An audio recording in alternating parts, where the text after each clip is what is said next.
It is the big day. It is 10:10. We are live. We are 3 minutes ahead of schedule because that's how we roll, because we've got a great feeling that everything is going to be a little bit ahead of schedule tonight. Do you believe me? Do you believe me? We've got a fantastic live stream coming up for you. We're going to stay here until the cows come home, or in this case, I suppose the bulls. Come on back to us, bulls. We miss you.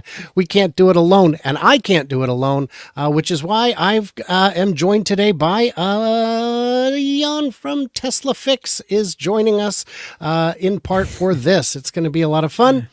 And what stream would be complete if we didn't have some live on-the-ground coverage? Jan, should we just jump straight to that? Of course. Let's immediately jump to it because everybody knows me already. So. Oh, hi. Look who we got. Herbert himself. Yay. All right, guys, thank you very much. So we are live. I've got Scott Walter and myself right here at the Warner Brothers studio. It's they're going to open up at 5 o'clock. So right now, we've got probably hundreds and hundreds of people that are waiting in the parking lot here. It's called the holding area. And so we're going to go and interview some people and prepare as we prepare for this. So this is Scott Walter. Why don't you say hi, Scott? Hello, hi, Scott. How are you doing? And nice seeing you. From the Gate 8 parking lot here in Warner Brothers. And thankfully, we're actually in the parking garage. The acoustics is horrible, but we're shaded, and it's a little bit cooler than being outside right now. So it's a little bit of a reprieve. And eventually, we're going to be making the trek across at 5 o'clock and getting to go in. But, security is making sure everyone's where they need to be. And there's just like constantly people going by that we recognize. Everyone we know from the Tesla community is here. And I want to make a shout out to Jan. Jan, I decked myself today with, of course, the Optimus t-shirt. I was told by just going to make sure it has some SpaceX swag and some sort. It does say Starlink, but on the back side, we do have that logo. There may be something to do with it. And also, I don't know, Herbert, can you show the trousers that I'm wearing right now? Okay. Why are we looking at your trousers? Yes. Now, Jan, do you want to tell everyone the story behind the trousers? No. Oh. No, he can't. Well, I'm not really sure, but the Starlink cap makes a lot of sense because I want to see Starlink integration from the RoboTaxi. You're directly responsible for me actually purchasing this pair of trousers in Germany. Yes. Okay, just so everyone knows. So, that's what everyone tuned in for. Yeah. Let's go down. No. Okay. All right, guys, we're going to walk around here. Let's introduce you to some folks. Let's start with Alexandra Mertz here. Can you connect that? Yep. That's all right. Alexandra, say hi. Hi, Alexandra. How are you doing? Hi, how are you, Brian? Hi. So how's the event so far? Is it good? How's the energy? How's the energy? Is everything fine there? It's hot and everybody's happy, but now it's been a long time to do something in this holding area. We've been around for an hour, so it's about 5 minutes. How are you, Jan? We're doing very nice. Yeah, so we're doing fine. Brian and me are just amazed, and we really are looking forward to the event. So that's nice. We have live coverage from the ground, and we're happy to see everybody. It's hot. I can chat, but it's hot. Okay. Perfect outfit for this event. Perfect. Thank you so much. Let's go to Jeffrey. Say hello. Sorry? Say hi. What are you looking forward to? It's kind of a weird angle. Why do I do that? What am I looking forward to? So what's the main thing you want to see, Jeff? What's the main thing you want to see? I want to hear about a Tesla network. I want to see the new vehicle. And I want to understand if there's any partnerships or other things that are unlocked. Perfect. I really want to see Starlink integration in the RoboTaxi, of course. And of course, this thing driving around without steering wheel. That's a main thing. I want to see that. I have to see that. Thanks for shoving a camera in my face, Robert. Really appreciate it. Okay. Let's take a look. Let's walk around. All right, so we're gonna do a little walkabout, and let's see what else should we pick here. All right. So we have some people maybe we don't know that would like to tell us what the energy is that they're feeling. What do you think? You guys find someone real quick. I'm just going to mention to the audience at home, if you're enjoying it, give it the thumbs up. This is a co-stream. It's going out on Futuraza, me, the host. It's going out on Brighter with Herbert, bottom panel there, and it's also going out on Tesla Fix. Jan is also co-streaming it, and we're going to have a whole bunch of guests coming in later, and we will be here all day, folks. All day we shall be here. So let's get them unmuted and let them go. Hey, Brian. Hey. And of course, and also, hey, Hi, everybody. So maybe Scott ask some questions. How about that? I'm going to put you on the spot. Anyway, put me on the spot last night. So what do you expect to see tonight?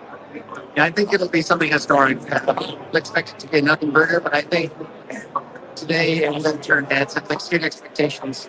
And I do not expect to start to sell it more than $10 tonight. Actually, considering, but it could actually go to spoon too, because the way it's been hyped, all the stuff see has really ingredients of really good billing. So I'm excited. Okay. Is there anything in particular, any moments where you need I would say Tesla Century outside of Warner Brothers. Apparently, you can't prove this, but that's optimal stuff. And it's, I'm not sure. It's not validated yet. But I think there's a lot of really good stuff happening. We're going to see vehicles for sure. For those who are not fluent in gibberish, as I think Jan and I are struggling with this, unfortunately the audio is extremely crunchy because the audio is real rough. He's going to try and reconnect. We'll get back to them in a minute. I would point out that we are just 2:25 and 34 seconds from the magic. But like I said at the opening, it's going to start I started 3 minutes early. They can start 3 minutes early. That's just basic math, you guys. Yes. And in the comments, everyone is saying, fluent in gibberish. Audio is really crunchy. Yes. That is correct. You know what my theory is about the audio? I think the mic is actually not really connected or not selected in the option menu, so or in the options from StreamYard. That's my implication, because it was just sounding like coming out of the phone. Because it wasn't working. Yeah, it sounded a little rough. Now, I will say this is exciting. I saw this today. This is from the real Drizzy, Drake from Florida. He pointed out, look at how many Starlinks are on top of the Warner Brothers lot. Ooh. That is some bandwidth. Yeah, looking fat, and I love it. But wouldn't I? Yeah. So, what are you expecting to see today? I mean, let's start there. I'm expecting to see a RoboTaxi with. I still hope for maybe not scissor doors but at least some kind of wing doors. I would love that, because I hope this also would be the baseline for the $25,000 car. So I really want to see that, to open up the door like going up. It's just nice. It's just cool. Yeah. And also it's cool. easy. It's ease of access is what I care about. Yep. Let's bring on our first a guest from outside the area. We've got Brian Wang joining us. Brian, how are you today? I'm good. So a question for you, because you follow the future. What would it take for this event to be a disappointment? Like what would people look at and say, well, that wasn't enough?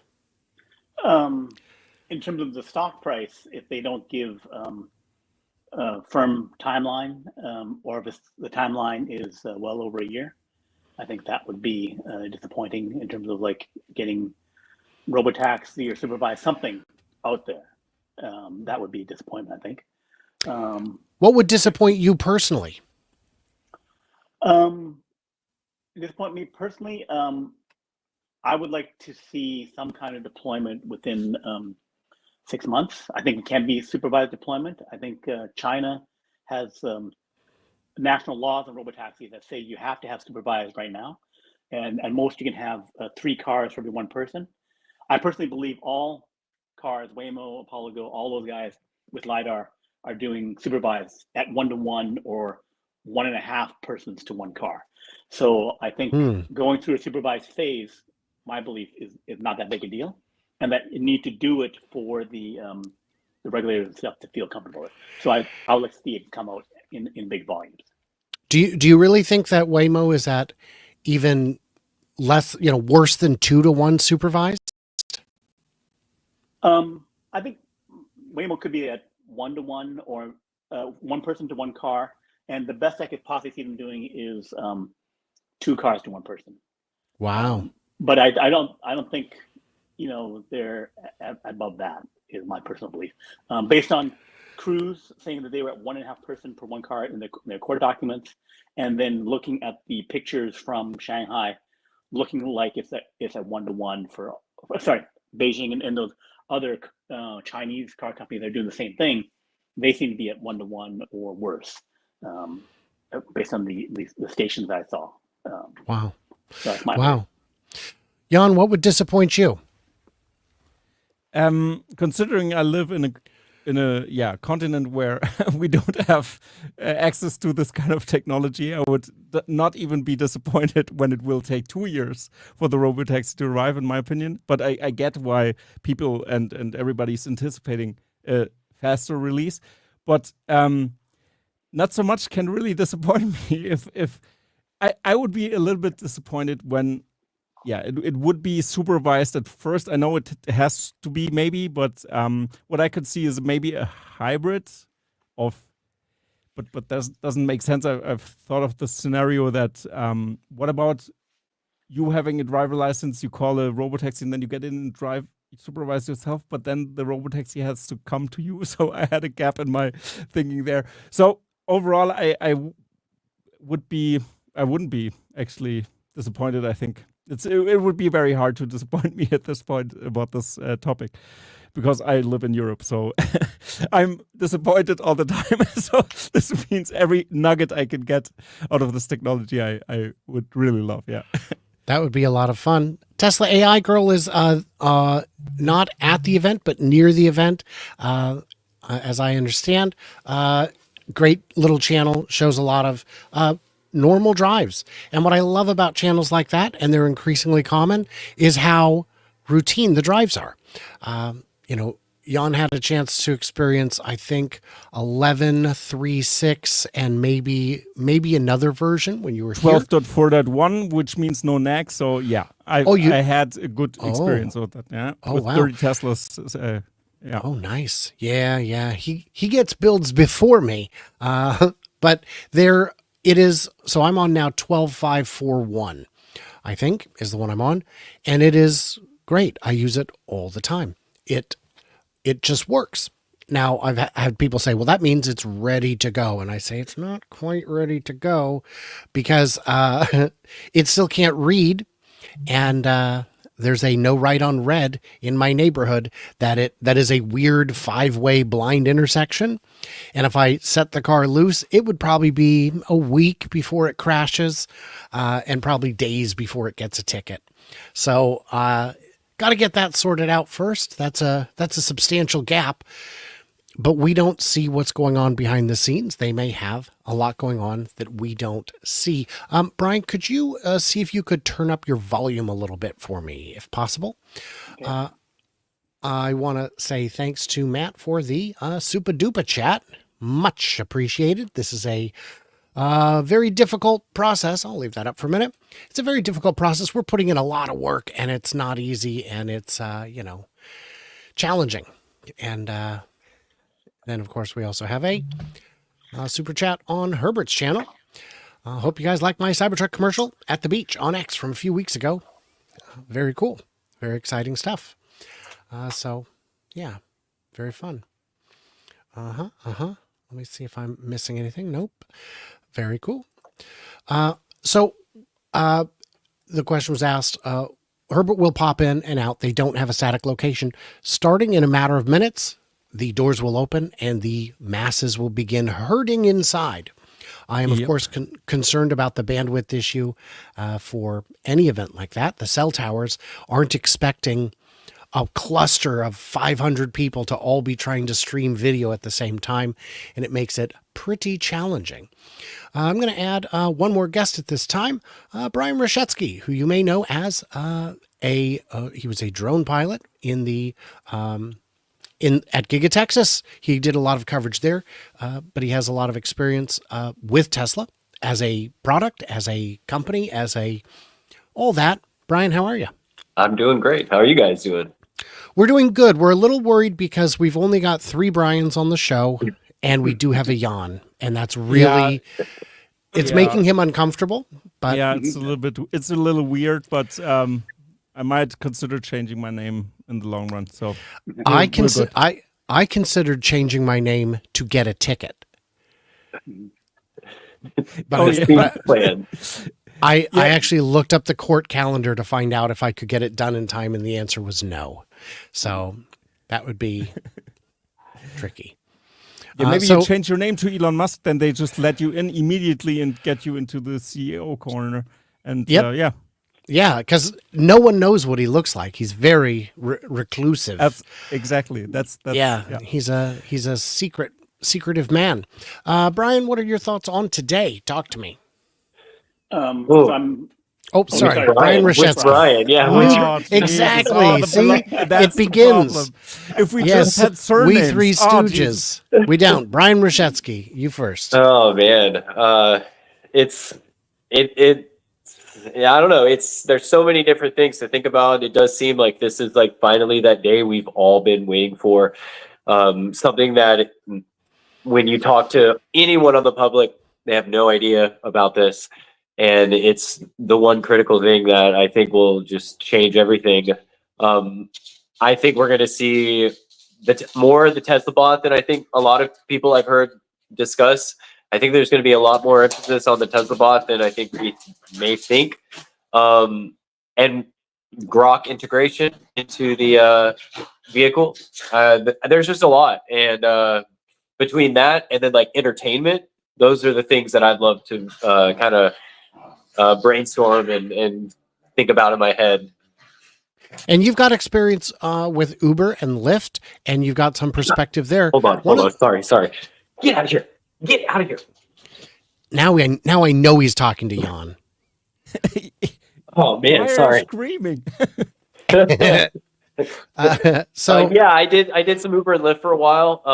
When I first got an electric car, I just thought it'd be great to kind of do it, and it faded away really quick. I had like a Kia Soul EV, and when I got Tesla and got FSD, started doing it again just to see people's reactions on FSD, and I feel like you get it doesn't take long. You get a good insight on what the vehicle needs to be able to do that the driver, as Uber driver, would get, and questions and things and total random scenarios that you wouldn't think wouldn't think that it would be that easy to do without the driver. There's a lot more than just driving from point A to point B. Now, my question is, do you know what the differential is? Like, how much does it cost per mile for real? Because I've done some $5 a mile rides that I was not pleased with. And I know the drivers were getting nowhere close to that. What kind of rates are realistic on the street? That varies drastically depending on events, the city that you live in, all of those kind of things. It varies a lot. It varies the time of day. Of course, I feel like it wasn't worth it. Over the time, that's why I wouldn't even do it anymore, even if I was live streaming it or filming it with my GoPro, trying to put it on YouTube. Even with those type of things, it wasn't really worth it. There's totally more productive time I could be doing with the Tesla, but it was a big eye opener because no one knew about it. No one has a clue about FSD, and it really is the one thing that sure we're all wondering and thinking that. But I think this day is more about the technological convergence of multiple technologies coming together. The Optimus bot, I really feel Grok integration has to be in this. Doors that open and close automatically. You know, the entire process, not just a car that obviously can drive on full self-driving. We've all seen that. This has to be more than that, I think. It has to be the entire system that is going to work as a whole. All right. And Brian Wang, what do you think about all that? So I'm expecting to see version 13, even though version 13 is now released. I'm expecting that to be in there, and thus you would be able to have in a hypermapped area, which they have hypermapped it, to have the without driver rides given across the 4x4 whatever block area of the back lot. I'm also thinking that because we have delayed 2 months, and because there's been everything built to this point, I don't think that the reveal would be the weak reveal of the low expectation that people have. A lot of people are trying to set is that only show a vehicle or two that have it, and then give some long 1 year timeline out. That doesn't make sense to me. Like, could you bring the mic in a little closer for us? Sorry. Yeah. So I think that they would have more actual stuff revealed, and I'm expecting more time. So my expectations are higher. Could be disappointing. I think that if they don't reveal the firm timeline with under a year, and they don't have some significant volume on it, then or for vehicles of some kind to be made, then the stock will go down. They could delay revealing any using current Model 3, Model Y line vehicle later, because they said Q1, that gets up to Q2, and then they would not reveal it in this event because of fears of odd morning things. So sorry, did I not have anything going here? I think that's all great. I think that's all good information. Jan, what do you think? Yeah, I think. Could you repeat the question? So here's a question I have for you, Jan, which is how critical is things like the door opening for itself? We had a comment a minute ago. Someone saying, great, it can do Uber Eats, but who puts it in the car and who takes it out? My answer to who puts it in is the store, the restaurant, just curbside like McDonald's. The person that hopefully. Or the robo dog that's jumping out of the car suddenly. I could also see something like this. Well, yeah. So no, but actually this point with a self-closing door and opening door is a no-brainer. This needs to happen, of course, because when you just get out, it needs to close up by itself. And this is a concern with for example, if you use the Model 3 as a RoboTaxi, because then if the customer lets your car door open, you might have to have a system that you accelerate pretty fast that the doors just snap close, or the opposite, so they break off. That would also be a possibility. So, of course, it has to have for example, if it's like, I really hope for scissor doors. I like the idea of just this thing just going out and they're just opening up like this. Super nice. So something like this would be... and a proven technology. That's not as fiddly as a Falcon wing door or even a gull wing door. We got another special guest joining us because that's how we do it here. We've got Yashu from Hit That Bid. How are you doing? And what are your thoughts, my friend? Hey guys, how's it going? Yeah, good to see everyone. I am super excited for 1010. You guys were having a great conversation. I was listening before this. What's funny is, the expectations within the Tesla community, I would say, are pretty moderate to high. But honestly, everyone else you kind of talk to is very muted on. They're like, it's going to be another event and it's going to be sell the news and nothing else. So I'm actually, for once, excited because we didn't rally going into this event as much as nearly as much as I thought we would. Yeah. Hopefully this time it's the opposite, that the expectations are like this and then suddenly it takes off. But I don't really actually care about the stock price so far. And Yashu, I agree that it's interesting how it's unveils now. And it's so funny, like me coming from Europe or Germany here, even less people are talking about it than in the US. So people are missing the point what's happening here. And I really love that even. Like it's awesome because then suddenly when it's already here, then everybody's like, oh, where did this come from suddenly, this revolution? Because I think it's interesting also hearing many of my US peers speak also about FSD and stuff. And sometimes I hear like, oh yeah, and this needs to be still approved, and like almost like complaining. And then I think, all right, you're in a very privileged position in the US. You are experiencing the forefront of technology right now. That's something you need to keep in mind. People, that's what I realized when I've tested the FSD, for example. It's like you guys over there are at the forefront of autonomous technology right now. There's no one, and I don't count Mercedes near to this, because they just have a traffic jam assistant because it disengages all the time. So if it doesn't disengage, then we can talk, but it does. So it doesn't make sense so far.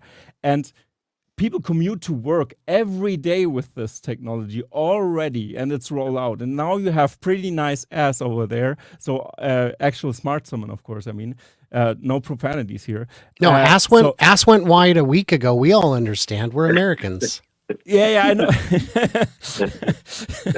Yeah, so, exactly. Yeah, but a quick update. A quick update. What Herbert just called me. You know, you saw me on the phone. That was not my Uber driver telling me I got to go, but no, it was Herbert saying that they are now opening the doors a little bit early. See, I started the show saying everything's going to be 3 minutes early. Well, this is 7 minutes early. The corral has begun. And what do you corral? Well, the bulls, of course. That's where they go. So it's going to be. It's going to happen. It's going to be exciting. Yashu, I have a question for you. What do you think could cause the stock to actually move in either direction? We'll start with up. What would Wall Street need to see for the stock to actually go up on this event? That's a good question. I know. My opinion, my opinion is that it's really the lag between what they announce and when we can expect it to hit the books. Because we know that Tesla talks about the Tesla bot and the stock does nothing. In fact, it probably goes down when they talk about it. With Tesla talks about this model and, alluding to this battery pack, and the market doesn't really care. But if they were to come out and I think talk what they're going to talk about, which, everyone knows all the rumors, and say, hey, we're shipping these within the next quarter, kind of like Apple, right? When they launched a new iPhone, they say, we're shipping these here in the next quarter or so. And there's like an imminent RoboTaxi city where they're piloting this, where they're going to have real revenue coming through. That's when I think we see the upside. The downside is pretty much everything else. That's the sad part of Tesla events, is like Tesla really has to hit a high bar with a lot of what they do at these events for them to actually have any benefit on the stock. Tesla is not like Apple. If Tim Cook comes out and says something, the market tries to price the majority of that in. When Elon comes out and says something, the market tries to price it out of the stock. That's really the big difference, in my opinion. All right. That's all good stuff. Guys, any questions? Yes, Brian. So I think the things that could Wang. make the stock rip would be that if they have some kind of major licensing deal, with the Chinese company, the Apollo Go, with some actual car manufacturer or something like that, that would be a huge deal. Most people don't expect that to happen. I don't think it will, but if it did happen, then that would be something easy to move the stock, where they say, okay, other people are bending the knee, just like when they did for supercharging, right? Everyone did that, even though it was money far away, it was, we're giving up, right? So if that kind of thing happens, then the stock rips. Some deals like McDonald's or other things like that, the DoorDash, those kind of things would be good. Not as good as cars or a RoboTaxi company coming in. And then I think things that indicate more cars are coming, using up that extra capacity that's available that they said would be used in Q1, then that would be something that would, I think, move the stock. And then really clear deadlines, which, again, within that 1 year time frame, the earlier the better. 6 months or immediate would be big movers, because again, no one's expecting that in the Wall Street analyst side. So Brian, we are getting a bunch of comments saying that we don't think you're using your Yeti mic. No matter how close you get it, the volume doesn't change. So okay. I'm not sure. And you are coming in a little on the cool side, but we're all pretty cool today. It could be in the settings of StreamYard that you have to select the mic. Probably it's something like this. Yeah. Okay. Yeah. So now, one thing I wanted to talk about is the pie in the sky theories that I've been seeing, and I've seen some real doozies. That what are some things that definitely won't be seen today? And I'll go first. One person said, "I think." I'm going to see you can place an order with an Optimus bot. He'll hop in a RoboCab, go to McDonald's, and bring it back. And I said, whoa, that's not going to happen today. Jan, why don't you go first? Have you heard any crazies? So I just want to comment on that because I also read comments on my channel about this. Always with Optimus getting into the RoboTaxi and driving it. Why?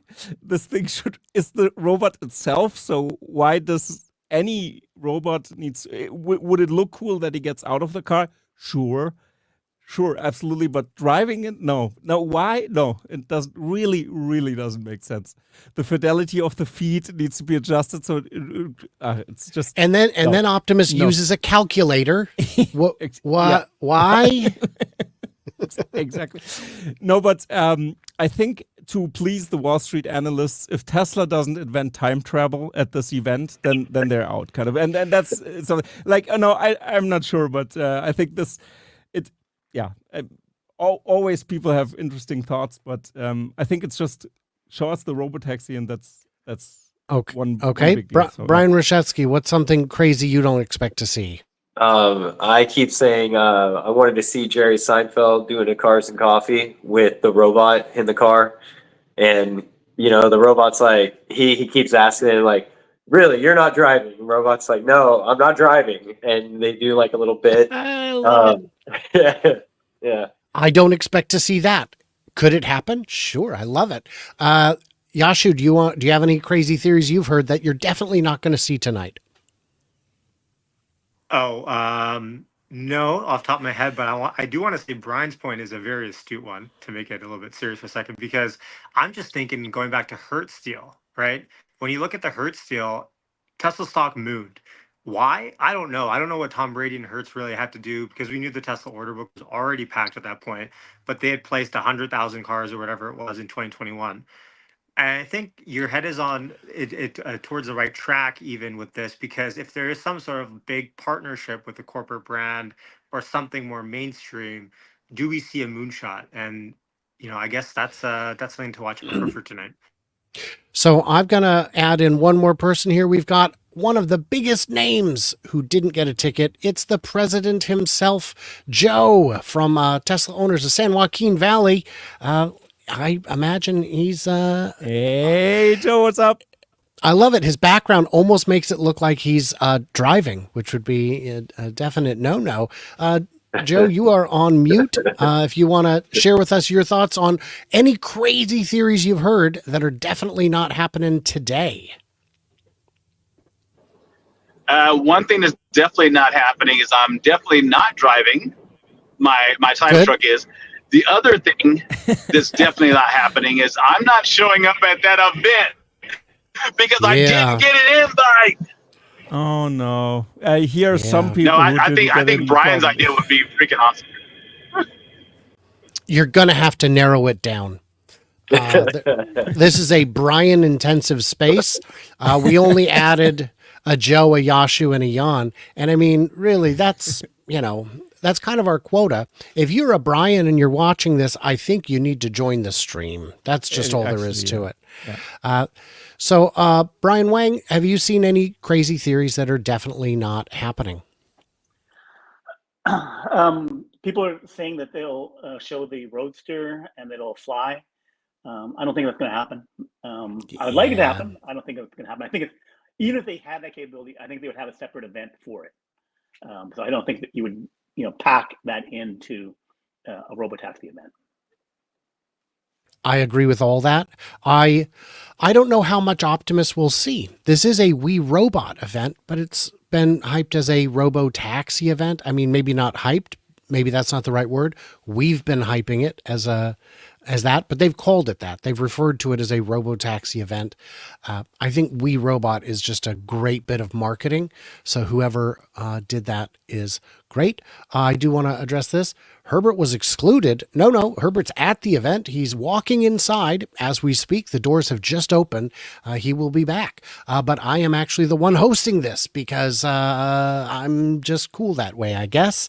And I'm the coolest kid on the block. So they, and of course, Herbert's stunt double. So that's why you're here. Yeah.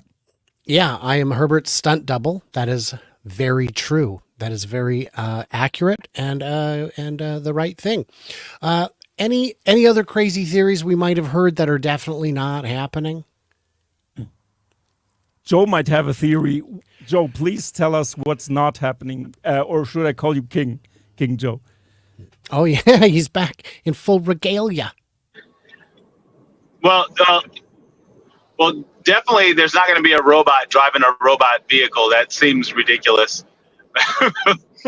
But somebody had mentioned how they would love to see the robot get out of the cyber cab, and I'm just like, I don't think you need a robot to drive a robot, but okay.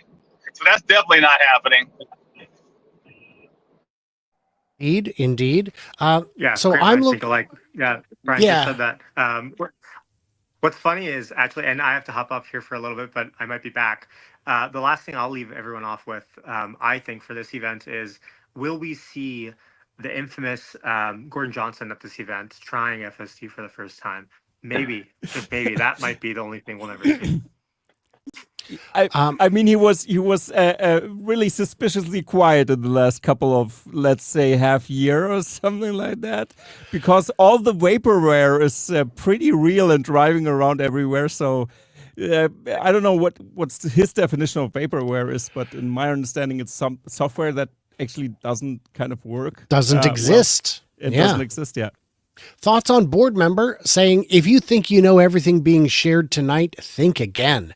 I believe that 110%. I don't think we ever get to see. Actually, I would. Okay. On Cybertruck, I think we saw everything and some extra things that weren't in it.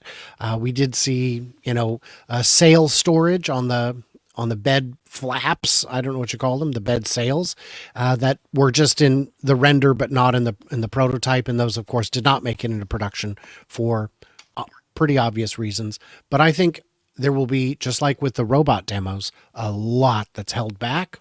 Thoughts on that, Jan? We'll start with you. Sorry, I was answering comments. Oh, that's all right. That's all right. Yashu, we'll get you on this one, and then if you need to drop out at any time, you can do that. What do you think about not getting all of it? Has he already left? Oh, he's already gone. All right. Well, I'll go ahead and do that.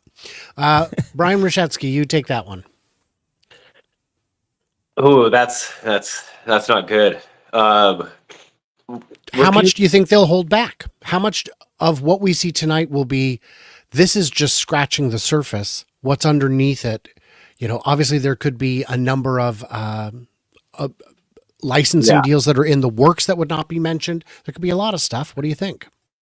I think what they would want to say would be licensing deals, those type of things that are going to show the revenue and the timeline. I think what Tesla no longer wants to say is too deep of the secret sauce, too deep of the, their manufacturing process, like the big things that they don't really want you to know about. I think we will, they might want to talk about the, unbox model and the way they're going to do it. But I think Tesla has expressed, or Elon has expressed, that, they no longer want to have too many of these battery days and these specific days that kind of give away their secrets anymore. So I want to address this one. We need something solid. It's been 5 years plus of hype. Well, it depends on which product we're talking about. If you mean RoboTaxi, I don't know if hype would be the right word. I'd say missed guidance for sure. But this is not unique to Tesla. This is something that is industry-wide. If you look back to 2012, 2014, every company out there, and there were 100 of them, were just sure that they themselves would solve it by 2020, along with 4 or 5 of their competitors. How could they have all gotten it so wrong? Well, because they misunderstood the scale of the problem, and that's where we're at. I agree that we need to see something big, and we'll find out soon what it is. And I'm going to kick it over to Brian Wang here in just a second to answer the same question about what's not being withheld. But first, let me say, like if you like, subscribe if you need to subscribe. This is a co-stream going out on Future Oza and also Brighter with Herbert, who will be joining us later live from the event. He was here a bit earlier, and also going out live on Tesla Fix with Jan. Thank you all for being here. Brian, what do you think about something missing under the skin?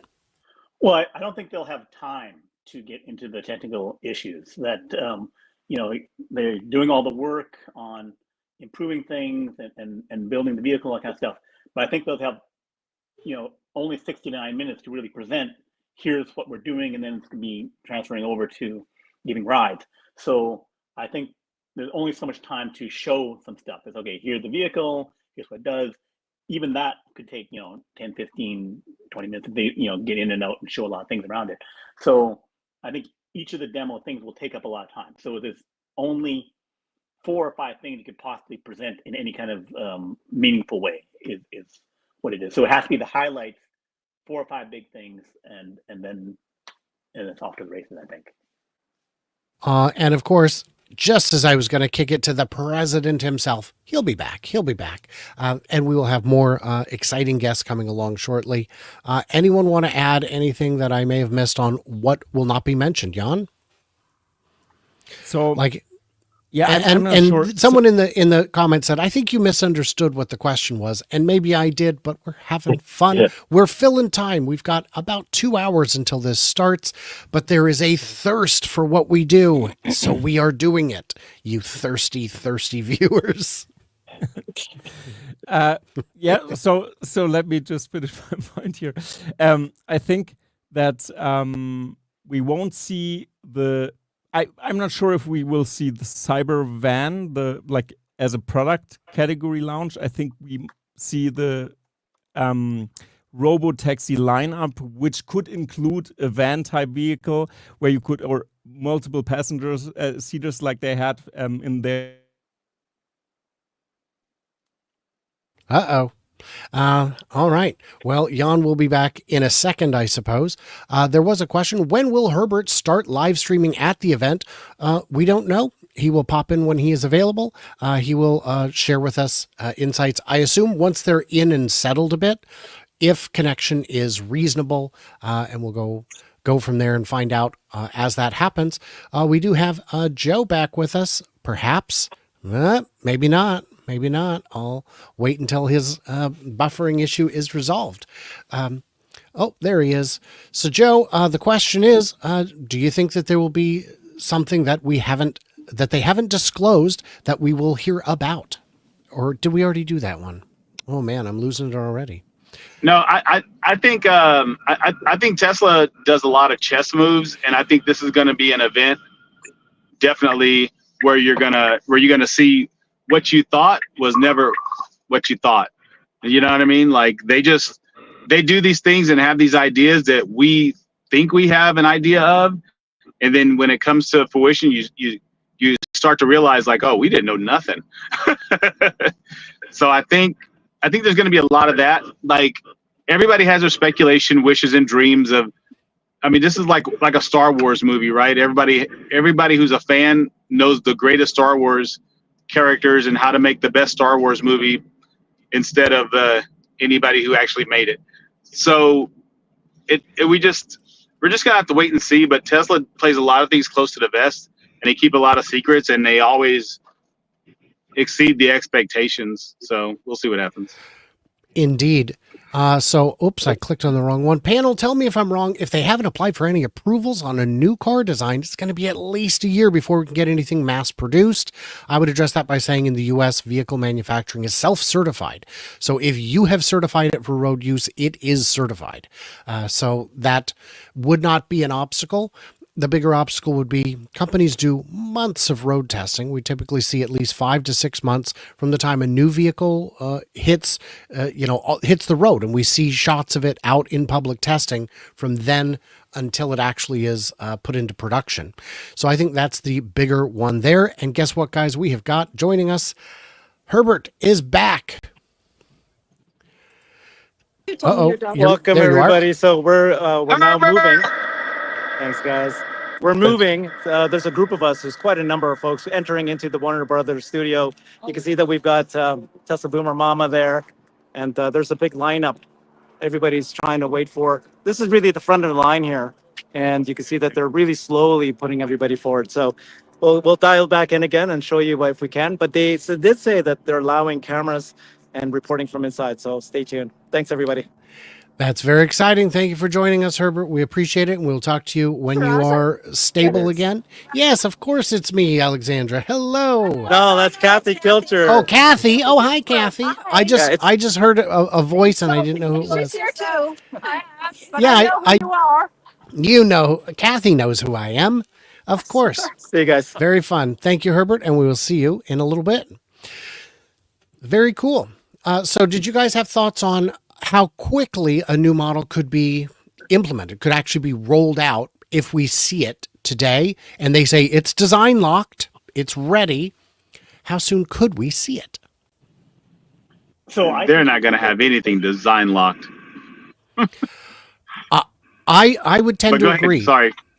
Go ahead, Brian Wang. So under the assumption of the question is that they have kept it secret and they have something design locked. So under that assumption, how fast they roll it out, then, based on how fast they got the Model 3 Highland going in Shanghai, then they can go very quickly. So my understanding is that they have increased production in Shanghai to a car every 30 seconds, which would mean you could get as many 1.2 to 1.4 million cars out of China, which means that you could have dedicated lines sitting there ready to go, Model 3, Model Y line ready to ramp. So then if you had everything geared up, from the beginning of last year or whatever, to produce something with the Model 3, Model Y lines using the existing supply chain, then as fast as they did in China for Tesla, for the Model 3 Highland, is the optimal situation. So getting to 30,000 vehicles by December would be, per month would be something that could be possible. So I'd say we can't know the answer because we don't know the design. Is it something very, very simple or as simple as the Cybertruck was meant to be? If it was, the ramp will take longer, the total production will be higher, but we just don't know. The Highland, while a 50% new vehicle, was not a revolutionary vehicle. And we've seen a much slower ramp on Cybertruck because they were doing a lot of things for the first time. Definitely for the first time for them, but frankly, for the first time for anyone. So I think we're going to see a potential delay on that front. But we have seen in Texas on the drone footage, the entire first floor of the parking garage has been security fenced off, privacy fenced off, so we can't see what's in there. Is there a dozen robocabs? We don't know. 5 dozen? We don't know. 0? Still don't know. Jan is, of course, back once again. He threw his coffee on his Wi-Fi router, I've decided. Yeah, that's it. So I really need Starlink because at some point, because in Germany we have now 2 a.m. 15 around that ballpark. So just so you know, I'm not tired, obviously. Of course I am, but the internet just cut off. I think it was just whatever. Yeah. So we do have more guests coming up later in the show. Some pretty exciting ones, but we will get to them when they arrive. Don't want to spoil the fun, but there are a couple big names and a bunch of other names that are, but I mean, some are just like eye-wateringly big. Tesla Larry will be here. He was actually the first one to show up, but he was driving and that's not something we do is drive and stream. Of course, that's not something we would do. Let's see here. I would like to see robo self-cleaning tech today. How important is that? Let's start with Brian Rashetsky. You have. We start with Joe now. I want to hear Joe. Okay, let's hear from Joe, I guess. Joe. Don't we already have that? Don't we already have robots that clean already? Robots, exactly. Yeah, chuck a Roomba in your car, good as new. I don't know that is adequate for the application, but to their credit, at least Roombas have no natural predators, so they should do all right in the wild. The idea there was a patent we saw. Oh, and he's gone. It wasn't me kicking him out, I swear. There was a patent we saw of a spritzer basically that disinfects. That's not going to be enough to clean a public use vehicle, in my opinion. Brian Rashetsky. Well, we also saw the lasers on the windshield. Yeah, that's. Remember the lasers for the wind? Yes, that was grossly misunderstood, and it frustrates me to think of. I mean, it's like high school science. You learn how much energy it takes to boil water, and then you think, oh yeah, it's raining, a half inch an hour. I'm going to ablate that with a laser. That would be, well, you'd take down aircraft, is what I'm saying. So great, Brian Rashetsky, cleaning bots. What do you think? Yeah, the laser thing didn't seem to turn out as we planned, I guess, because now we just have one giant wiper. But I was saying the same thing as Joe. It's a Tesla bot. Like, Tesla bot can clean, no big deal. I don't know if they need to create anything else that is specific to cleaning other than Tesla bot with a vacuum attachment or a cleaning attachment, whatever it may be, or just grabbing it with his hand and using it like we would. So Brian Wang, go ahead. Well, if you're making a new vehicle, then you could design it to be easy to clean. Some kind of like integrate it into the vehicle. Yes. Yeah. Like the back seat of a police car. Okay. Yeah, the back seat of a police car. They hose it down, that kind of thing, and just flush it out quickly. So if you had it designed for the purpose of a fast turnaround, then you could do things to make it simple. Just like you could, the unbox process is, big Legos, and you're speeding up the process. If you change what you're doing, then you can make it that problem far easier. Exactly. And to answer a question that just came up saying, are we going to see the show itself? The answer is, of course we will, as the clock ticks down. Now, this is a good idea here. Fart remover, I'd pay dollars for that. We've already got the technology, my friends. We've got ventilated seats. Just reverse the flow. Done. Problem solved. Fun thing is, it is like that. It sucks in the air. It doesn't push the air out. So this already is there. That technology exists right now, the fart removal. Yeah. And if you crank it up high enough, does it work on sick? I'm just asking for a friend. So these are all interesting things. Let's see. We are still getting complaints about Brian Wang's volume. Unfortunately, I don't know what to say. So that is something I guess he can poke around on the settings, see if we can figure it out. Let's see. Thanks for all your commentary. I'm tuned in through the event. Today's my Friday. Today's my Super Bowl. So I'm here for the duration. I'm here for the long time, not the good time. We'll find out which is which. This is going to be a big event.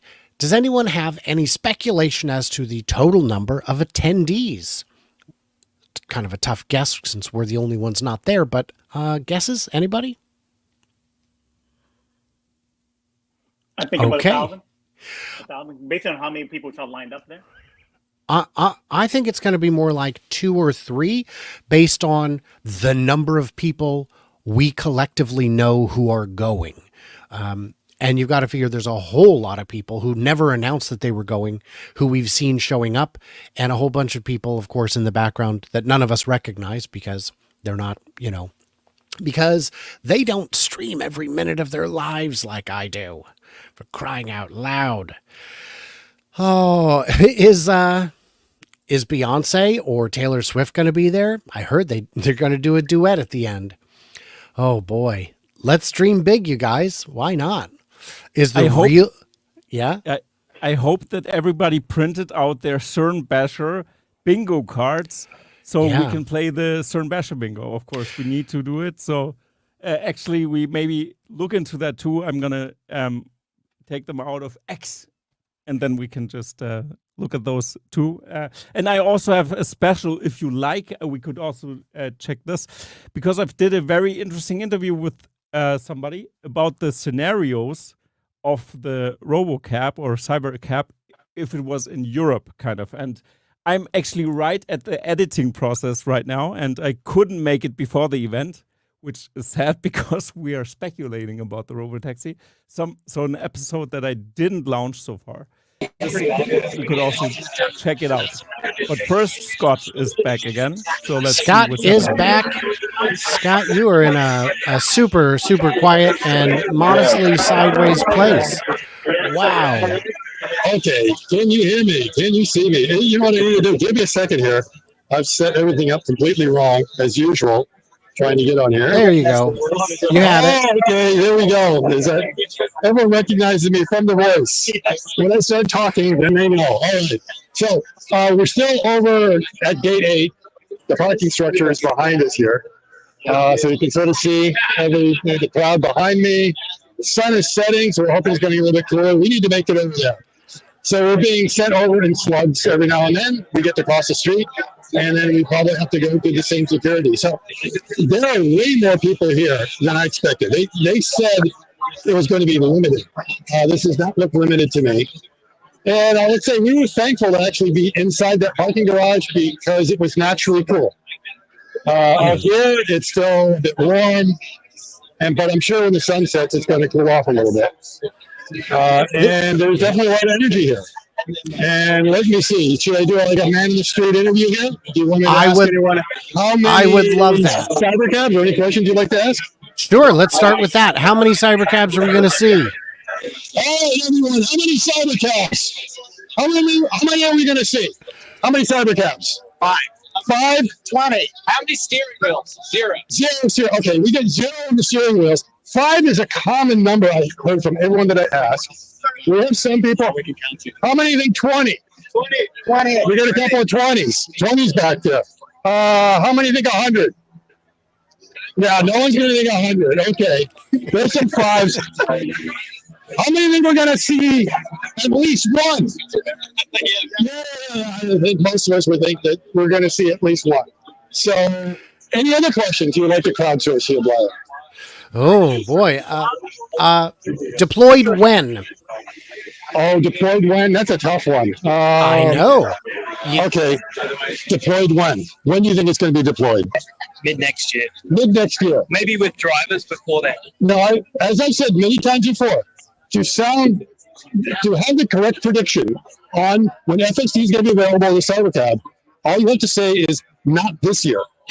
Okay?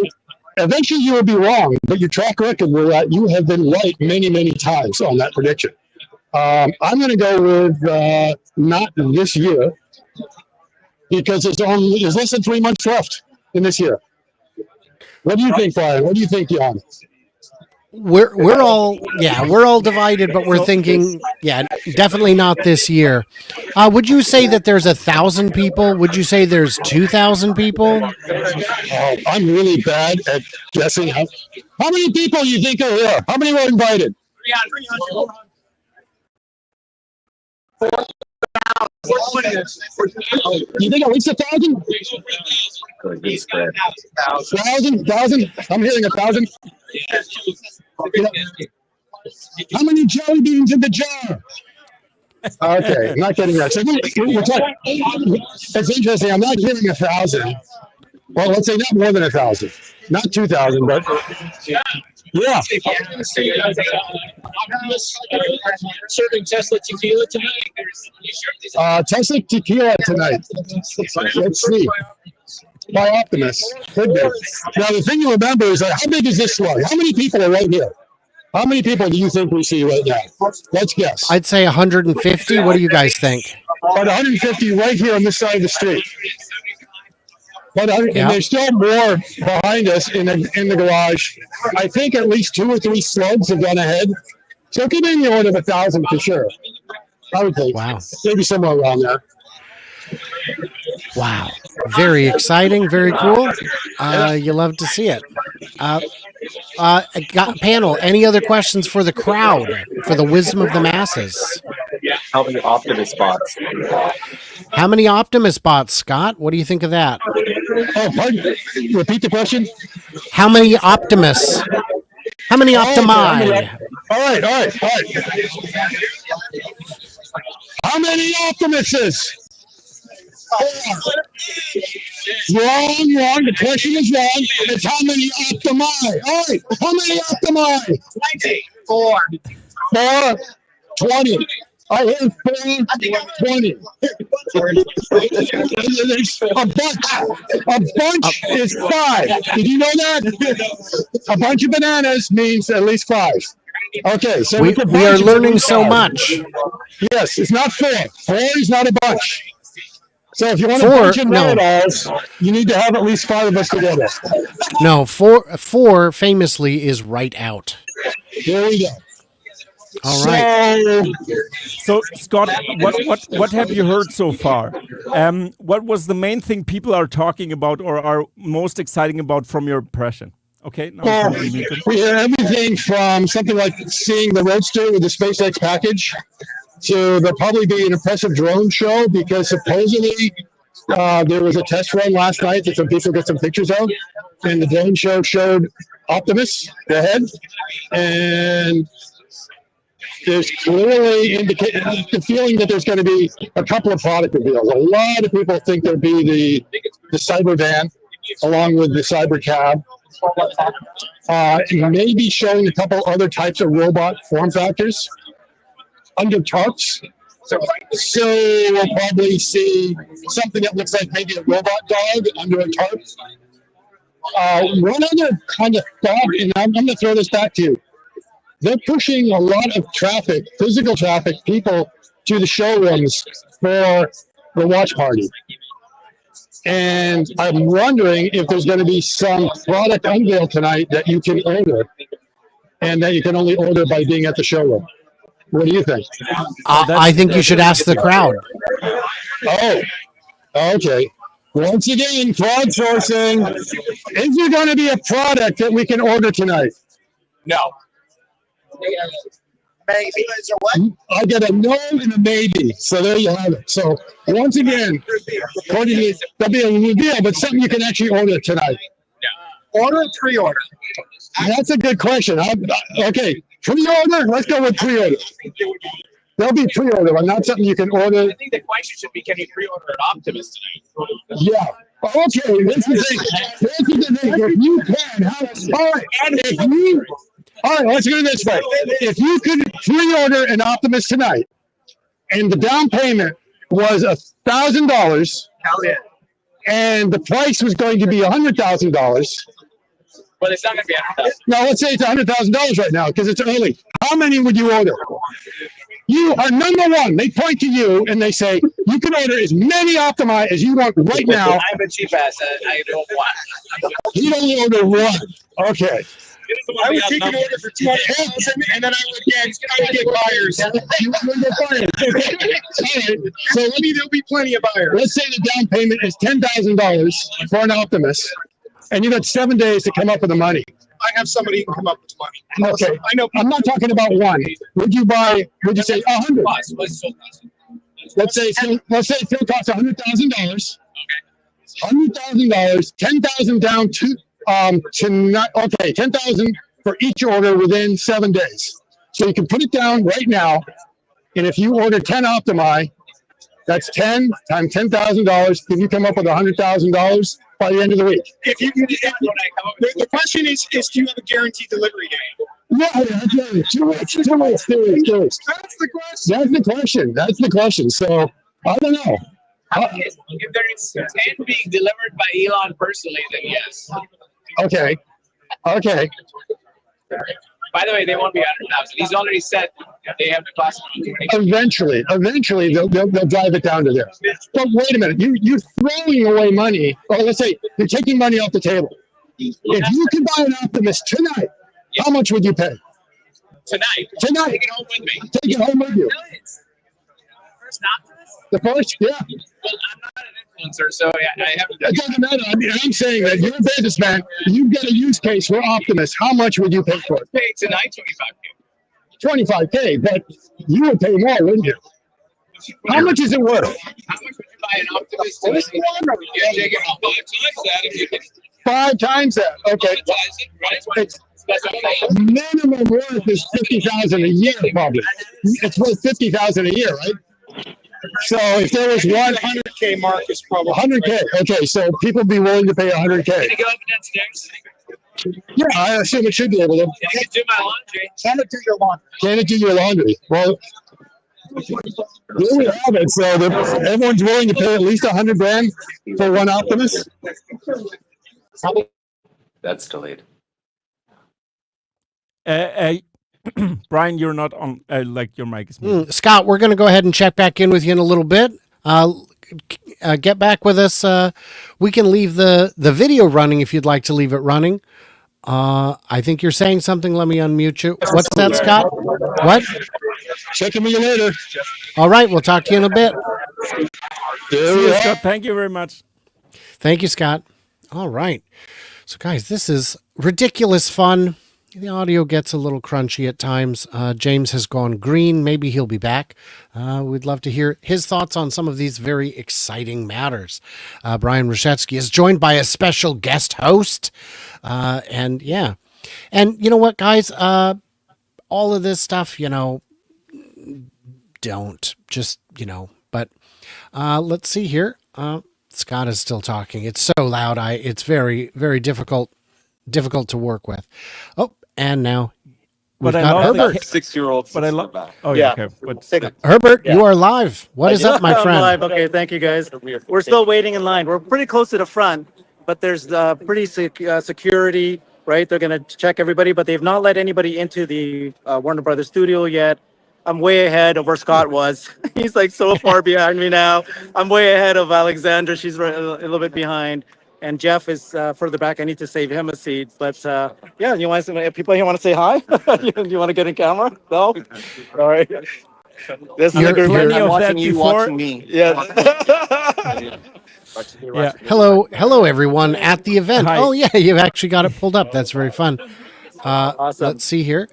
So yeah, when you get inside, definitely get back come with back. us, and we'll see you then and there for that. Oh, Jan has a question for you. Yeah, one question, Herbert. So far, from the things you've heard already, Herbert, what was the main thing people talked about? Well, a security guard apparently told one of these guys that I just talked to here that there's that cyber van. Ooh, spoiler alert! Oh A what? Security guard man, saw it. But A what? yeah, a cyber van. a van. Oh, okay, that's interesting because my theory is they will use the cyber van van, rocket. like if it's a cyber van, it's on the platform of the Yes, Fed River cyber Road. truck because Europe did not. Look what we just so did. far, we don't Boom. have a cyber truck. So I think for Europe and the rest, like for Europe, a Sprinter van type of vehicle Cyber would van be would be used. insanely good. Oh yeah, for Amazon. Oh, yeah. Yes, and the boring tunnel. Like or just So I'll dial in again later. Yeah. We'll talk to you soon, Herbert. delivering package. Yeah, and it's all what you would need for the boring tunnel as well. Not so much for moving a few people at a time, but it's going to be going to the airport. And from the airport, you'll want to be able to move a whole group of people with luggage. And also from the arena, from the stadium, they've got sporting events. If you need to move 20, 30, 40,000 people out in an hour, you need capacity. And that's what a van represents to me. If the And I do cyber van, if they're making that within 6 months, so if that's the case, they can have it. They make it in 6 months. I think stop and stop. Yeah. Yeah. And I'm waiting. The fact that the guard called it a cyber van and not a van to me means a simpler design, something that they could ramp quickly. Do we got the batteries? Do we? That's a question I have. We'll start with Brian Wang. Do we have the batteries? I know Elon has said repeatedly we're not battery constrained, but not all batteries are created equal. And if you're looking at something that you're going to ramp to the hundreds of thousands, millions, you could run into a battery constraint no matter how much supply you have today. Where we at? If you have CATL, I thought they were at 70% capacity. So CATL can make 100 gigawatts extra battery per year, and then other suppliers. So if you're not using your own 4680s, then you're not constrained, and you can make whatever vehicle you want. Except we've got those big import tariffs now. Right, but okay. So in Shanghai production for Shanghai for Asia, you're not constrained, and then I think there is still capacity in North America, from other suppliers as well. 4680s, they're getting on the cusp of serious ramping. So getting to an extra 10 gigawatt hours per quarter by Q1. So you have 40 gigawatt hours, 60 gigawatt hours for the full year beyond Cybertruck. I think that's a doable thing. So that's my opinion. I think that's reasonable. Jan, what do you think? Do we have enough? Do we have enough to? Yeah, no, I think no, seriously. I think if they I'm not sure if they will deliver the van immediately. I think they will do a pre-order type of deal again, and then they will just do it based on the Cybertruck, I assume, to get it rolling, because Europe didn't get a Cybertruck so far. So I think they might just skip it directly to the van, probably. I think because it's a better form factor for Europe. So that's just. I think the Cybertruck frame would be overkill for strength requirements, but that doesn't rule it out. James Stevenson on screen joining us, chart wizard extraordinaire, master of the spreadsheet. How are you today, James? That's me. I am all of those things, I guess. Yeah. Let me make sure I turn the right speakers on. I'm putting these earbuds in my ears, so I may as well use them as earbuds. Yeah. First question: how are you with the weather? Everything good? We had a hurricane come through last night, so it was very rainy and windy overnight. But no fatalities apart from little green branches in my yard. Good. Glad to hear you're safe. Do you think any of the things we're talking about are pure mental, or what? Or is there anything we're going to see today that Wall Street would actually be able to look at and say that's the thing? Wall Street wants stuff they can plug into their hand-me-down auto industry spreadsheets that they got from their predecessor in whatever Wall Street analyst role they were hired into. And Wall Street analysts want to do as little work as possible. That is what they're about. So it's going to be a challenge to get them to plug in any future cash flows that would be driven by the product being launched tonight by Elon Musk. He's calling it a product launch, not an unveiling, which those may sound like the same thing, but those aren't the same thing. Launching a product is good for future earnings if you've got a product with a positive gross margin, and all Tesla products, to my knowledge, have had positive gross margin. So I will be modeling it into my Tesla earnings forecast model, but we'll see whether the Wall Street analysts do likewise. And that's, interesting. I love the thought that they really are hand-me-down models, aren't they? They're well, if it was good enough for Granddad. Yes, they just wipe out the name General Motors or Ford and plug in the name Tesla, and they change all the other values that were in that spreadsheet to what they think Tesla is going to do, and then they go to lunch. That's well, it. That's I already work for them. Yeah. But I already have this spreadsheet, so I mean, it'd be crazy not to use it. And I think we've seen that a lot with some of the ridiculous price targets. I think it was, I want to say JP Morgan Chase for Infinity had a target of like 125. When the stock was at 350, they're like, yeah, we're going to upgrade it to 126. So what are you... Well, what are you doing? Tony Sacconaghi got a pretty good reputation over the years for being a smart guy. but he has been bearish on Tesla the whole time. They were all wrong. Every analyst was wrong. The highest price target there was on Wall Street 5 years ago was $500. If you don't count Kathy Wood. Kathy Wood was at $4,000, and they made fun of her.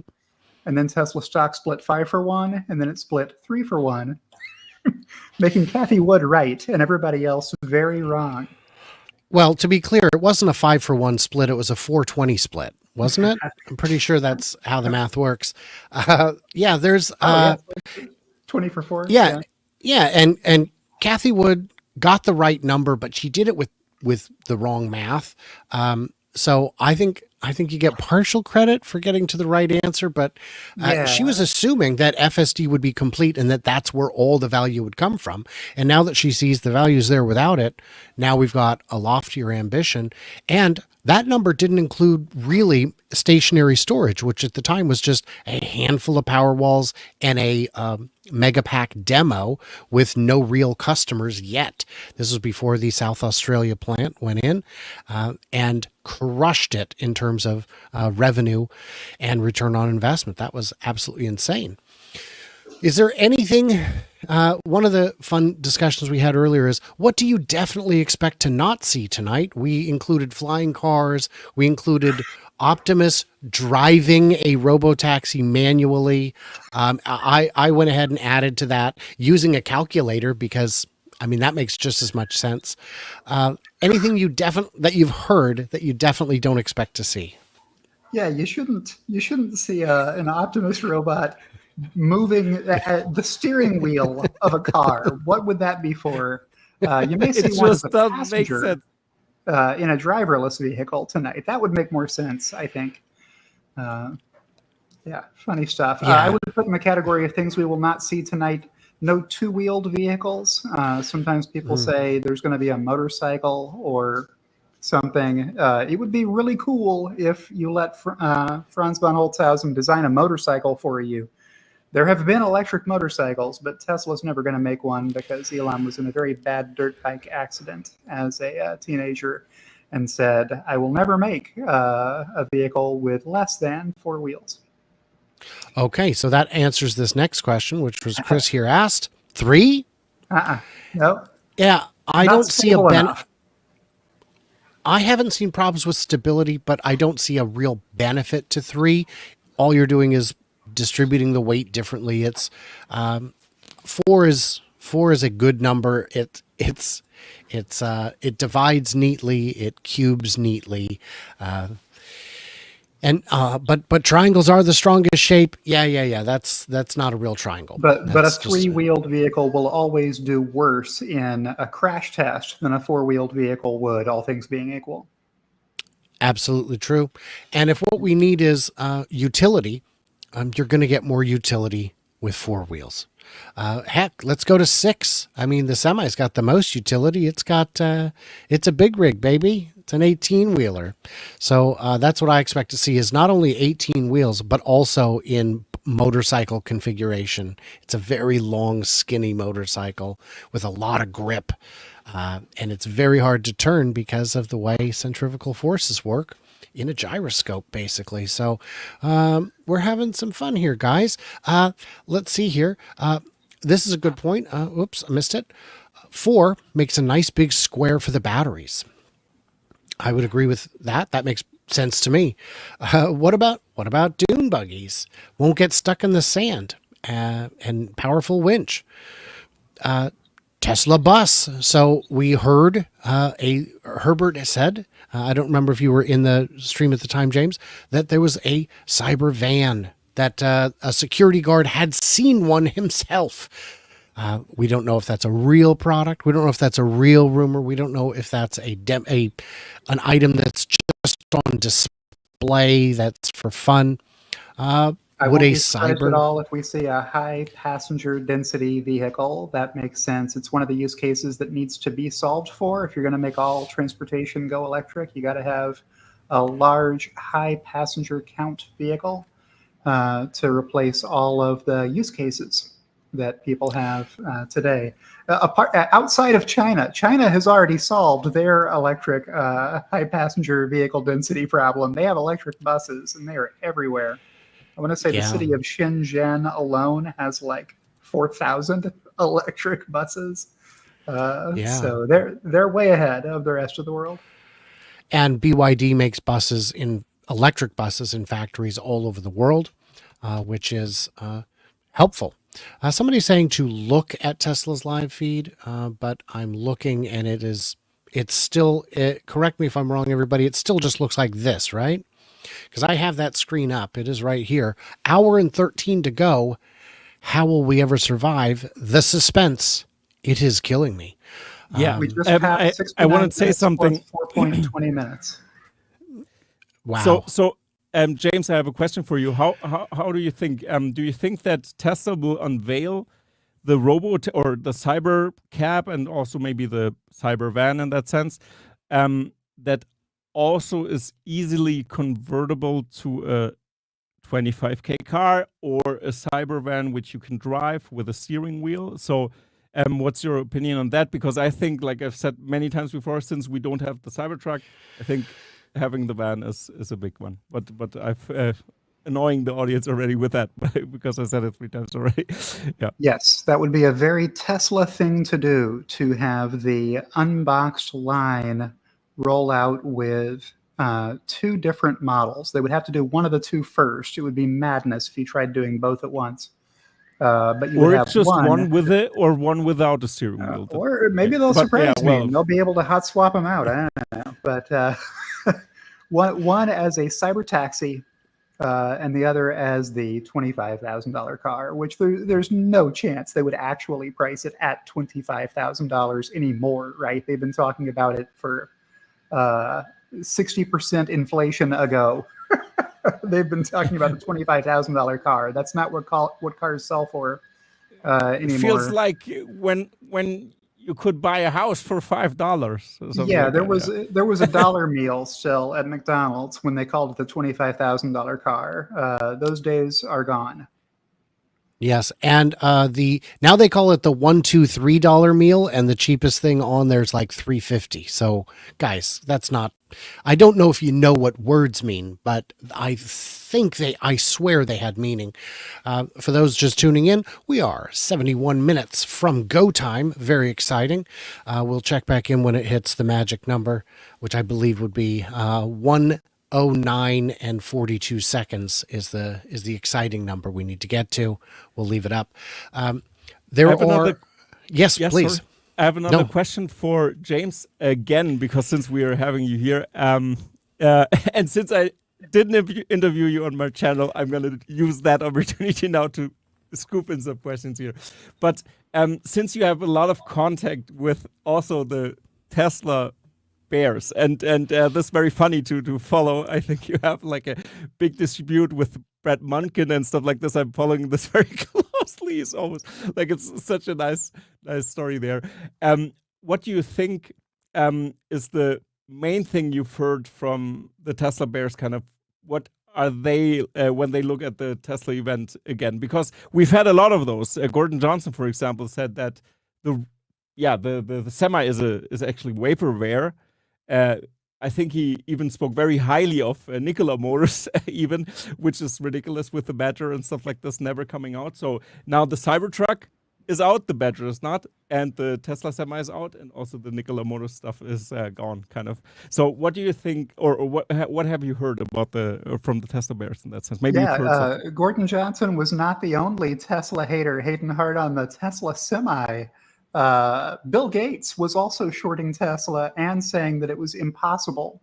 The Tesla Semi could not pull the amount of weight they specified, the distance that they said it could. And we just saw today on Twitter another company besides Pepsi has been trying out Tesla Semis and has been getting 75,000 pound loads, 400 miles, something like that. So yeah, Tesla figured it out. You need great engineering talent to do it, but Tesla does have great engineering talent, and they did it. So what are the haters going to be saying about tonight's event? Same thing they always say. It's fake, it's phony, it's a fraud. Elon Musk is a charlatan. Blah blah blah blah blah. You mentioned Brad Munkin specifically, fake name. Brian and I did a video like 2 years ago about how I know who the person is behind that account, but I'm not going to dox that person because it is wrong to dox people. Oh no, you found out that's me, right? No, he is really an auto analyst. He's really a professional auto analyst. Sorry, Brian, you are on mute. James didn't even share any hints with me, even privately, which I respect. And I didn't ask him to because unlike many of the Tesla Q, I have a soul and it's not mortgaged to the hilt.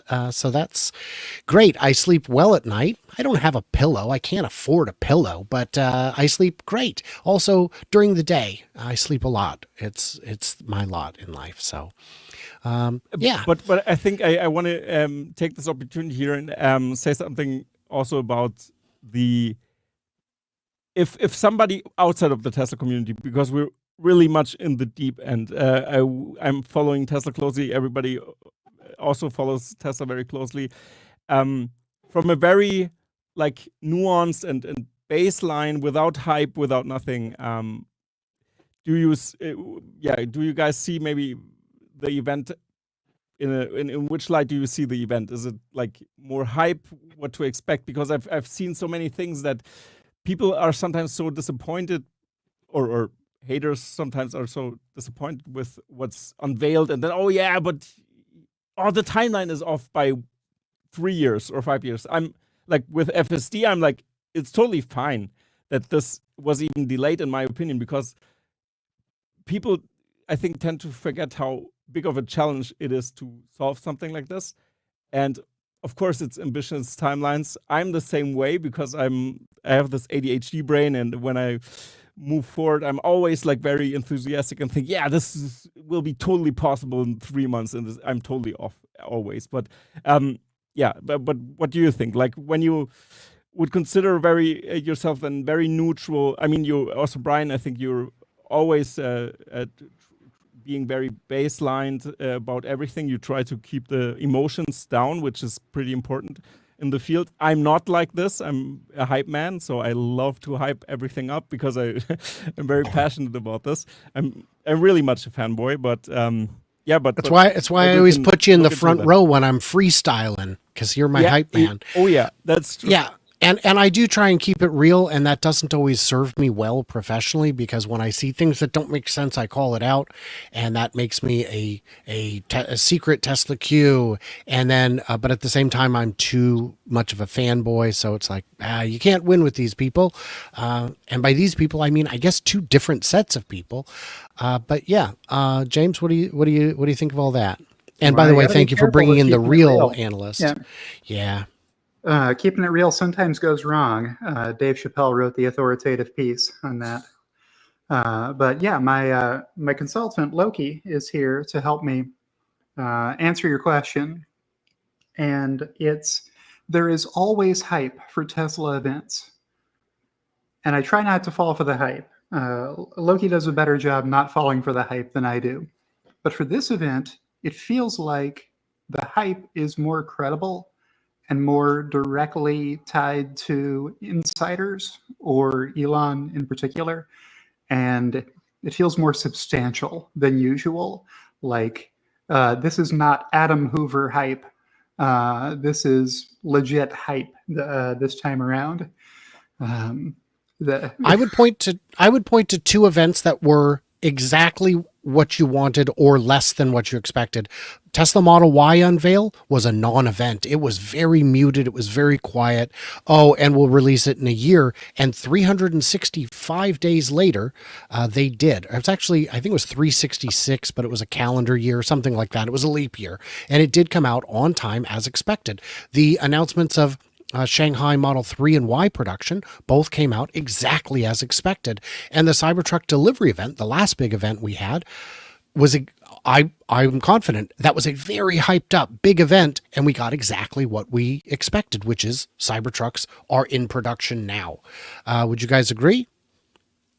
100%. Yeah, absolutely. Bunch of bobbing heads. That means I did something right. Oh yeah.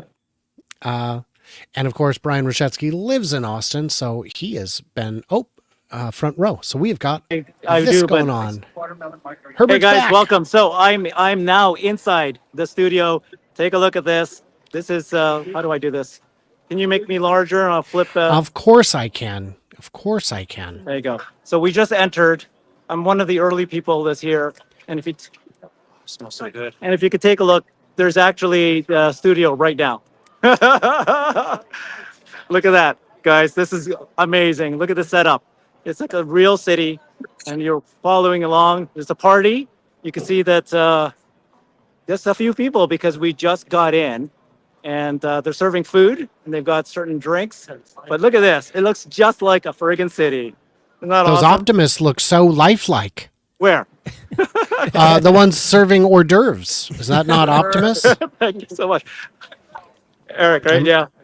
I'm good. Thanks, buddy. I am pretty sure those are Optimi. Where's Sandy? He's over there somewhere. Okay. Can I talk to him? Sure. Where is he? He's getting Yeah, but we've got a live stream. We got to get him on. Okay. I'm going to see if I can find Sandy Monroe. I was just talking to Eric right now. Platsky. Yeah. Sorry. Can I go in? Yeah. Looking for Eric Sandy Platsky Monroe. is Sandy's videographer, and definitely not a monumental pain in my backside. There he is. There we go. Let's get him. Let's get him.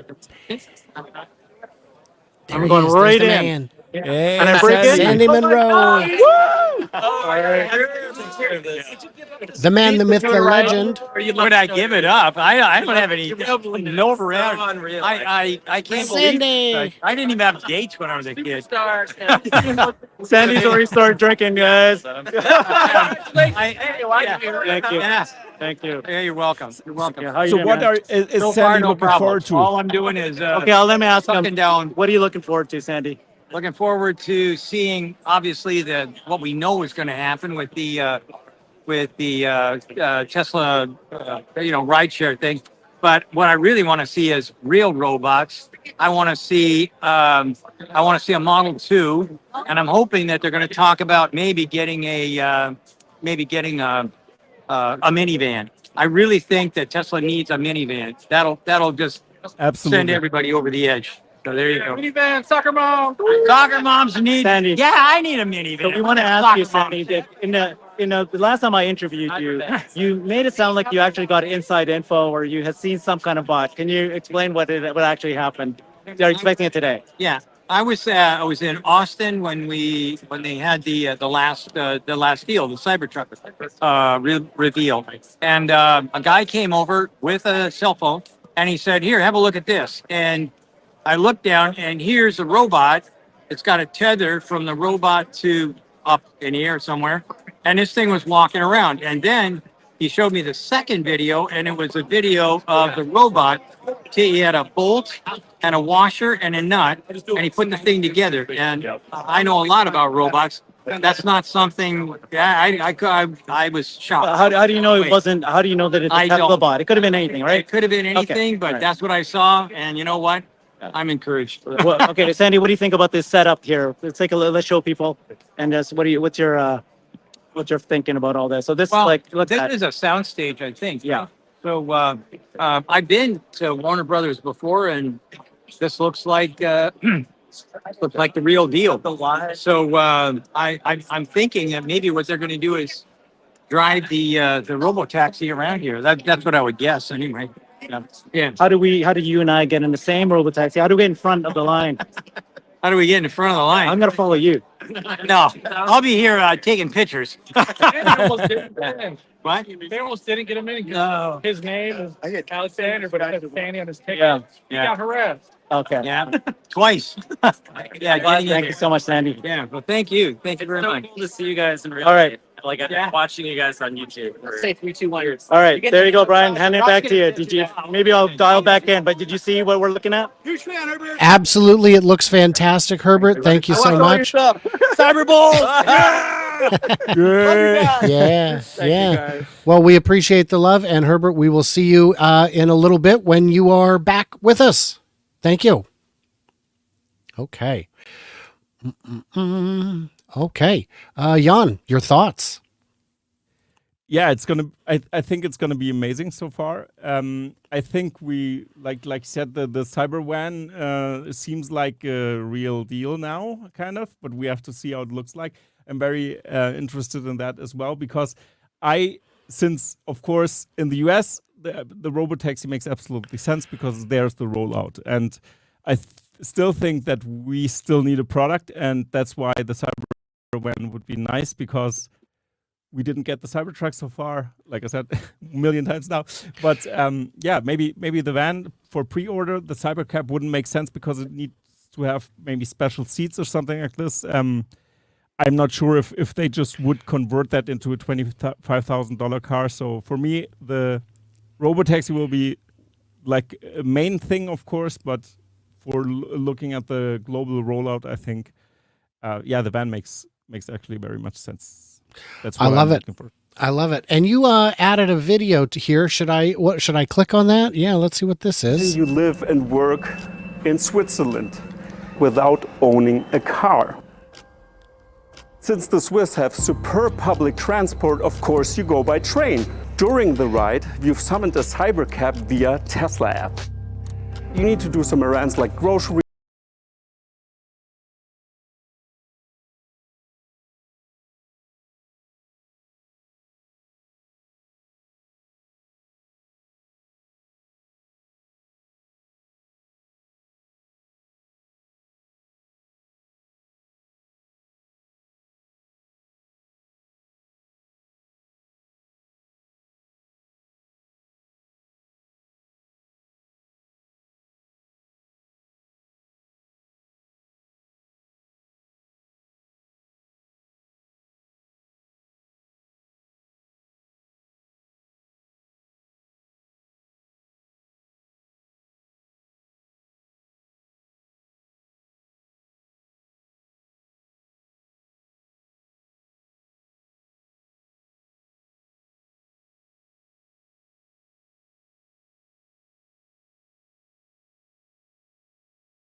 RoboTaxi. Love it. Love it. Now remind me, what did you go to college for again? For arts and crafts, for knitting. No, of course, for video production. But I just wanted to show that because I've recorded actually. Wait, was that a Cybertruck in Switzerland? Is that street legal in Switzerland? A lot of questions here. Yes. And why does it have a Nevada license plate, which is also interesting?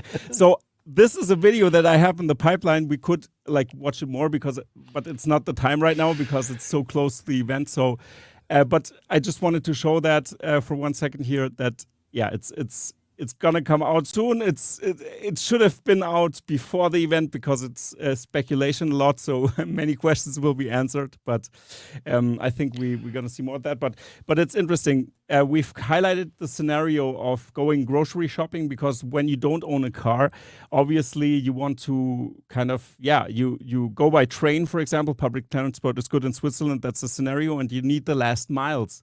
And I think the RoboTaxi is for that perfect because you want to go grocery shopping, have 3 or 4 bags to deliver home, and then you need a car. And then the RoboTaxi makes a lot of sense.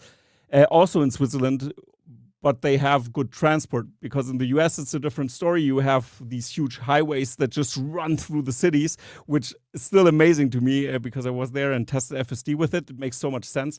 But the last mile in Europe is still a thing, and the trains are not so good in Germany. That's a misconception of many Americans. It's horrible, actually. I don't like that because then that's why I would love to have FSD. Well, I've been to Germany, so I'm going to disagree with you about the trains. No, I'm kidding, of course. But I will tell you, it is so much better than it is through most of America, where population sure. density Sure. makes mass transit prohibitive and expensive, and there's a critical mass you have to hit.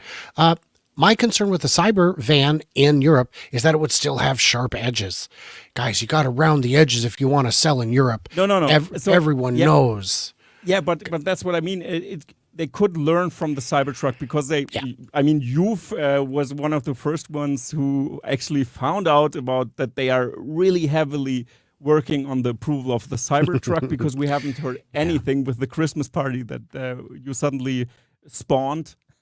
and and then this was something that was very important to note because that means that Tesla haven't given up because they just removed the pre-order page for Europe, and that's why it was so good to hear that. But now we know that it's more difficult than we thought. That's why everybody's trying to import that. Also, like Mark wants to do that. We've already seen one approval in the Czech Republic and of the Cybertruck, and the Tesla Owners Club in Austria is also trying to get it approved here, but it's a long process because you have to approve it one by one because it's not mass approved. Like it's just this Cybertruck is approved, then you need to approve another Cybertruck, and it's very expensive because you have to check the electricity. Some standards need to be changed even. Yeah, but so I think the van will be designed slightly different, that it can have a global rollout, because if they just would change some stuff on the Cybertruck, it probably would also be sellable in Germany. So I still have a pre-order. And I wonder, I assume that the cost for homologation is vastly higher than the cost for getting a single vehicle approved. A single vehicle could be prohibitive for most people. It could be $5,000, $10,000, but homologation is probably tens, hundreds of thousands, if not millions. I don't think it's millions because a lot of vehicles are sold in small enough volumes that would be prohibitive. But it'll be interesting to see. So any thoughts from the panel on what Sandy had to say? No minivan, Sandy. You're wrong on the minivan. I think I'm going to go way out on a limb and say if you've looked at the data distribution on people who hail rides, how many passengers are there? It doesn't matter what the average number of passengers is. It matters what the distribution is by integer. So the leading integer is 1, and the second leading integer is 2. So that's mostly what you need. And Tesla has 4, 5, and 6 passenger vehicles and a 7-passenger vehicle in Model X if you get the 7-seat, or Model Y if you have children, little kids in the back seat of the third row. So that's fully covered already. You don't need that. What you need is a 2-seat RoboTaxi, maybe a 3-seat. I don't know. If you do a bench across, maybe you could seat 3, 2 adults and a kid or something. My concern with the existing 5, 6, 7-seat models is more about accessibility. I'd like to see something that, regardless of how many people it seats, is easy for old people, young people, people with mobility concerns to be able to actually use. And I think that would also be critical for the Boring Company too, of course, but it would be critical for everyone, everywhere, all the time. And who wants to get in and out of a difficult vehicle? If anyone here's ever had an opportunity to ride in a Roadster or even sit in a Roadster, there's a skill to getting in and out of it. And I'd prefer not to require skills. But then again, I'd also like to have skills. So that's also worth noting.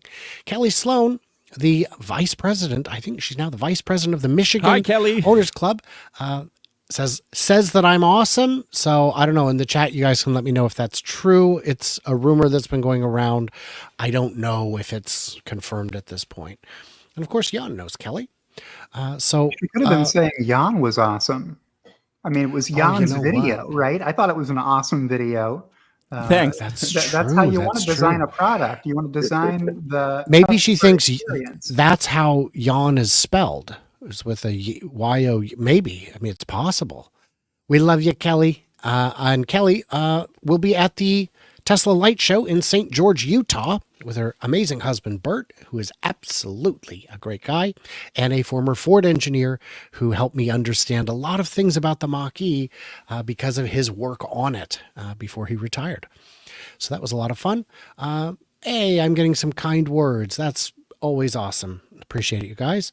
I would rather read them later after having gone to the event. But this is our, Brian-centric live stream. So we've got as many Brians as we can get, plus a James and a Jan. I mean, it's just, it's overflowing. We've also got this here. Love you guys. Greetings from Iceland. Very cool. Let's see. Millions of millionaires. How many bots each? So I don't know if that's the right question. So on the bots, actually, let's finish on Sandy. Was there anything else Sandy said that you guys wanted to address? Do you think what he saw was a real bot? Well, the video he's talking about is from a good while ago, right? Wasn't that during like the Cybertruck event or the Battery Day? It sounded like what he was saying was the Cybertruck first deliveries event, which would have been November 30th of 2023. I remember the date because it's the only Tesla event I have ever attended in person. Yeah. And that includes like coffees and cars. Although you did meet someone at a supercharger entirely on accident. Who was that? Gregor Trucks? I met somebody Double at Cap an Crimpen? undisclosed location. Yeah, it was I Love Teslas. I met that's right. on That's accident. Right. Very fun. I have also, I believe, met I Love Teslas at I believe that individual was at the Florida Cyberfest in Ocala, where we went on the off-road course and definitely abided by all the rules because that's, how we do it. He is at the Warner Brothers Studios right now for the We Robot event. Wow. Now, here's a thing that I was trying to figure out is, do you think that what they're going to unveil is a Wii robot, like a little tiny guy maybe? Or am I reading that wrong? Yeah, read it wrong. Oh, a Wii Okay, so we can rule that one out. Yeah, we tried. Brian Wang, we haven't heard from you in a while. Any thoughts on where we're at so far? I'm going to hop up real quick and grab myself a can of coffee. I'll be right back. So for Cybertruck, just looking at some of the statistics on that. So minivans and vans, if I got it correctly, about 1 million sales, or 1 to 2 million, I think, globally for that kind of vehicle. And then 3-row SUV, if you get that kind of vehicle in there, I think maybe they'll get to 2 million as well. So if you have something that a bit of a crossover for a large vehicle, I think it'd be a substantial potential TAM that you'd be addressing. So just on that speculation. But also if it's core to making it a robo-busing van type system, then that changes the calculation about how useful and the potential markets would be. Just off the cuff kind of analysis of rough numbers of things. Now we've got Herbert back in the green room, so let's add him now. Herbert, what is going on? Hey guys, thank you so much. I'm here with Kristen. Want to say hi, Kristen? Hey, K10 in the Kristen. house. What's Kristen, up? How are you doing? Good. Kristen, show them your badge. I am D. And if you look at the back of the badge, it tells you, look at the back of the badge. It tells you what group you're in, and it tells you what time you're going to be on the RoboTaxi ride. So that's how they do it. People are given their badges.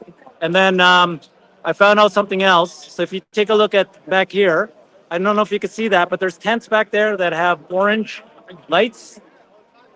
That's where apparently we might see a bot or so coming out.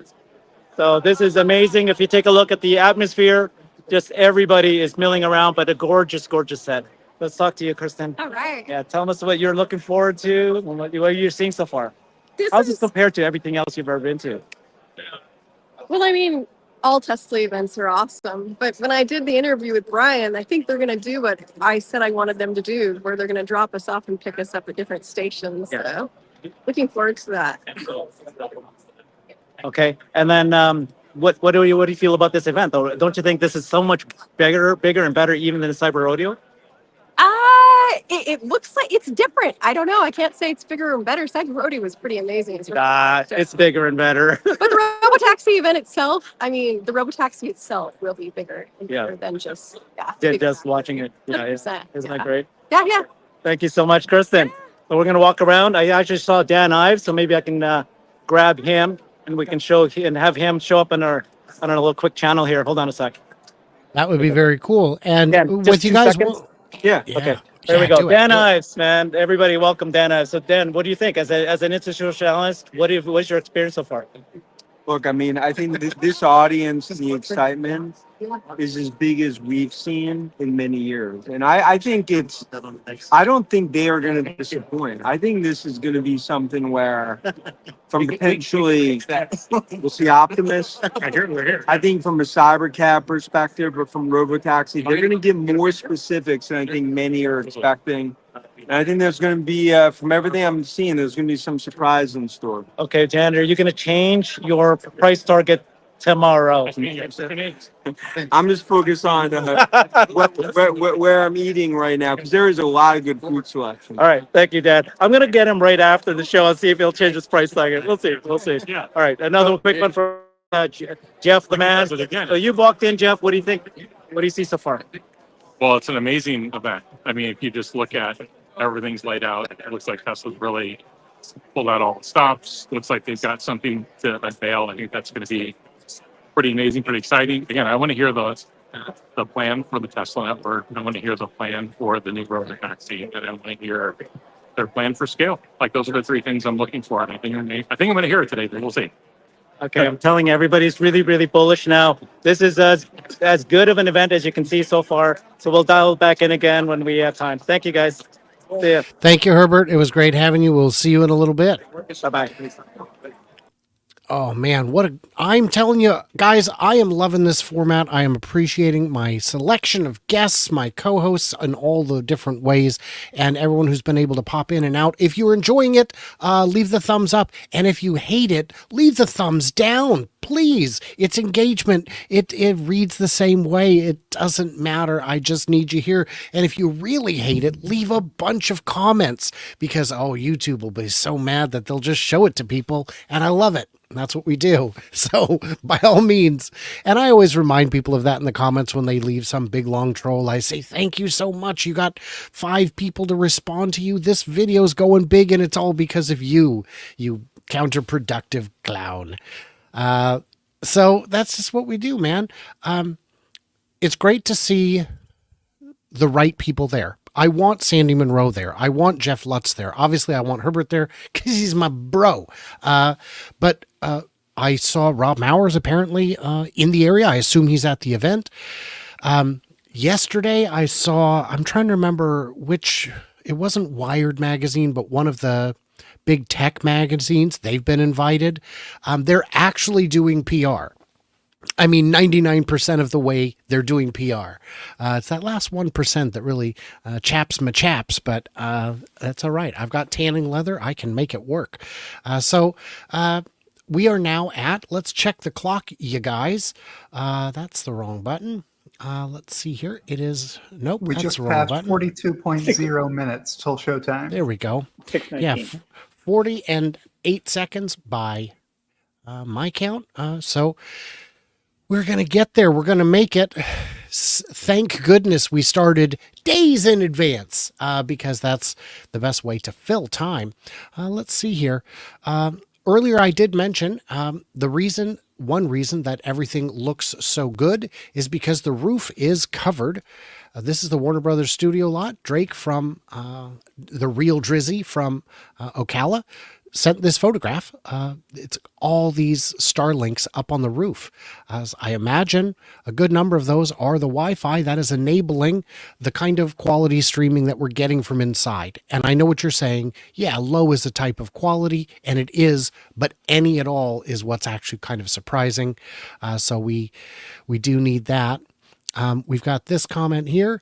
Hi from my Model Y in Tampa, since my house doesn't have power, AC, and internet. Oh, it's Paul Foss from Clean Technica. Hello, Paul. Good to have you here. Appreciate you stopping by. And Paul and I got a chance to hang out at CES this year, which was a lot of fun. We went to the hydrogen show for Hyundai. Oh, what are you doing? And then they interviewed him. Brian Wayne, you've got a comment? Just since we're talking about Starlink a bit, and we have some time, I think that the disaster relief and using the Starlinks for both the dishes as well as the direct to cell, where the direct to cell could be used by 30 million people, from across the various Carolinas, and also the in Florida. So it's a huge launch, and it also shows the need for having that kind of non-terrestrial communication that doesn't get knocked out no matter what's happening, almost no matter what's happening on the ground. So I think that is huge for Starlink sales. I think it's going to totally skyrocket, and then around the world, any police station, hospital, fire station, other urgent facilities, it'd be negligent not to have Starlink at this point. And I think you could have a global 911 kind of system with the texting, where you need to turn it on for everything just to have that set up. And I've been trying to talk to some people at SpaceX, and I think they're thinking along the same lines. And it's been interesting to watch because the number of Starlinks has doubled every 12 months, and now we're at in excess of 4 million. That is a very impressive production rate to be cranking out 1 million dishes and routers a year. I don't know how much more headroom there is at that point. So, because I mean, you can, I guess, build another production line, another extension of the factory, another entire factory. But there is additional capacity, and this crazy gamble, and you got to call it what it is. It's a gamble on Starlink actually worked. Listen, guys, I need you to invest $1 billion, maybe 10 billion. And I'm going to put up more satellites than have ever existed at a pace never before seen, using rockets 10, 20 times a piece, maybe more, and fill the night sky, and then have terrestrial. I mean, it's just going to work. And I had better than nothing beta, and it did just work. Of course, there weren't as many satellites at the time, so there was a bit of dropout. And then, of course, the price went up. And then fiber reached my street. And at that point, I was like, well, I mean, fiber. So we did get a super chat. Super excited. Some of you all have great voices. Well, some of us appreciate that. Thank you. So thoughts on Starlink? We'll start with you, James. Thoughts on Starlink? Yeah, they are killing it. That's the way you do it. You do a show of force with your Starlink terminals. You just line the whole roof with them and make sure you've got Wi-Fi that works, because you don't need your robotaxis dropping their internet connections. You want them to have rock solid, reliable Wi-Fi when everybody you invited descends on the place with their smartphones and wants to, check X with it. So, yeah, great to see Dan Ives there from Wedbush. He's been following Tesla for a long, long time. And he goes on TV and talks about Tesla a lot. He usually has a pretty good price target, higher than the current stock price.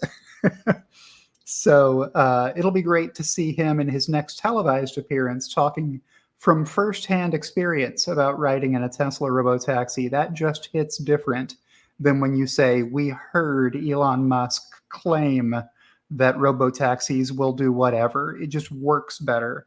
It reads better to the audience when you can say, I was in a Tesla robotaxi and it drove me safely from this point to that point. So I would address this real quick. Starlink for the drone show there. If there is a drone show, I assume the people who do drone shows bring their own communication equipment and wouldn't rely on anything that goes that far from the show itself. I imagine there's some kind of, because drones can communicate a substantial distance. Brian Rashetsky, how far can drones transmit line of sight? You are muted.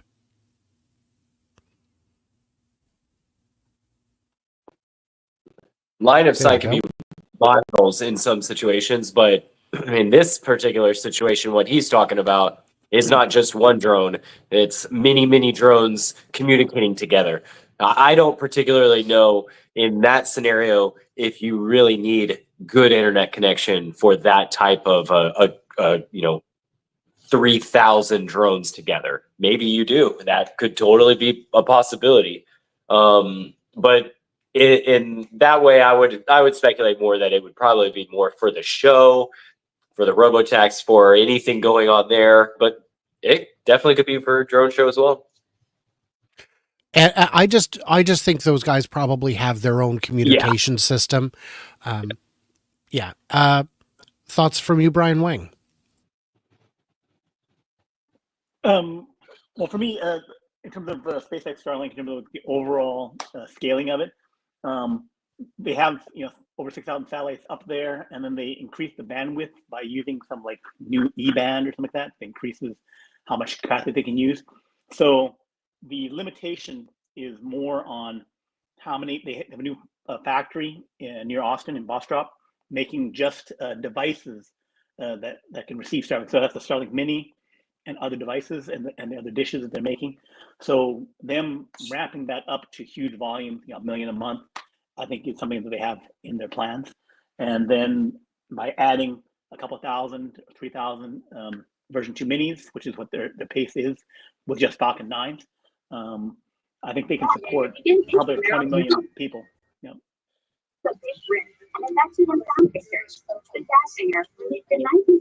You're muted, Brian. Darn it, Scott in the house. Have you got good news for us, Scott? What's going on? Finally inside. So I made it through security, and I think you might be able to see that we are taking a golf cart around and getting a flight tour. Finally made it through. So Herbert has already been inside and interviewed Sandy for us and Dan Ives. We're going to need you to pick up the pace, Scott. You need to go ballistic. This is right now you're in tourist mode. Herbert is already an extra on the set. And I know it's fun having hundreds of main characters out there who don't realize that they're extras, but it's how they were cast. It's a lot of fun. Well, I think Tesla Boomer Mama had a lot with him getting into the front of the line. She just pulled him right on up. She parted the seas. Oh yeah. Well, that's one way to do it. I would ask I've seen speculation. Hang tight. I'm going to quiet you for a second. I've heard speculation that we could see actual drives in actual robotaxis, but earlier today we saw photographs from people who did the studio tour this afternoon, where they saw holding lots of, I believe, Model Ys. What do you think we're going to see? Are you going to get a ride in a real robotaxi or a Model 3 or Y? That's what I'm hoping. I was expecting that everyone would get a chance to go to robotaxi, because we'd really like to see it from the inside, not just renders. I'll let you know when to exit out. And are you, in fact, a robot right now? Because a lot of you and the other robots, your indicator lights appear to be showing on your necks. Yes. So that means at least you're fully charged. That's helpful. Yes. All right. That's how they can tell us from the staff. And if we wander too far, they're able to say, no, you're not supposed to be over there. So those are shock collars. That's probably for the best. I would have suggested that if they'd have asked. Yes. Let's see. Exactly. So they are dog collars for sure. So we are geofenced, I think. That's good. That's what we need for clever robots, of course. Yeah. Scott is in a robo golf cart. Maybe not, but no, it wasn't. It was a human driver. I'm pretty sure. You can't be positive, but I appreciate you protecting the secret until later when we find out that you're all robots.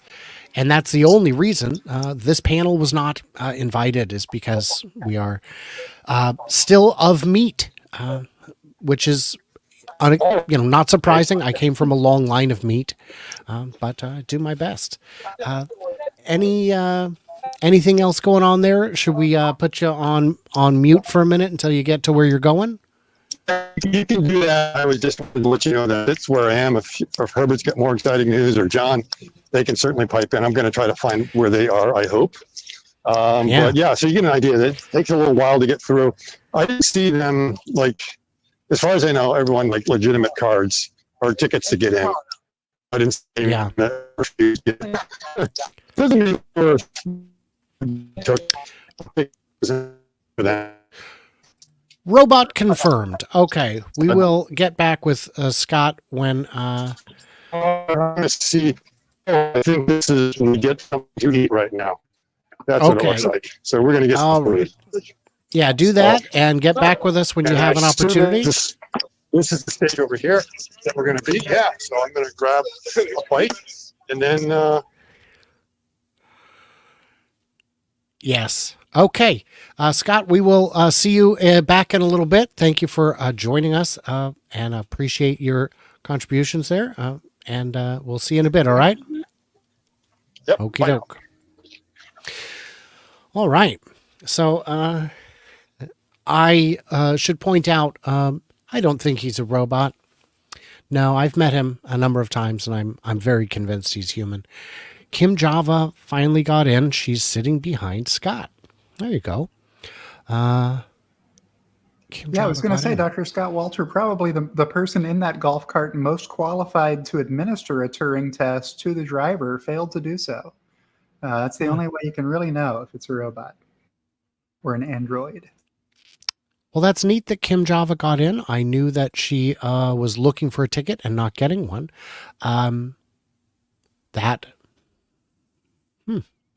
All right. Let's see here. Elon has to let Elon out.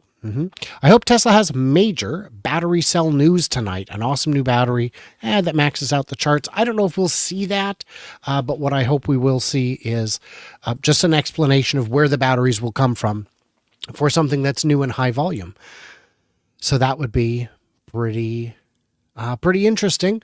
Yeah, so let me check my notes here and see if there's any other ones we need to discuss, because let's check the clock at 26 minutes and 31 seconds.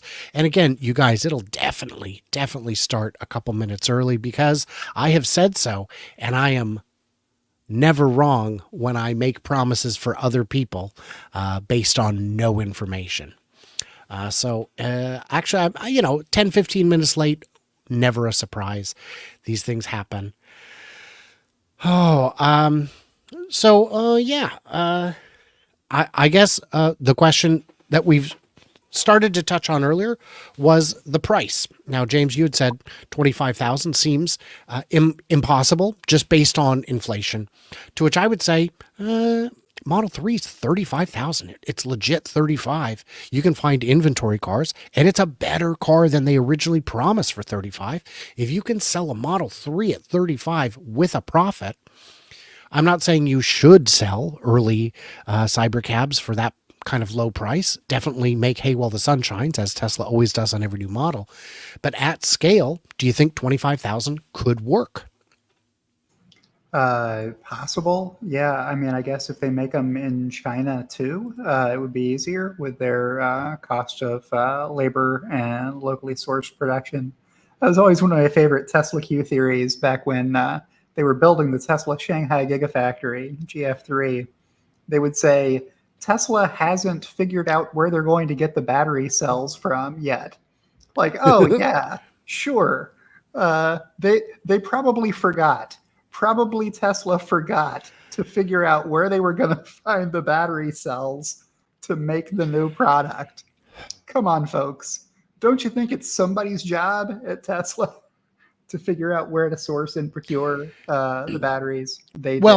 It's difficult because I don't know which country makes the most EV batteries. James, do you have that information handy?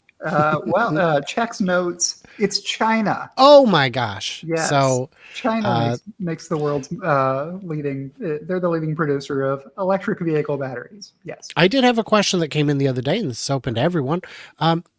Is the Shanghai Tesla Model 3 and Y the best build quality, and what's wrong with the other ones that makes them not rise to that level?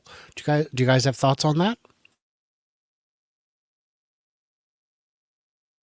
Oh, a stumper.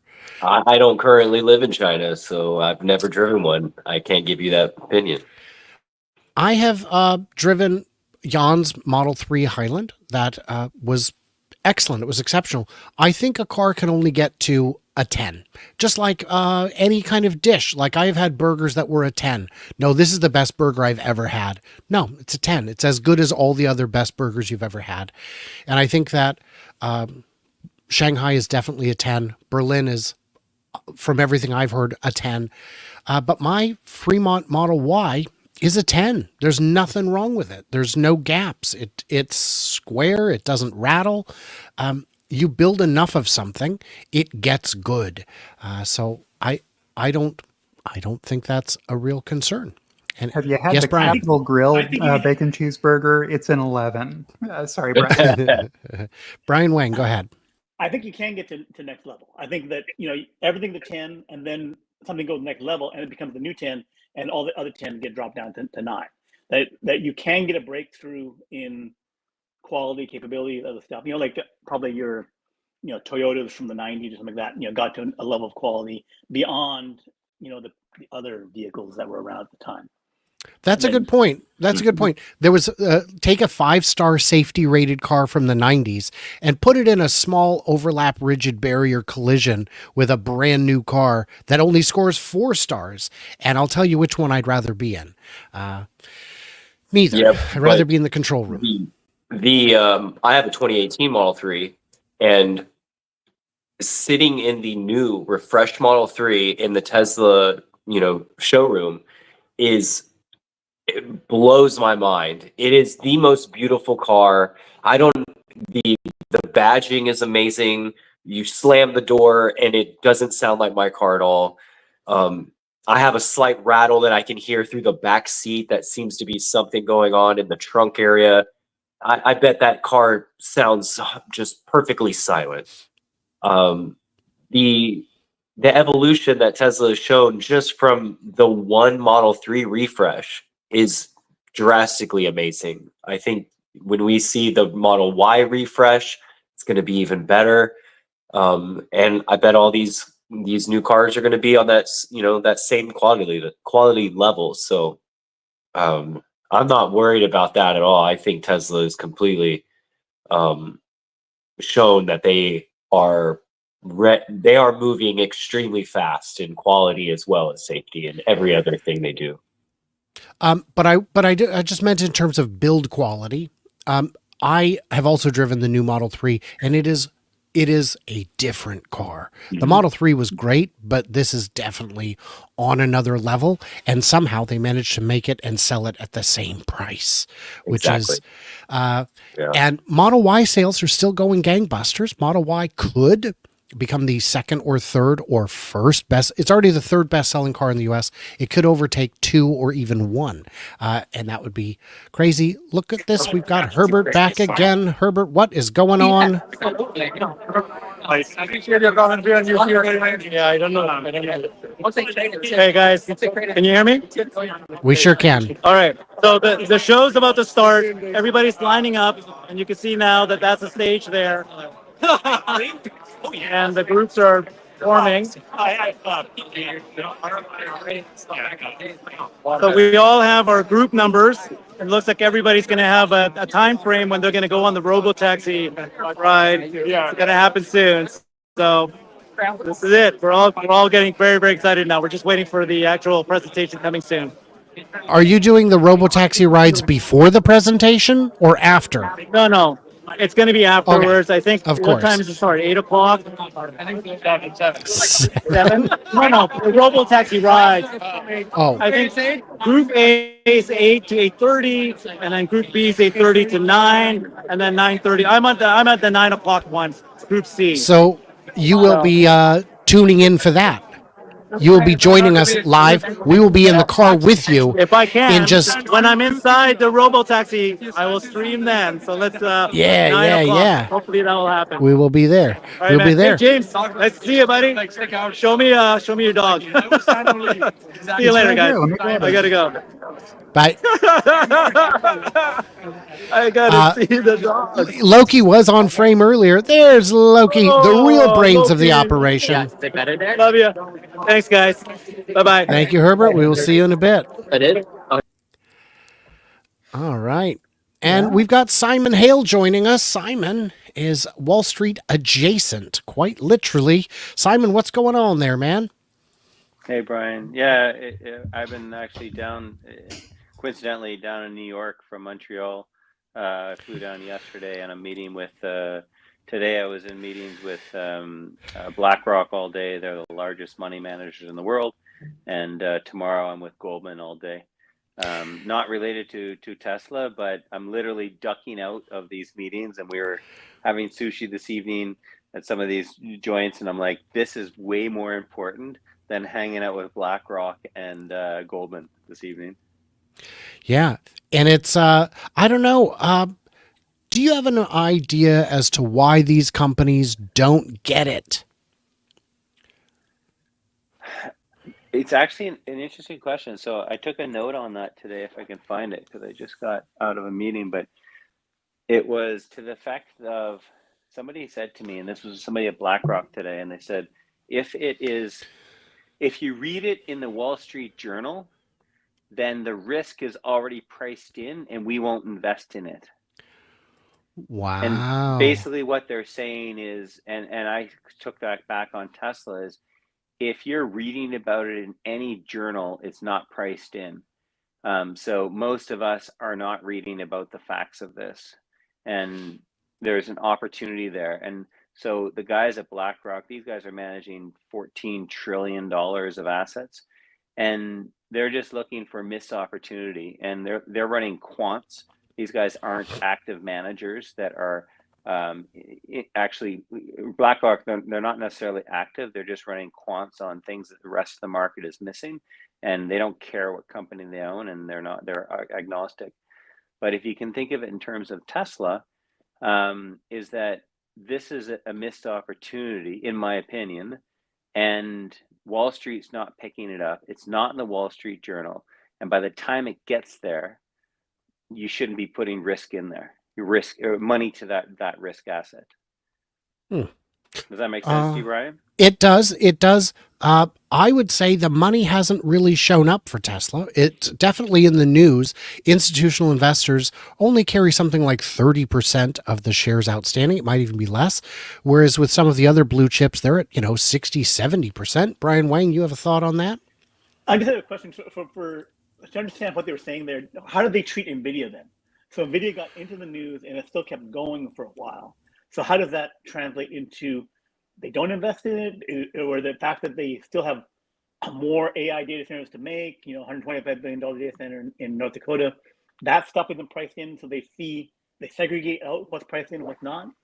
How does that work? That's actually a really good question. So they actually did comment, and what they were doing today was showing off their AI software and how they're utilizing it to identify investment opportunities. And they showed that they basically, and I don't know anybody who can do this, none of us can. First comment was they get most of their data from the end of the earnings call, not the beginning, because everything else is scripted. And once they get to the end, you got analysts asking questions and it's unscripted. But what they would do is run all of these analyst calls through an AI and basically filter for certain words. And they weren't just trying to look at, are they bullish or bearish, but they were trying to look at, is it getting more bullish or more bearish? And then if you bring that back to NVIDIA, they said, we're looking at NVIDIA, and then all of a sudden they beat their earnings forecast by 40%, and everybody went crazy. And they started looking back to say, okay, who else has been talking about AI for the last 2 years? And who just started talking about it now? And they made filters to filter every script through all earnings calls to understand who's talking about AI, who is now, who's faking it, and who's been talking about it and doing it for the last 2 years. And so everybody was caught off guard with NVIDIA. And then they started looking at, so you have to think of like NVIDIA went up a whole bunch and then it sort of stalled. And the reason why you see it move, and this is, you have to understand quants now. If you're ever watching an earnings call and you're watching the stock in the aftermarket and you're wondering why it's moving, people are running quants on this, on their models, trading based on all this data that they're getting. It's crazy, and that's what's moving short term. Now, long term, the market's going to figure out what a stock is worth. But when you're watching the aftermarkets and you see a stock moving up and moving down, this is guys like BlackRock and Goldman that are taking every word for word, put it in, and then all of a sudden have a trading algorithm that trades upon it. Interesting. So then Tesla then has been talking RoboTaxi and other things for several years, and the AI thing for several years. So then, if this confirmed this for real, then that would be something they would then start acting upon, right? It could be a trigger potentially if certain things align in terms of like the AI RoboTaxi story actually coming about tonight or something, right? That I'm not sure. Again, and I've talked about this before, is that NVIDIA only became sort of an AI play once the earnings came in. But Jensen Huang has been talking about AI and how big it was going to be for like the last couple of years. And it was until all of a sudden the earnings blew up on their AI chips that all of a sudden everybody goes back to the drawing board. And that's my concern with Tesla. If you're like thinking short term, is people have to see it in the numbers. But that being said, that's where the opportunity lies. The opportunity didn't lie in NVIDIA. If your NVIDIA stock is going from $10 to $100, do I care that I had to hang on to it at $10 for 2 or 3 years and then it went to 100? Who cares? You saw the opportunity. And so that's my view on Tesla, is this is the missed opportunity that nobody's talking about. And, you know, if this stock 10Xs from here, based on a lot of our predictions, a lot of our analysis, that's where the missed opportunity is, because it's only priced in to Wall Street sort of valuations once you start seeing those numbers come in. But other retail analysts are looking at this and saying, wait a minute, we're doing the numbers and you guys aren't pricing this in. Where are your, and I've heard, you know, a dozen retail Tesla analysts asking Wall Street analysts, why aren't you valuing, or why aren't you doing a valuation of the RoboTaxi or the Optimus? They say, well, we haven't seen the numbers yet. So based on the track record of Elon and the other companies, doesn't that present an opportunity? I've never seen Elon and Tesla fail. Everybody doubts them. So then many of us look at those valuations and we start doing our own numbers and go, wow, this is bonkers. So I would jump in here real quick and say, isn't it their job to look into the future and start writing things down that the other people can't see? Because once the other people can see it, like you already said, if it's in the Wall Street Journal, it's too late. Jumping over to take a quick peek here. 10 minutes and 31 seconds, 30 seconds to go. We can make it. This is exciting. I am hopeful. I am not sure that the rides tonight will happen in actual robotaxis. I fear they may only be in 3s and Ys.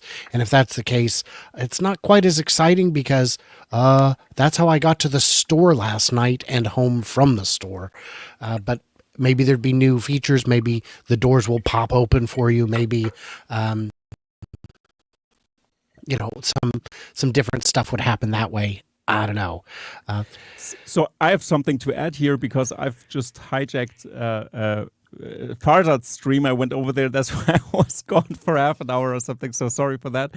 I was over there, and to my surprise, people actually got invites right 10 minutes before the event and stuff like this still, and was let in. So that's something new.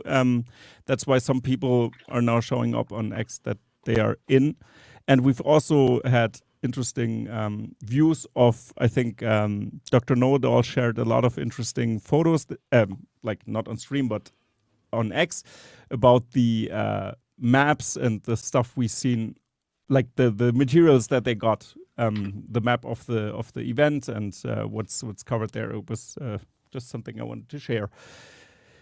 Yeah. Yeah, it's interesting. There were not very many people left on this side of the velvet rope, but we have some great analysts here. I think it would have been criminal to allow me in, because then where would the brilliance be, you guys? Where Yeah, I beg of you. I wouldn't have been able to just jump over to Farzad's stream then, of course. That's true. Yeah, then my guests That's would be true. very, where's the host? Where's the host? It's just, why am I running the stream? What's I happening? can't click anything from here.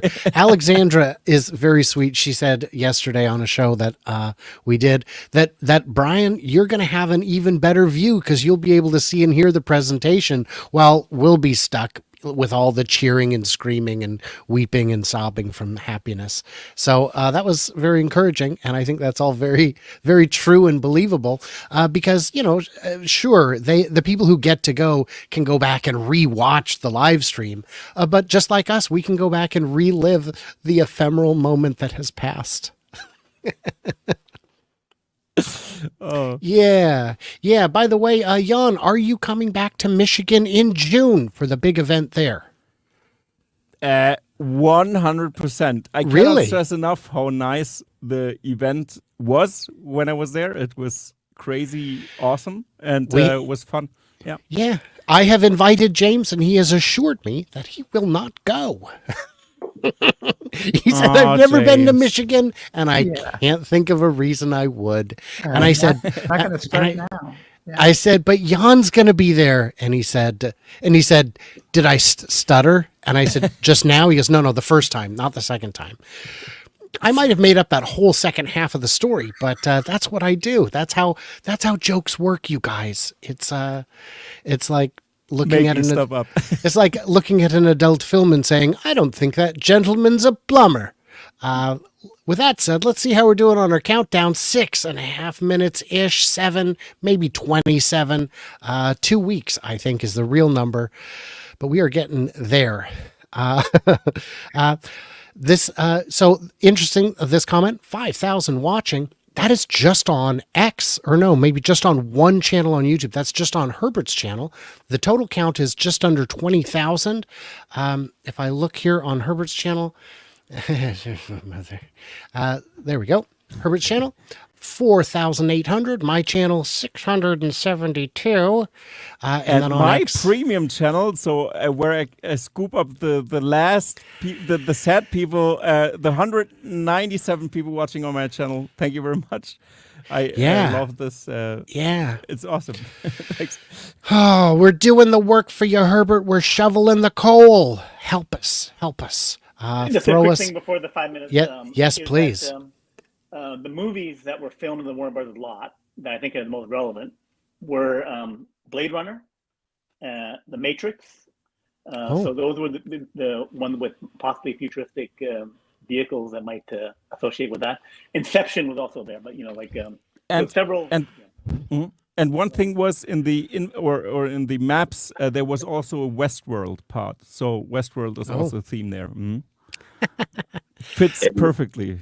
And there's a robot that's folding stuff also, like Rashetsky, what do you got? What do y'all think that these new cyber van vehicles are going to be made out of? Do y'all think they're going to be made out of metal, like a stainless steel? Will it be thinner than Cybertruck, being lighter? Do you think it won't be, or do you think the cyber name is just for the look, not necessarily for an exoskeleton style steel vehicle? So on that note, we had actually Tom Zhu. Sorry, I've the name I couldn't pronounce. It's difficult for me from German to English, and then the name. So he said he talked about this when he was interviewed on the side of an event, that it doesn't necessarily have to be stainless steel, but it could also be a polymer of some sorts. But I think stainless steel makes sense because they already have this bending process. So I don't think why should they only use that for the Cybertruck. I think it is a core thing not to paint anything. So the paint shop really is a pain in the actual smart summon. So yeah, so I think so that yeah. So I would say we know Tom Jew's comment was paint is expensive. That's all he would say. When Matthew Donegan Ryan, well, right, but it's Matthew Donegan Ryan hung out next to the Cybertruck all day at that event and got every bit of information he could and then published it. And Tesla was not happy. They went ahead and blacklisted him. He did get into this event though, so obviously they weren't too mad. What? Oh yeah, no, he's in. Oh yeah, no, he's in. Everybody's in. Everybody's in. But what I think it could be, maybe it's not stainless steel because stainless steel requires nickel. Nickel's expensive. It requires other metals that can not always be in infinite supply. So what I would expect to see is maybe plastic, maybe carbon fiber, maybe some kind of composite, if they could find a way to manufacture it at lightning speed. The huge advantage that steel has is it shows up ready to stamp or roll or break, bend. So it could be anything. 3 minutes, you guys, 3 minutes. And for those just tuning in, where have you been? We've been at this for hours. But we will be posting some of your comments on the screen while it goes. We'll be posting our own comments on the screen. Who knows? Maybe we'll leave up our faces over here so you can get our what the what reactions. I don't know. Guess if you do not wish to do that, you can just select stop cam at the bottom and it'll just leave you as an icon, which, of course, looks like this in my case. Boy, that's so much better. I don't know. I should just leave it that way. And then afterwards, we'll be recapping. So we'll all be taking copious notes, definitely paying attention, certainly not, putting up photographs of ourselves and pretending we're actually at work, Zoom style, living the dream. And with that said, we got 2 minutes. Anybody got some super important last minute thoughts we just need to get in? Well, I don't know during if the it's countdown? important. I've got 3 screens over here to my left. I've got Bloomberg, CNBC, and FactSet. And FactSet, I'm just trying to see what's going to happen during the event at market hours. But I did see Ross Gerber. He just left CNBC. That was interesting. Yeah, Ross is interesting. I find it exciting that he has such outsized influence in this space when you compare it to the historic returns of his fund, which are negative. But some of his views are negative, so I guess it matches. And that's... I tell you, man, I try and get James to come on the show all the time. He loves me so much and he's just too busy. He'll be back sooner. I can tell because I'm we fun. should in the future, we should just, for James, we should just pretend to have a live stream. Then we interview him on our shows and then we just do a switcheroo and then he thinks, wait, when is the Tesla event again? So, James, we all love you, man. Yeah. Aw, well, I can feel the love radiating for everybody. I'll answer the question that was posed earlier, which is I think they're going to use the gigacasting technology that they've been pioneering for many years now. And they're going to make the thing out of stainless steel and glass primarily. Some people think Cybertruck is entirely stainless steel and glass, and it's not, right? There's other stuff in there too. Not even Tesla exoskeleton, engineers, so yeah. They go piece by piece, figuring out which material is optimal to do this job. Yeah. So this cross section or, this support piece, whatever it is, they go with whatever makes the most sense for safety, and for durability and for strength and whatever trade-offs they're trying to balance. I would expect to see Cybertaxi do something similar to what we've seen as the state of the art from Tesla, which is Cybertruck. And for those of you who are not patrons of James Stevenson, every week he has James and Loki's Gems of the Week as an exclusive on Patreon and X and probably YouTube if you have channel members. And it's like hanging out with James. It's a lot of fun. I think they click on the We Robot thing and they go to some broadcast thing and it goes to 1 minute left. Yikes, thank you for can you shop later, Brian, please? Nope, shopping now. Shopping broccoli. And for those that are watching this that aren't aware, I think, James, you've been named by Elon Musk as the best Tesla analyst on the street. So hat goes off to you. Well, you're a heck of a nice guy to misquote him that way. I appreciate it. I do have some direct quotes from Elon back here on the shelf behind me of some nice things he has said about me from time to time. I am striving every day to be worthy of such high praise. While I have my day job too, that takes a lot of my time. Yeah, so we are just about down to it. They've got 98,000 views. We've got 24,000 views. Wow, I see. I could have just done that. Yeah, not too bad, you guys. Doing pretty good. Oof. And I actually promised the missus that I would log off at 10 p.m. local time here on the East Coast. So, okay. I will say a bit of fonda to you. Thank you, James. It was an absolute delight having you. Tell Loki we said thank you for sharing you. All right, folks. And Loki should Loki check your inbox. Loki should check the inbox. I'm gonna interview her. I'll make sure he checks his email. He checks it. Yeah. Bye. All righty. Very good stuff. We are down to it. This is gonna. This looks like a neural net that we have. We see here the connections being made. This makes a lot of sense since we are talking about AI capabilities of a car too. So that's what I interpreted in this picture. What do you guys think? I think that their volume better increase or it's going to be kind of quiet and frustrating. Yeah, that's what I think. Yeah. Are they also on YouTube? Can anyone tell me?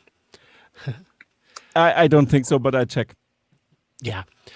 Looks like we've got Scott joining us. Yes. So any updates from your standpoint? Oh, it's 7:03, so we're ready. So basically, here with John and let's see, Tesla Tino is around here. I also over here, Brian full screen and some other. So Hubert managed to get up to the main stage. So, is he a VIP? Yeah, admittedly, he's a VIP. Or Tesla Mama pulled him up full there. Screen. So the Tesla royalty is over there, and the rest of us are back here watching the live stream on a big screen like the rest of you. But at least we're being fed. I can say that much. And we also, John, you're D, I'm F. So this is like Southwest birding right now. And somewhere on there is a time of when I think we get to go on our rides. Between 10:30 and 11 p.m. Wow. So it's going to at least 11. 9:30 to 10. So there we go. 9:30 to 10. So I will be the one with even earlier than us. I'll trade you. I will be the very last one to get an impression. I don't think so. Yeah. There was a lot of people out there. Yeah. Have you seen anyone after F? I don't know. Have you seen these? Yeah, there might even be another group off somewhere else. Yeah. But that means if after 11, then that's going to midnight or something like that. So I don't think this party is going to end anytime soon. Yeah, I don't know if you can hear John. Yeah, so I don't think this party is ending anytime soon. Yeah. So yeah. Who knows? Who knows? And then whoever what's they're supposed to be. Oh, how do we do this? Oh, let's get it out here. Yeah, the movie's a lot that have nothing to do with the camera control. All right. So that's supposed to be what's called the Tesla Theater right now, at least for tonight. But yeah, that's it. We don't have much more to update except that Dirty Tesla is here with us. Joe Tegmeyer, I think, is here. Even believe it or not, Rob Lauer is here, back with the rest of us. So I guess that's how it goes. I guess Rob's not considered a VIP again anymore. Oh well. And even Bradford's back here with us. So We're not alone. We're amongst friends. That's all I had to add. Thank you, Scott. We appreciate you giving us the big report, and we'll be on the lookout for your update as it becomes available, and we'll be here until we're not here anymore. All right. Very so the good. live stream is also on YouTube. We could also check if the sound there is better. The people are saying that on YouTube that's a fake. Oh, great. Yeah, so I will not be doing that. No, but it's no. That's not a fake. It's on the official Tesla website. Yeah, it's not a fake. Okay. It's just playing. It's just playing that song and the lyrics to it. But Is it just playing this?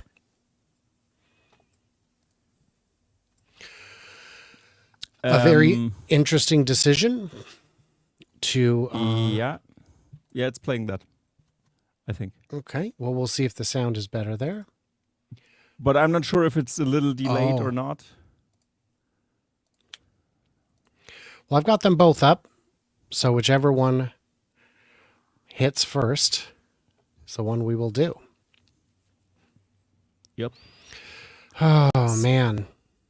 So, yeah, to the audience, what do you expect from this event? What's the main thing you're 100% sure that's going to be shown? I would love to hear it. We've got Herbert back. Let's do this real quick. Herbert, Herbert, what is going on? Hey, can you hear me? Okay. Yes, sir. So the event is just about to start, but it's really interesting because now we're seeing all the VIP people. We've got Joe Gebbia, the board member from Airbnb, or board member of Tesla. He's with his wife, Siobhan. I guess one of the mothers of the Elon's kids are here, and then you can see over here that's the VIP section. This is where the RoboTaxi will come. And these guys will be the first to get in the RoboTaxi to get a ride. That's the situation. You can see that there's like these things they call stations. So I don't know if you can see that. It says human directory station. So that is where you're going to get picked up, and then you're going to go for rides right here on those streets, right here. So That's it. We're feeling like the event is about to start right now. Thanks. That is exciting, and yeah, we'll check back in with you when you have a chance. And yeah, very cool. Very cool. All right, thank you. Bye. Thank you. Say hello to Kristen. Bye. Oh, so interestingly, the two feeds I'm seeing from Tesla and from are slightly different. Slightly different. Maybe one is ahead of the other. Tough to say. I think so. That on I think maybe X is slightly ahead. Yeah, it would make sense that they do that like that. Yeah. Well, if the volume is insufficient, we will switch to the YouTube one because I believe the volume is better, but we will find out. Brian has rejoined us to complete the three Brian and Simon and Jan Quinfecta. I don't know what you call that, but it seems pretty good to me. It seems like a all-star lineup, and we appreciate everyone being here. The paint is drying. Nice. Let's see. So yeah, we are here covering it. We are getting ready for the big event. We are excited. There are RoboTaxi rides tonight. That much has been confirmed. The admission lanyard that is received by guests is their assigned time and lot. And we found out Herbert didn't want to brag that he was in the VIP section, but Scott Walter already spilled the beans. Alexandra grabbed him, took him to the VIP, and said, "This is it. He's the VIP." So this is a great point here. Are we getting our Back to the Future hoverboard? It would only make sense. Just important here. If that doesn't show up, Wall Street will be furious, and we will see that in the stock price, of course. Who do they pay for these VFX? I can answer that. Fiverr. Yeah. Jan, if you requested someone to create VFX for you and they gave you this, how would you feel? Yeah, pretty good. I think it's good visual effects here? It's happening? fine. It's fine. Yeah. It's not exciting. I do feel that there's a neural it's- theme yeah. here with the Yeah. neurons and the synapses and all that. Mhm. Yeah. I have, and I don't mean to brag, several of these firing in my head at any given time. Because Well, that's because good. I don't mean to brag, but my IQ is 3 digits. Oh, you not I- also like Herbert didn't brag about the VIP section, so that's good. I hope he doesn't see this at his own channel. Oh, I mean, no, I hope he does. I hope he comes back and spends 10 hours watching this. Oh my gosh, there is so much about to happen. So yes. what we could do is share maybe on X the feed what the people are sharing about this event right now until the stream starts. And then, I mean, this could make sense because we've seen some materials, some maps of the whole RoboTaxi event maybe. Or We have, should huh? we just... Yeah, huh? I'll take a look. Dr. I'll take a Know-it-all. look. Something like this. Tesla's rumored to have 15 acres at the event. And this is the map. Westworld, Metropolis, Tesla Theater, and New York. Interesting. I have a bet with our CEO, says Joa. He thinks we will only see app plus service launch today. I think it's a new platform and 2 cars with and without steering wheel. What's your take? And Joa got a ticket. Yeah, so that's neat. Yeah. I don't know what to say about the map. You guys, what do we say about the map? I think it's going to go all over town. I think we know that it's going till at least 10:30 or 11 based on the times slotted for test drives. Yeah, 700,000 viewers. Let me take a look at that. 732,000 viewers. Whoo. That would... So, yeah. I don't know how many views the Apple presentations get, but this is 732,000 views here. And if we jump over to YouTube, we see another 98,000 here. Whoops, did I unshare? I did. That's funny.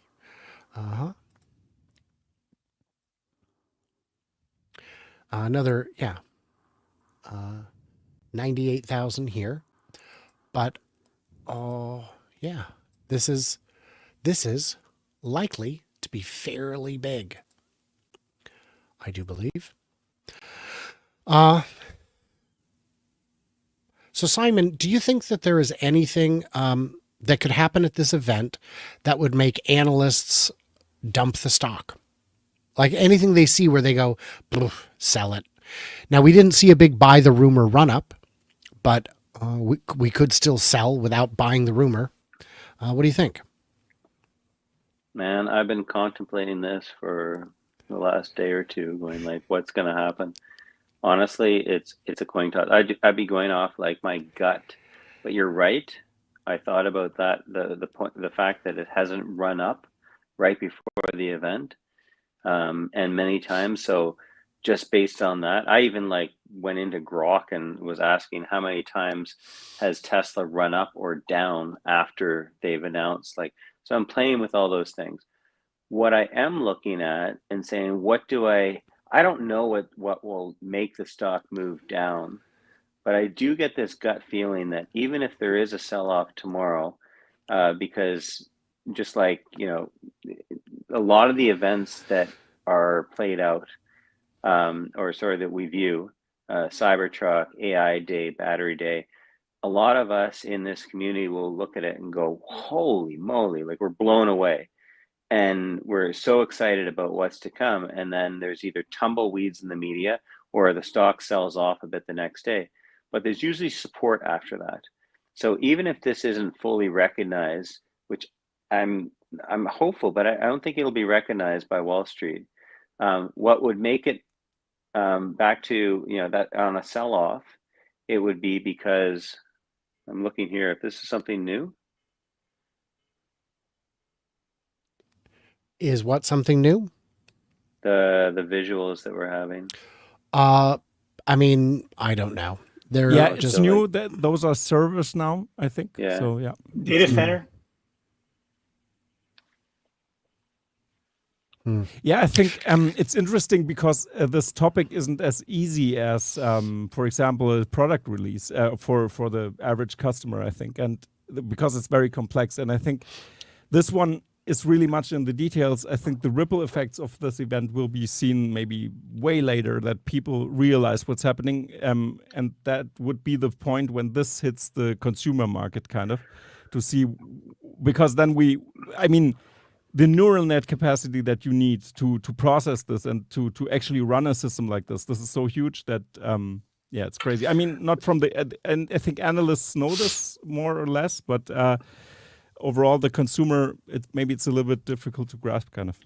So what I would see is what would the street need to see for this to run the stock tomorrow? And none of us here are short-term investors, but of course we all feel better when the stock goes up, and we get depressed when it goes down. I think that if they could lay out a path, and I think it's completely doable that they do this, if they could lay out, like, Wall Street needs to be spoon-fed, this is our plan. So I'll give you an example. They would say, okay, we're going to start producing these robo-taxis in first half of 2025. And we're going to put it on this platform. We're going to charge, well, actually, they probably won't say what the margins are, but they'll say, this is what we expect. So if they can create some kind of forecast that the analysts can put it into their spreadsheets and then come up with their own numbers, it's not that difficult. And if Elon wanted to do that, I mean, he's been known to pull out a couple of rabbits recently. And if he could do that and just give Wall Street a tidbit of, this is our view, and he doesn't have to lay it all out, but just give them some kind of view, not just, we got a battery and this is what it's going to do, but what are the economics of this? So what are the economics of this robo-taxi? And I don't know if I'm explaining it properly, Brian, but that's what we need to see on Wall Street, in terms of, like, just give people, lay out the groundwork as to what are the economics of this. And then all of a sudden people can go back and put in the spreadsheet, and then they'll put in possibilities of how that will work out. Yeah, that'll work. I mean, think about the Cybertruck. Right. They launched the Cybertruck, and I saw that and I said, holy crap, what an incredible product. And then everybody in the street says, who's going to buy that? That's ridiculous. and we're all watching that going, that is genius. Yeah. And then it comes out and it's genius, and everybody's buying it, every star in Hollywood, and this thing will probably outsell the biggest out.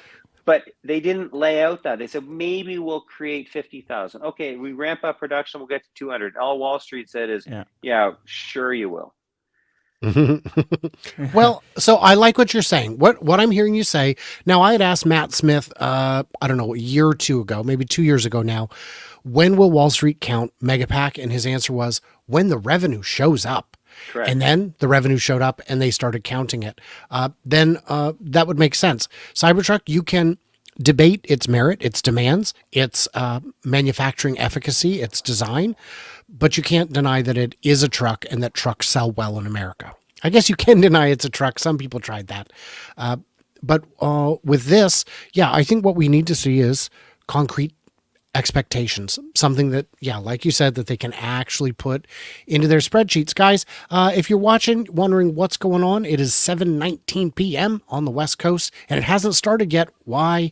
Because it hasn't started yet. It's just how Tesla do. This is not a surprise to me. I don't think anyone on the panel is surprised. The view counts are still climbing. 1.1 million tuned in on X alone, much more on YouTube. And then, of course, we've also got all the people watching on other channels, mine and elsewhere. So that's, Tesla Fix, of course, co-streaming this with me. And Herbert, Brighter with Herbert, is also co-streaming.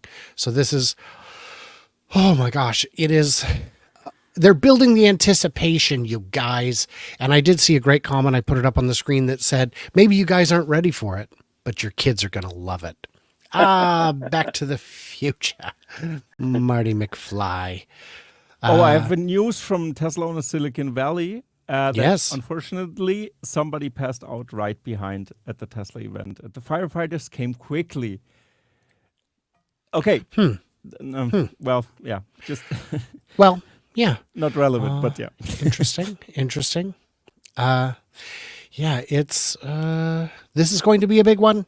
I don't know what we're going to see, but I'm very excited. And guys, feel free to continue commenting during the stream. The comments are visible to me, and I will add them if I like them or if I see them, because they're coming in pretty quick and I can't see all of them. So if I don't put yours up, it is nothing personal, or it is, and I won't tell you, because I'm a nice guy and we can disagree about things like let's go. I agree with that one. Okay, that was a bad example. A shrubbery. Okay, I'm just gonna I'll just say right now, knee. Yeah. So 7:21 in the PM. It is 10:21 PM on the East Coast. Guys, what time is it in Germany? Oh, just 4:20, literally. 4:20 in the AM. Yeah. Rashetsky, you're in Central? Yep, Central Time Zone. We got 9:21 here. And Simon, you're back east, so you're at 10:21? That's right. And Brian, you're on the Eastern? I'm just West Coast, so in California. Oh, you're on the West. Oh, you're in California. Yeah, I did not realize. Yeah. Oh, yes, and we are on Elon time. And yeah. And I got another one for you. yes. Oh, real quick before we do that though, is what time is it where you are watching this? Put it in the chat. Go ahead, Brian.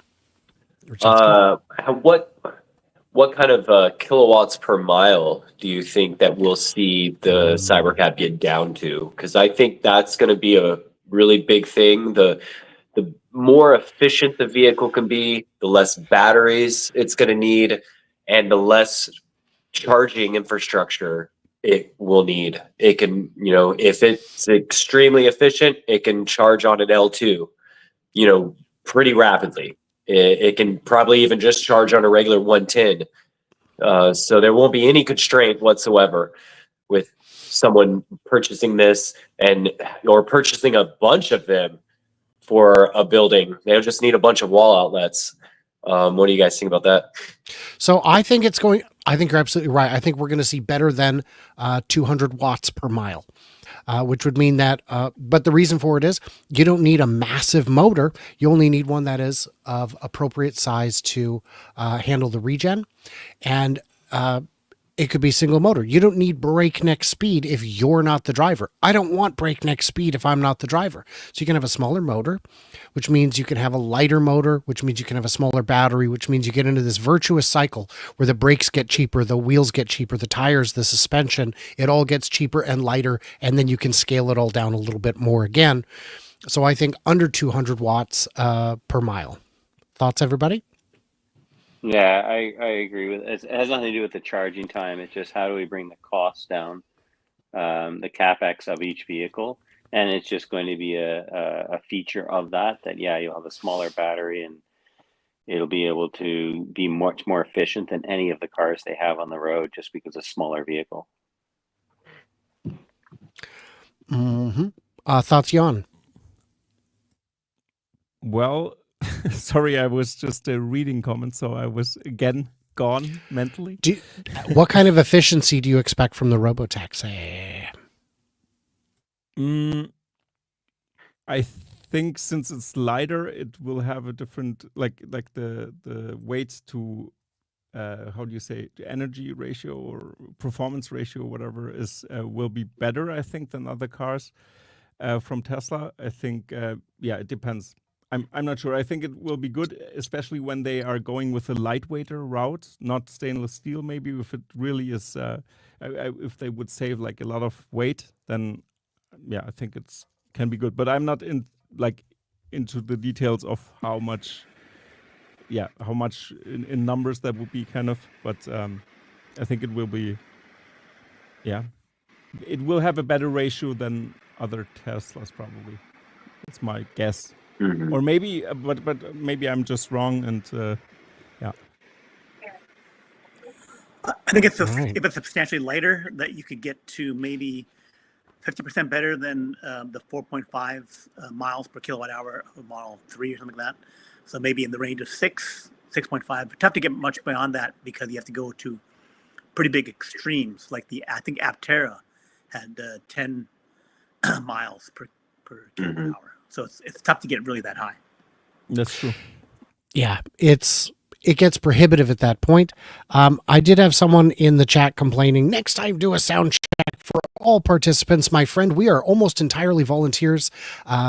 We do not get paid big or really much money to do this. So it's do you want the coverage or not? I guess is what I'd say to that. Be nice, you know? Sorry, what, are you guys getting paid for this? Yeah. I want some of Yeah. that. No. Yeah. But many people like I've heard some things from people that, I mean, my channel is called Tesla Fix. Like even the small channels, people assume that Elon Musk has everybody on the payroll, which is so ridiculous. Yeah. No, And can I comment on that? Hold on, sorry to cut you guys off.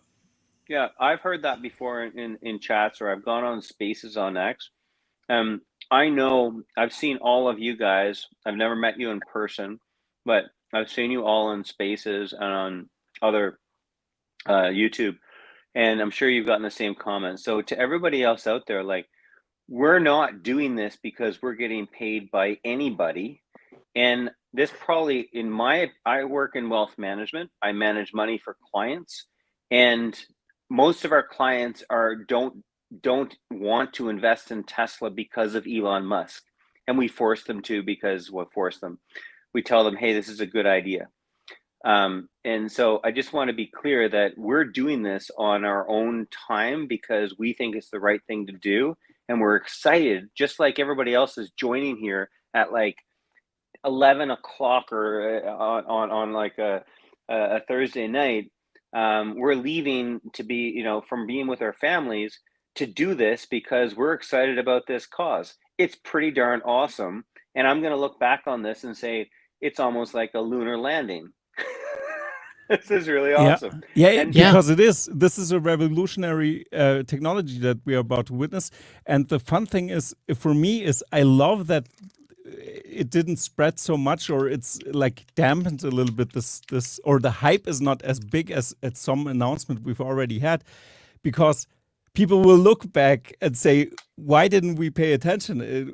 Because it will be revolutionary, because nobody cares about the Mercedes Drive Pilot Level 3 autonomous traffic jam assistant. This one is a different beast because they managed to vertical integrate every core technology that you need. And now with SpaceX also in the mix, if I see space like a Starlink integration directly in the RoboTaxi, because it would make sense, because they've made the smaller Starlink now, and I can think of that this form factor will be shown in the RoboTaxis, that they are connected. It just makes sense. If Tesla plays out these synergies that they can have with all the Musk companies around that, it's going to be like the competitive advantage that they have is unprecedented in the whole car industry. If you even call it a car, like if Tesla is even considered in the car business, kind of. I see it differently. I see it that we're about to hit the mark where Tesla spreads out into a whole different spheres, because they are solving mobility that's different than making a car. It's a way different thing. And from overnight, they can become an Uber, like instantly. And this is so overlooked. It's just crazy to me. Yeah. The way I would view it is, a lot of people collect baseball cards or into sports. I work in an office full of brokers, and they know the statistics of every single player in the NHL. And this is a hobby for me, and I'm really excited about it. And so anytime somebody brings up anything about EVs and Tesla, it's probably the equivalent of somebody that talks about hockey statistics. It's like, oh, I this is where I really enjoy being in this space, because I think it drives all of us. And if you're on the space at 10:30 at night watching this from home in bed and you're on an iPad and your wife is beside you saying, "What are you watching?" You're obviously a real big fan of what's going on right now in technology as well. And I think that's how we all got into this. What they say to me is this really what you watch? My family didn't understand. I was poking fun at whatever they were watching, and they said, "Well, what do you watch?" And I said, "Do you really want to see?" So I put on The Limiting Factor, and they could not believe that a human would choose to learn that intensely in their spare time for fun. But yeah, it's not for The everyone. situation so severe. Oh, sorry. What happened? Can you hear me? Go ahead. Yes. Oh, okay. So the situation for me was actually I couldn't, like my peers couldn't anymore take it that I talk about Tesla all the time, and my wife just said to me, "Please just tell it the internet, please. I can't bear it. I can't go onto the deep end so far." That's why I started my channel.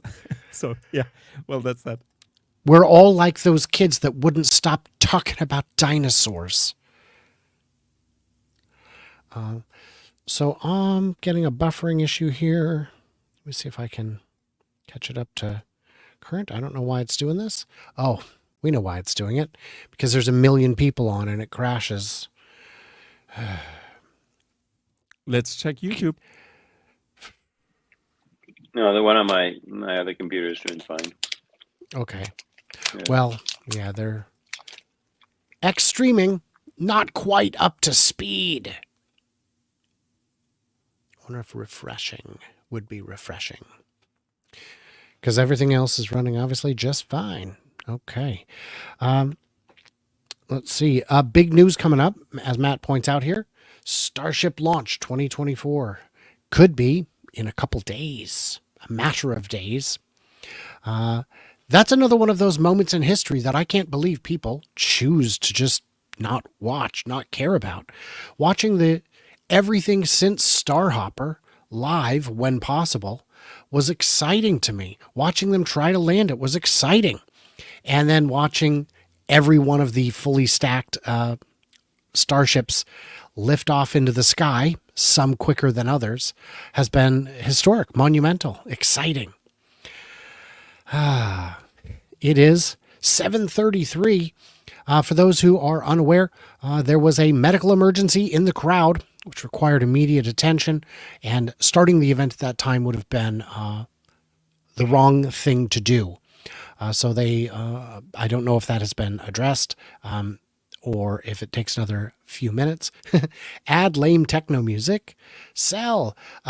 There is lame techno music on it. I have muted it because in the past we end up with copyright strikes for the music because Tesla, because no one told them to use royalty-free music because the person who would have told them that, I guess, was in the department that was eliminated. So that's, unfortunate, but how it goes. Yeah. Yeah. There's some funny comments, you guys. One person had asked, several people had asked, where the heck is Herbert? He's at the event in the VIP section. Specifically, I do these co-streams with Herbert every week. We usually are live Wednesdays at 11 a.m. Pacific. People don't always understand that it's also my show. It's also going out on my channel. I've had people, when I make announcements on the show, say, "Hey, pipe down. This ain't your show." My friend, my brother in Christ. It is my show. Yeah. Brian, So why don't you guys just chime in and let people know, because we've got a lot of viewers tonight, sort of what you do on your day job and maybe your family background. So this is my day job. It has been for a couple years now, and I don't know if it will still be for much longer because traffic's gone down. Traffic has gone down. Elon has the right to free speech, and in doing so, it's going to turn off some viewers. It's just going to do that. And across most Tesla channels, traffic has gone down a bit. and I was just right at the tipping point, and now I'm below the tipping point. So I'm not asking for money. I'm asking for subscribers. You folks at home, if you could subscribe, that would potentially save me. So that would be great. My background, I was a banker for many years. I was in finance, lending, and a spreadsheet wizard. And before that, I was in sales. And then I spent 20 years as a writer. I wrote business proposals. I did business consulting for tourist attractions, restaurants, things like that. And was also a comedy writer. For most of that 20 years. But like this, you get a lot of people who love what you do, but it's just really tough to make a living out of it. And I actually I was on stage with Corey Steuben a couple of years ago, and he said, "Boy, you got a lot more laugh lines than me." I hope so. I hope so, because it was my job for so long. So what I do on the channel is I do all kinds of analysis. I figure out where batteries are coming from, where they need to come from. I know the inside of the factories better than anyone who isn't under non-disclosure agreement, because I study them thoroughly. And every now and then I'll find a source who will share with me something they don't like to share. But if you ask them a specific enough question, and you ask it in the right way, you will get an answer. And if it's a small enough thing, they don't realize they're giving you the last piece to the puzzle. They're just giving you one piece. They're more inclined to share it. So I get a lot of information, and I'll tell you that if there's a channel out there that doesn't have me on, I just can't consider them serious. No, but that's interesting, because I listened to your analysis of it in the past. I didn't know that you had a background in finance, and I'm listening, and I thought, for this YouTuber, he's actually really good at analyzing some of these small points. And like, I'm somebody who follows and has access to all the Wall Street analysts, and like, I have to say, my hat goes off to you. Like, your analysis has been pretty next level, and it's been really good. But it also explains it that you did have a background in finance as well. And you know, your sense of humor is actually pretty good when I'm watching it. And but the analysis is excellent, and I guess it must come from you being in the financial industry prior to doing this. Well, I appreciate that. I put a lot of work into it, and you know, I'm always out there trying to do things that are not always popular. You know, I will review small companies, small products, new things that I know aren't going to get a ton of clicks, but I consider it the vegetables you have to eat before we get to the dessert. And if I only chased the clicks, the channel I don't think would be as valuable. Guys, we are at 2 million views just on the one main broadcast, waiting for it to go. We're at 738. This event is going into extra innings. I'm just telling you, because we should be most of the way through the presentation. I assume the second it starts, all of us will shut off our cameras, race to the bathrooms, and then race back. But this is bad. Well, I don't know which part you mean, but I'm okay with it. Yeah, maybe I'm curious with you guys. I want to hear your other takes of like what you guys do in family backgrounds. Yeah, so maybe I can tell you that now. So my background is actually in film production. So I've studied media design, and was specialized in short movies, like 10-minute movies, in that direction. And so I've shifted over through the production into the marketing, but from a more hands-down approach, because I see that social media is way too complex to just do it from, like, you can learn marketing in university, but you need to produce content actually to know what the platforms are doing, because you're right at the pulse. So that's what I've focused on. So my day job actually is I work for a huge European fashion brand, or German-based fashion brand that is or located in Switzerland, but it's a German brand. It's called Job. So everything that you see related to Joop in the Instagram channels and stuff like this. It's not a known brand in the USA, especially because you cannot pronounce the name there pretty good. So the expansion is not planned so far, but Canada and stuff like this has the brand, and UK and more. So this is my day job, and on the side I'm doing this YouTube thing and doing content since I'm like 14 or something like this. So I have a long way of producing videos, but specialization lies in compositing, so visual effects and video production here, like movies, short movies, and directing as well, stuff like this. Yeah, that's what I do. How about you guys? So I have my website, nextbigfuture.com. Been running it for about 20 years. 30,000 articles. Do a lot of deep dives into deep tech companies and science, and I also work with startup companies, help them fundraise and advise them. Advise a laser nuclear fusion company. Company that does T-cell vaccines, and some AI companies, molecular nanotechnology. So I cover kind of like a single person CB insight, and I cover hundreds of companies in each industry. And so nuclear molten salt, nuclear fusion, so basically all the deep tech stuff. So. Cool. And how about you, Brian?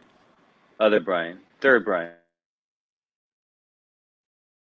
Yes, sorry, Brian, I missed you on that one.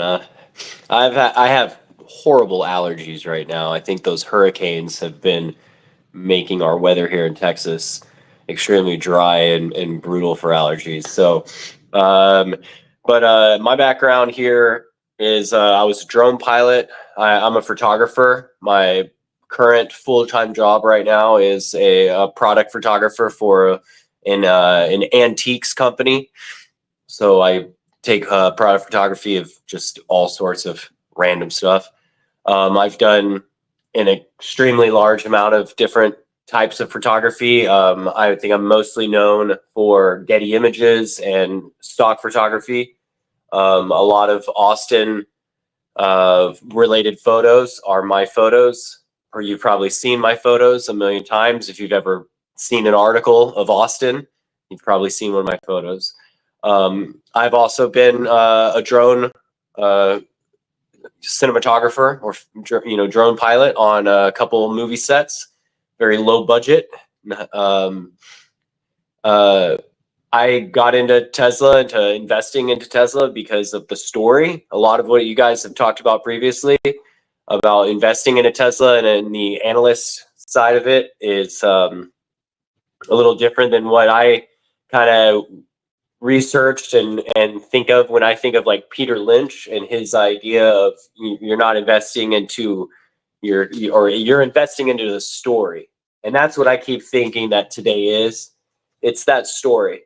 Today's going to be the story that Tesla is going to tell the world of, what this company is going to grow into and be. I have 2 kids. You've seen one of them pop in every now and then. He's been wanting to get on here. He wants to start his own YouTube channel. I have a 2-year-old, and I live in Austin, Texas, and right outside of Austin. So I was a drone pilot at Giga Texas for a long time. I filmed the construction of it from very early on till I don't know, maybe about a year or so into it. I'm the only person that's ever snowboarded at Giga Texas. I think that's still a current stat, a current record of mine. And just again, here, why we do this. I'm not getting paid to do this. I just love Tesla. I love innovation. I love technology, and there's nothing better out there right now than seeing the Tesla story unfold. No one's doing anything like it, and it's worth it all. Eddie Herbert, what is going on, my friend? Hey, everybody. All right, so you probably heard now Elon Musk just tweeted out that there was a medical emergency. So that's why we had to slow down. We saw a couple ambulances and a fire truck, but that looks like it's taken care of. there is lots of kids here, as you can see. Wait, hold on. Playing around on the street. And then you see all the VIPs over here. Those are the big boys. Those are the first ones. I'm probably going to take this Cybertruck first Cybercar event. I just saw Ron Barron. I don't know if you guys saw the photo I just took with him. So asked him that maybe he would do an interview with me. So that's we got a lot of fun. So we're going to see it very Well, soon. I fingers think it's going to crossed. start right away. Yeah. That's very There's exciting. helicopters, lots of lights. Is that Brian? It's this is as Hollywood as you can get. It's a big deal. They did not chimp on the food. Lots of the best food, best drinks, all free, and it's just a great event. So you can see all the big celebrities, all the big board members. They're all here. They all came to this event. So. Well, see you Herbert, guys I want you to know you've got 30,000 people watching you now, and it is going Appreciate pretty it. fantastic on our end. We are holding down the fort. Hey, Brian. Hey, Drake himself.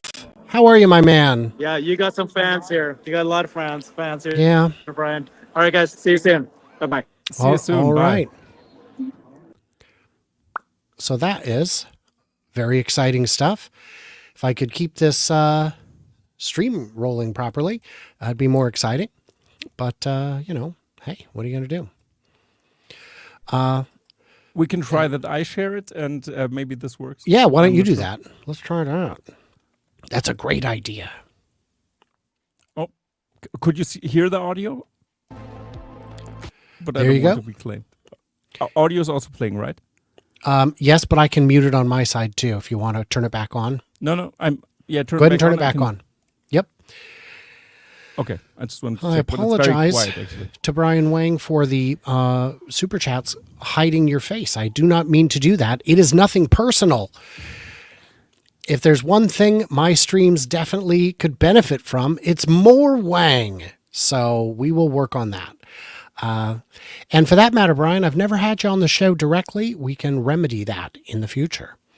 And I know that I've been trying to connect with Rashetsky for a while now. We'll get that sorted out too. Oh, look, it's buffering for you. How about that? Oh. So you know what's interesting? So you put together a great group, but what I found what I find really interesting is I want to hear different opinions from people that come from different backgrounds and professions. And the interesting thing about these Tesla spaces and even the group we have tonight is we're not a whole bunch of Wall Street analysts. There's people from different backgrounds, all extremely successful at what they're doing. And all of us can probably go into any single field and be successful at that. And we've chosen what we are passionate about.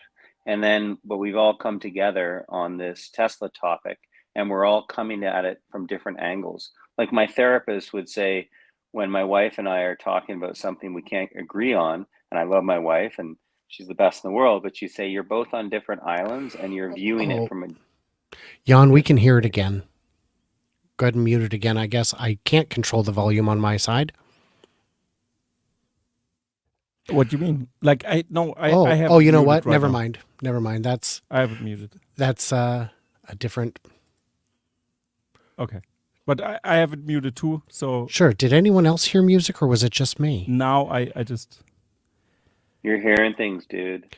That's good because I don't want it going out on the stream. I was like, I'm looking at my tabs. I'm like, I don't didn't see hear it. any. I don't see anything that's making noise. I hear it again. I'm probably. Oh, I see. I got it. That's what it is. Okay, found it.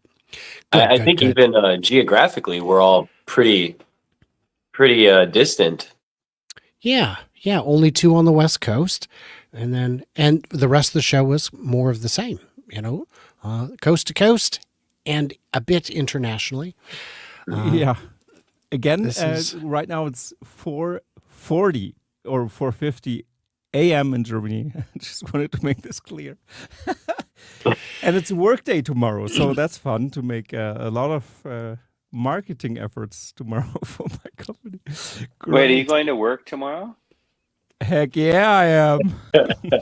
I still Hardcore. like my body is still functioning that I can kind of overcharged my body, or how you say, but not for long. I think not for long. I was in conferences all day. We finished we're in New York, and I finished around 3:30, and I had about an hour and a half for a break, and I ran back to my hotel, and I literally put blinders on, earplugs, and said, I need half hour sleep because I'm going to be up late tonight for this. And I'm just trying to make it, because we've got 6 a.m. meetings first thing in the morning. So I'm not in bad shape like you will be. Yeah, after this one, I have a podcast tomorrow morning that I do each week with Tesla owners of Silicon Valley. I assume that's still on, although depending how late this goes, we'll see if John and Joe are feeling up for it. And there's so many trolls in the comments. My gosh, you guys, it's just trolling used to be an art form. Ooh, it's supposed to be interesting. Oh, that's a good sign. Earthquake. So there's been, I wanted to Yes. share here the stock price for 1 second. You can see that it's a straight line, just like the live stream, and the stock is also waiting for anything happening right now, I think. Yeah. Earthquake, the event's canceled. Yeah, it's just so dumb.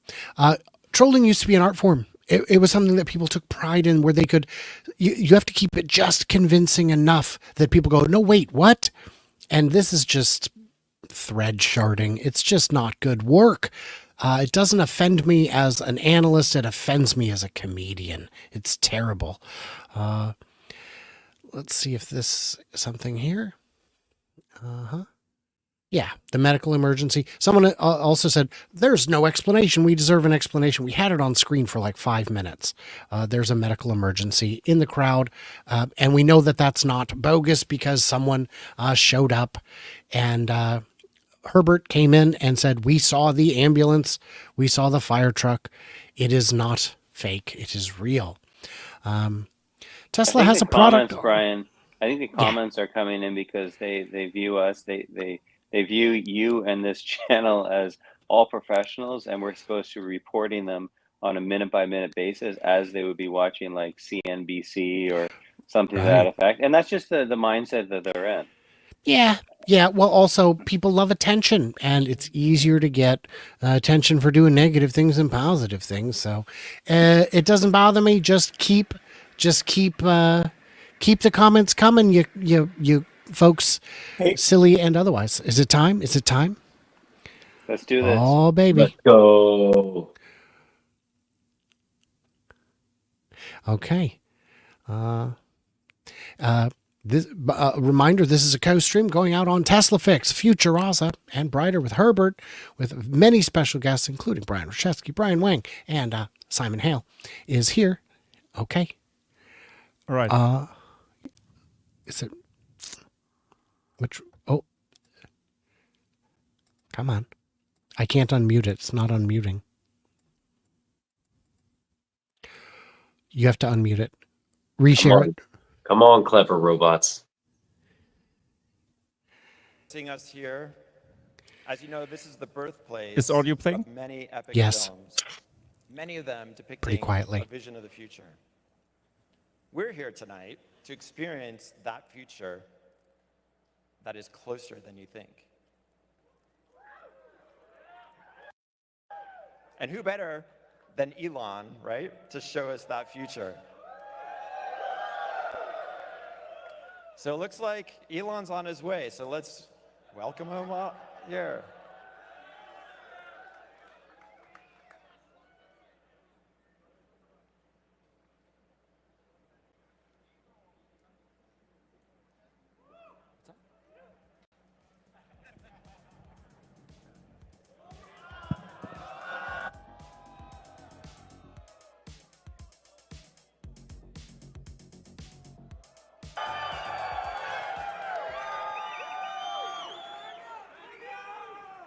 Welcome. Welcome to the Wii Robot Party. So we have quite a show for you tonight. I think you're gonna like it. As you can see, I just arrived in the RoboTaxi, the cyber cab. And there's 20 more where that came from.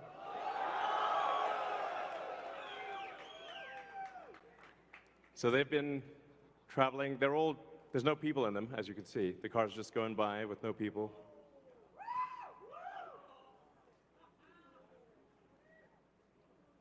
And we have 50 fully autonomous cars here tonight. So you'll see Model Ys and the Cyber Cab, all driverless. You'll be able to take a ride in the Cyber Cab. There's no steering wheel or pedals. So I hope this goes well. We'll find out.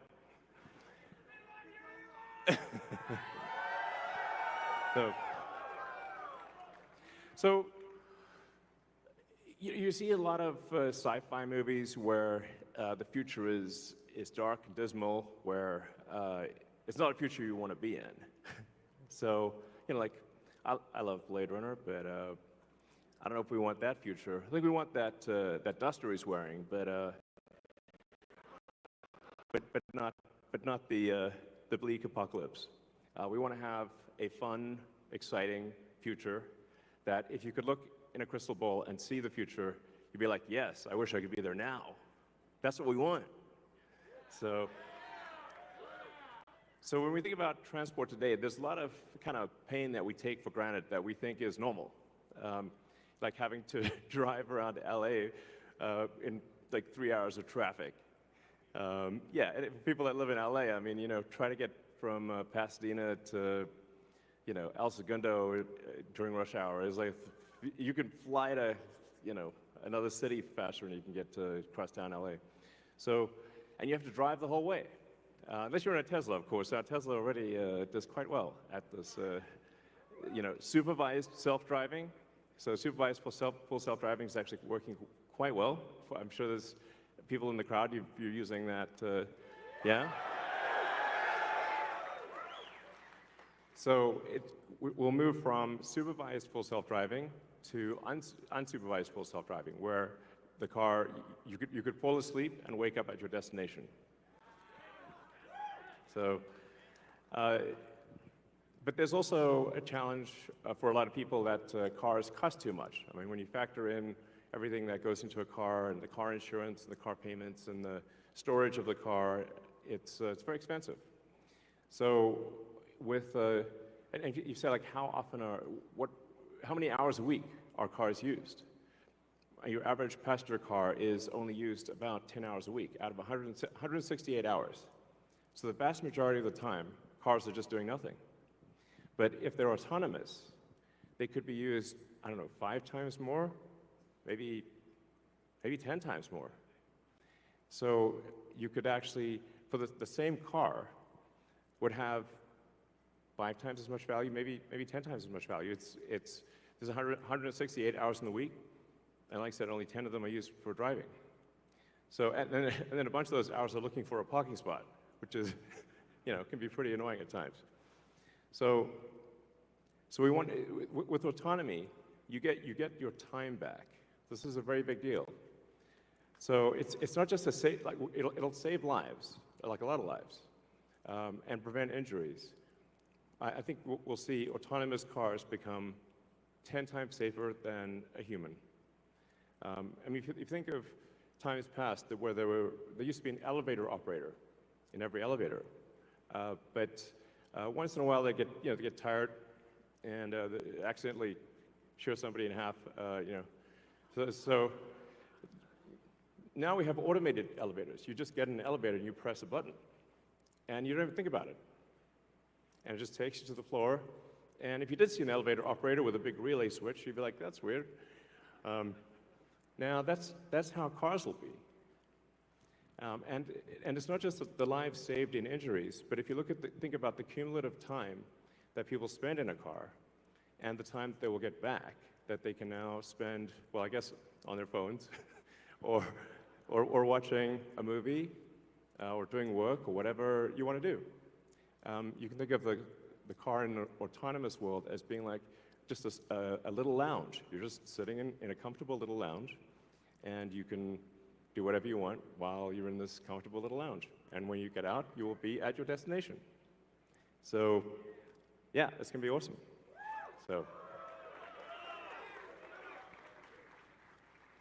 So in fact, I think the cost of autonomous transport will be so low that you can think of it like individualized mass transit. The average cost of a bus per mile for a city, not the ticket price because that is subsidized, but the average price is about $1 a mile.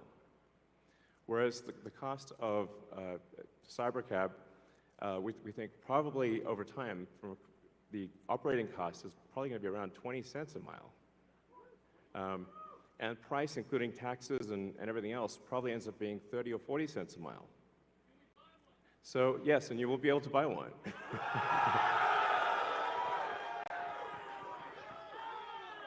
Yes, exactly. And we expect the cost to be below $30,000. And I think there'll be an interesting, business model where, like, let's say somebody is an, Uber or Lyft driver today, where they can actually sort of manage a fleet of cars, and sort of manage, I don't know, 10, 20 cars, and just sort of, take care of them like a shepherd tends their flock. You have your flock of cars, and you're the shepherd, and you take care of your flock of cars. I think that'd be pretty cool. I think it's going to be a glorious future. It's going to be really something special. So, yes, good, all excellent questions. So, we do expect actually to start fully autonomous, unsupervised FSD in Texas and California next year. And that's obviously, that's with the Model 3 and Model Y. And then we expect to be in production with the Cybercab, which is really highly optimized for autonomous transport in probably, well, I tend to be a little optimistic with timeframes, but in 2026. So, yeah, before 2027, let me put it that way. We'll make this vehicle in very high volume, but well before that, you will experience a robotic taxi via the Model 3 and Model Y program, and Model S and X too. But your 3 and Y will achieve unsupervised full self-driving with permission in wherever regulators essentially approve it in the U.S. and then to follow in outside the U.S. So, and Cybertruck too, yes, of course. Sorry, I don't want to forget. Yes. All our cars, basically, all cars that we make. So, let's not get nuanced here. All right, next slide. So one of the reasons why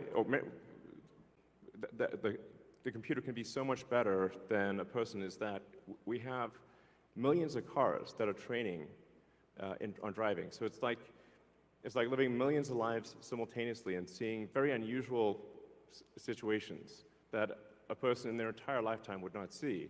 But hopefully, yeah, exactly. So, so with that amount of training data, it's obviously going to be much better than what a human could be, because you can't live a million lives. And it's also, it can see in all directions simultaneously, and it doesn't get tired or text or any of those things. So it will naturally be, like I said, 10, 20, 30 times safer than a human, just for all those reasons. And I want to emphasize that the solution that we have is AI and vision. So there's no expensive equipment needed. So the Model 3 and Model Y and S and X that we make today will be capable full autonomy unsupervised. And that means that our cost of producing the vehicle is low. Now, we are going to actually overspec the computer for the Cybercab. So our AI5 computer will be somewhat overspec'd. And because I think there's actually also an opportunity, sort of like an Amazon Web Services, where if the car is driving for 50 hours a week, there's still over 100 hours left. And there's a potential there to have a massive amount of distributed inference compute, where if you've got, like, say, a fleet of 100 million vehicles and a kilowatt of efficient inference compute, you have 100 gigawatts of compute, which is really quite substantial. And if it's there, you might as well use it. So, yeah, so that I think will make sense. So, all right. So our autonomous future is here. As I said, we've got 50 Teslas driving autonomously. We're trying to give you a sense of what cities will be like in the future. And when you get in, you'll see, like, it's really quite a wild experience to just be in a car with no steering wheel, no pedals, no controls, and it feels great. So, and we have enough vehicles here, so everyone should be able to try it out and experience the set that we've built here. It's a very big set, so it's like really, we've used, I don't know, 20, 30 acres or something like that. It's really big. So it goes on, the ride's long. And we set it up to feel like a ride, like a park ride. So it'll be cool, and you'll get to experience it tonight.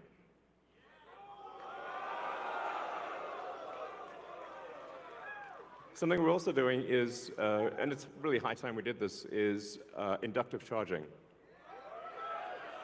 So the RoboTaxi has no plug. It just goes over the inductive charger and charges. So yeah, it's kind of how it should be. Thanks, guys. I love you too.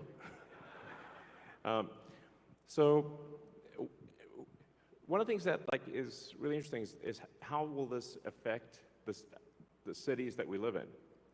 And when you drive around a city, or when the car drives you around a city, you'll see there's a lot of parking lots. There's parking lots everywhere, parking garages. And so what would happen if you have an autonomous world is that you can now turn parking lots into parks. And so we're taking the ing lot out of parking lot. Welcome. So there's a lot of opportunity to create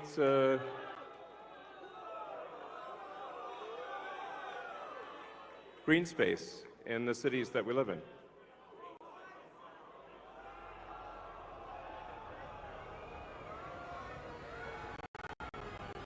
So that would be quite fantastic. Oh, and also, what happens if you need a vehicle that is bigger than a Model Y?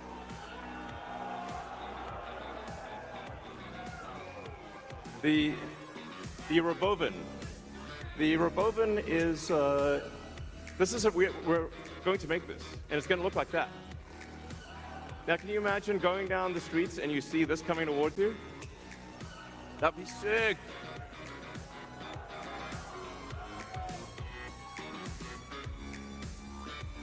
So this can carry up to 20 people, and it can also transport goods. So you can configure it for goods transport within a city, or transport of up to 20 people at a time. So this is gonna, the RoboVan is what's gonna solve for high density. So if you want to take a sports team somewhere, or you're looking to really get the cost of travel down to, I don't know, 5-10 cents a mile, then you can use the RoboVan. Some people call it the RoboVan, but so yeah. One of the things that we want to do, and we've seen this with the Cybertruck, is we want to change the look of the roads. The future should look like the future.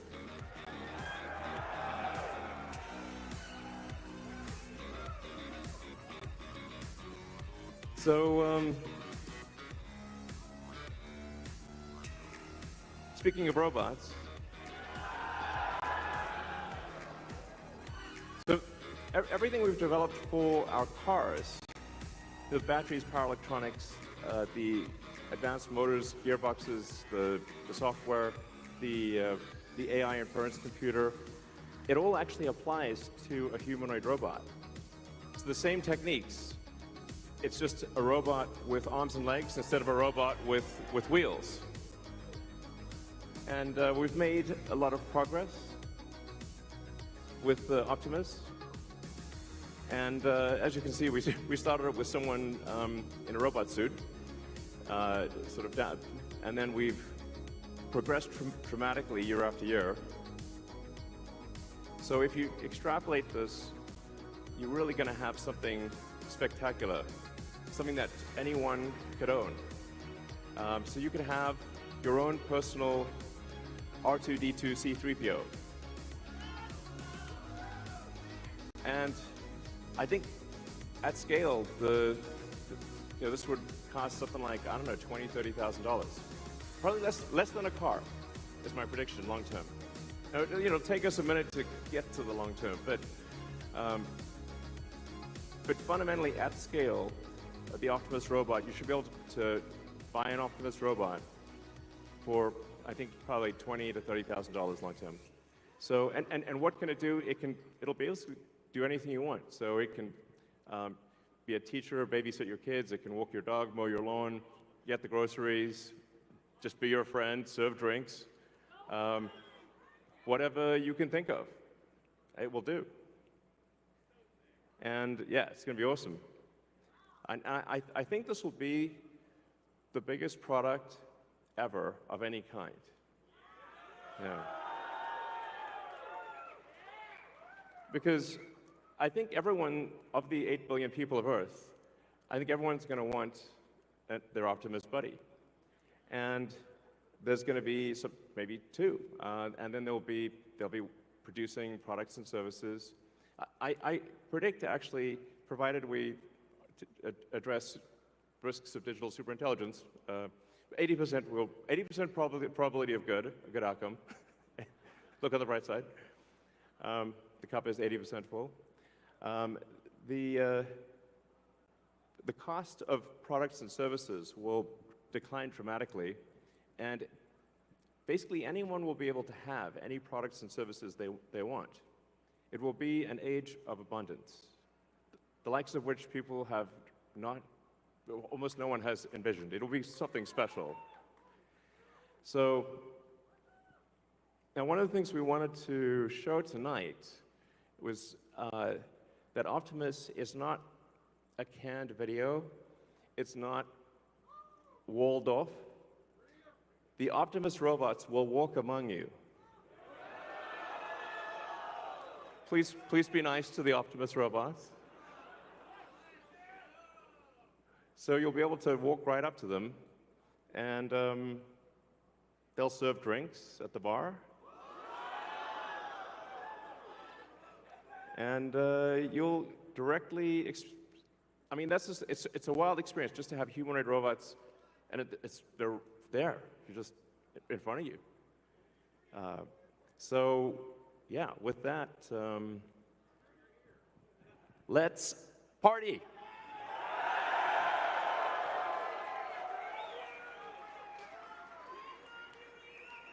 I love you guys too. If you look at that gazebo over there, let's get the party started.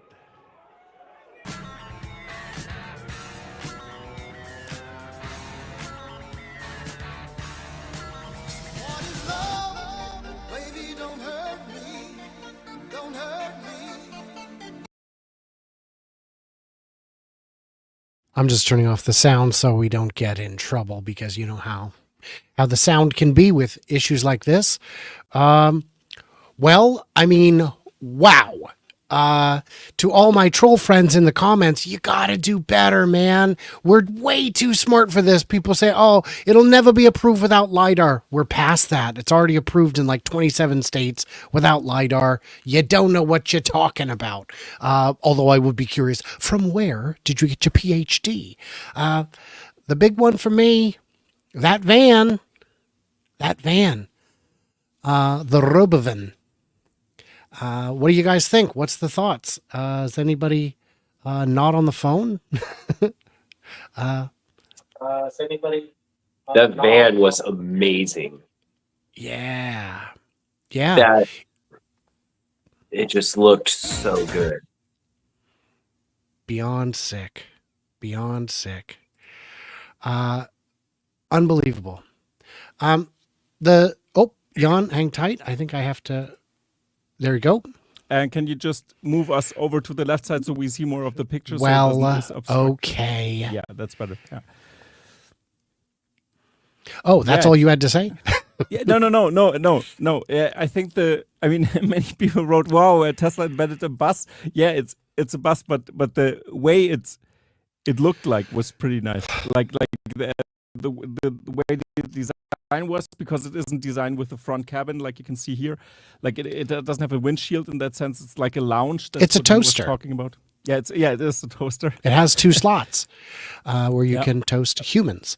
But did I hear it correctly that this thing is buyable, the RoboCab, the small one with the 2-seater? Yes, and it'll be aiming for 30 grand. And I with would the steering wheel or without. So this is something I want to know. That's the question that we did not get the answer to. And to people complaining about the level of the audio, that was directly from X. That's how that was the volume level. Tesla is famous for their lackluster stream quality. This one at least looked nice. I've got mosquitoes in here. It's driving me crazy because my carriage house is essentially outside. Yeah, you guys trying to troll, you gotta do better. You gotta up your game. I'm sad for you guys. Let's get some thoughts on this. Let's start, Simon, if you're ready. I'd love to hear you hear what you got to say. So I didn't expect them to, I'm going to turn this down. I didn't expect them to talk about the robots or Optimus. I think that was a surprise that they were, and that's what actually may affect Wall Street tomorrow, because everybody today is talking AI, and nobody considers Tesla as an AI company or robotics company. So that actually may have an effect on what Wall Street sees if they have like actual robots walking around. That's first and foremost. The second thing is these cars look really cool. You're watching the same screen that I am right now, and I think that's underappreciated, that people actually want to drive in these taxis, and it's not just going to be about cost.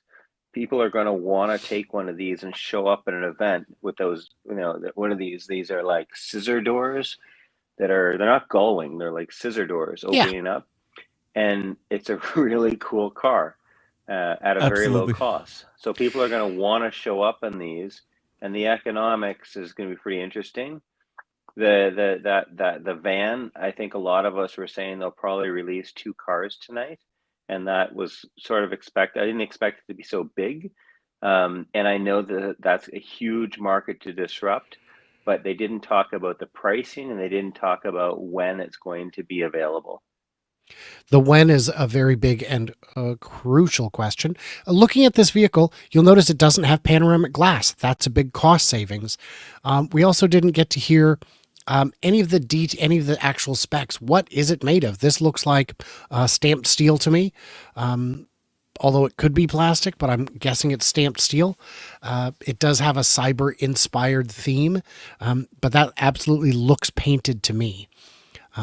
So actually, the Tesla website, if everybody just wants to jump over, because I don't want to end the stream here, because there is now the WeRobot webpage, and you see the RoboTaxi, a photo of it in detail. So you can, if you like, look over It's there. right here, but we have got Herbert waiting backstage, so I'm going to add him real quick. Herbert, are you there, my friend? I'm here. Can you guys hear me? Donde está Right now they're doing the Herbert? drone Yes, show. sir. Hey, Simon. Hey, guys. So they're doing a drone show right now. I'm going to show you that right now. Let's check it. Wow. Higher, Herbert, a little higher. We can't see. Yep, getting there. Sorry, okay, guys, it's not too much. There's not enough light around here. So we just saw Elon Musk show off the Robo Van. You saw there's going to be 50 autonomous vehicles. We're all about to get a ride on it. It's pretty epic. And then you saw all the bots, and you can be able to walk among the bots. The bots are around us. They're going to be walking everywhere. So I can't wait to show you that as we get really close up with these humanoid bots. They look fantastic, don't they? So there you go. We're just waiting now for the next stage of this show. And Herbert, make sure to really make a high quality video, of course, also when you sit in the car and everything. Please do that and share this with us. Or come back with us when you're doing that so we can go along for the ride. Yeah, I think you should do both so we have it high quality as well, not in this pixel mush, of course. Yeah. All right. Herbert, we will check back in with you momentarily. Talk to you soon. Okay. That's a person in a suit, but I mean, isn't it? No, it's a robot. Look at the hand, look at the wrist. No, it's a dressed Tesla bot. No, the hands. Look at the hands, the wrists. Yeah, no, it's just a dressed up Tesla bot. Yeah, dressed up robot. Ooh, that is Westworld. Is that the two? That is Westworld. Is it 2-seat or the 4-seat? For the, Two. Oh, that's that two-seater. Yeah, the roof slope would be insufficient for head clearance. Unless your passengers didn't have heads, which I think we can't rule out at this point. That Robovan is absolutely crazy. And this is why you needed your closed-toed shoes, is because, as we all know, robots get very jealous that humans have toes. So I think that's probably So one thing for the Robo, like the smaller compact is even like, I think, okay, the big high-density passenger van is also crazy. Like it's nice, but I really want to see this thing with the steering wheel again, because I live in Europe. We don't have FSD available, so I think it just makes sense to pop in a steering wheel. And since this is steer by wire, obviously, because it's driving autonomously, making a small joystick in front, like the Cybertruck, it could be converted. So I'm very curious about what they will do with the internationalization of this thing. So that's just my angle, obviously, because I'm sitting here in Europe. Well, I'd like to tell you what I'd like to tell you what I think the RoboVan looks like is an Art Deco locomotive. Don't you think? Yeah, a little bit. True. Yeah, with the lines. Yeah. Yeah. That's just a fun one. Wow. So I'm on the Tesla like website, and there's a couple. So when they're talking, this is actually interesting. So they're showing all three, and they're trying to sell all three based on, if you hit the tab of like We Robot and the RoboTaxi, hail your car and use as long as you need. So they're selling this as long as you need for errands, commuting, and more. Next tab is RoboVan, autonomous transport for groups or goods. For mass transit, construction to food services. And then the last one, they're actually saying Tesla bot, help with daily tasks like completing house chores or running errands. There you go. Mm-hmm. So they're putting this on the website, and they're saying here are the features and benefits to these products that they're offering. Mm-hmm. Wow. It's right. Yeah, it's mind blowing. Like because now it's coming together with with the Wii robot thing. These three categories that they've opened up now will have a ripple effect on the whole company, and this kind of sets the stage or the baseline for the next generation of Tesla. What's gonna look like in the and this is actually now, as we could see. So they are pretty close. they wouldn't show the product release when they weren't far with FSD, and we've experienced FSD. Everybody, I think, here on the panel tested FSD at least. I had 12.4.1 that I've tested, the last version I've tested, and which was insane already. I haven't tested it on a daily basis, and I think there's still stuff to do. But Herbert is on back, so let's see what's Herbert is going on. back. What is going on, my friend? Let's see. I need to select. Oops. What is going on, my friend? Talk to us. Okay, can you hear me? Yes, sir. Can you hear me? Okay. Yes. So right in front of me, it's going to be the the cyber cabs. Here they come. There's the cyber cab right there. Can you see that? Yes, sir. So how was your first impression seeing this in real life? How's your impression, That's two. Herbert? Actually, Jan, So we they're now got. starting I to get got the rides out. So, Herbert, here's the questions we need answers to. Is it metal? Is it painted? Okay, did you guys see that? Yes. Is it metal and is it painted? Painted metal or plastic It or looks stainless? like it's metal to me. It looks steel, but I don't know. Yeah, that's why. You need to touch it when you get in. Please touch it. Yeah, and knock feel. on it. Knock Do you have on a it. hammer? Do you have a hammer with you, Herbert? Yeah. Knock on it. A steel ball. Throw a steel ball like Tesla on the Silicon Valley always does. Yeah, it's you know, there's manufacturing questions that we're going to struggle to get answers to. Yep, we'll see in a bit. So yeah, that is fun. I feel like there are answers that that I can't get through a camera. So that's unfortunate. But yeah, the real question on everyone's mind is, do you have a hammer with you? Because because that's the quality.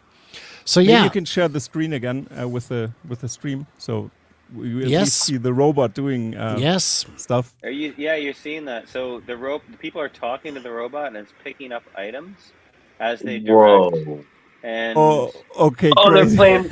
they're playing Rochambeau. Look at this. Look at this. Can't believe it. How did I lose? Oh, you're gonna give him a fist Oh bump? yeah. No, really? Does he Maybe. understand that?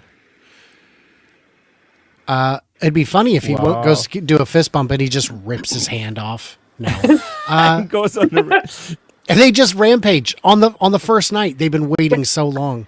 Yeah, that motion it's is Westworld, so. it's Westworld. That motion is so human. It's so. Oh my gosh. Oh my Okay. god. And Crazy. there you go. You, hang on. Oh my gosh. Like, Is do you know that how teleoperated? difficult Do you that think is this to is pick- Do you It's think It was picking these things definitely. up with, Oh, like, touch Herbert is back. sensitivity. Herbert is back. Herbert, are you back? Well, we'll leave him up until he tells us if he's back or not. So this is just another view there in the corner of the event. I'm not sure what that thing is there, but this is. Well, I think it looks. Does it look teleoperated to you? Yeah. The one I at think the it's bar tele- definitely looked teleoperated to me. Yeah, this too. This too. Yeah. This looks teleoperated. So I think The they're hands and teleoperated. fingers that were. Yeah. you Also, know. the spontaneous movements that doesn't look like AI to me. No, But- the hands. The hands. Yeah. Were had better more movement, and they Mhm. also had more finger like wrappings on it. You know, it's fun. So a quick word to all of you on X who despise Elon Musk and all things Elon Musk. You are giving him money with every nasty comment you leave, and I am here for it. Thank you for being part of the experience. You are valuable, and we appreciate you and your efforts toward the mission. So good job. It Yeah. looks like she's communicating with it for sure. Yes, but like you said with teleoperation, is it communicating with her? Is she communicating with it, or? But you know what? That is the exact same pattern from before. It doesn't matter at this point. Look at the. It doesn't matter. Yeah, exactly. This stuff they'll figure out. But look at the sensitivity. Look at the movement. It doesn't matter if this is teller operated. You can program that with Sure. after the fact. They need more data, of course. They need a lot of movement data from humans to being teleoperated. But it's important, like Scott Walter also talked about this, that it can map itself to the right spot where it is. So for the precision. So it's already impressive that you have like teleoperation that doesn't kind of break the movements too much. Yeah. Like when you know what I mean. I think it's a complex topic to really do. But like Brian, you were saying earlier, you're like, oh, it's just a human dressed as a robot. It convinced me. It convinced me. The motions were so fluid and organic that until I saw the wrist, I was like, wait a minute. Unless they're using a double amputee, that's a robot. One thing I noticed was that for the I think the stream ended.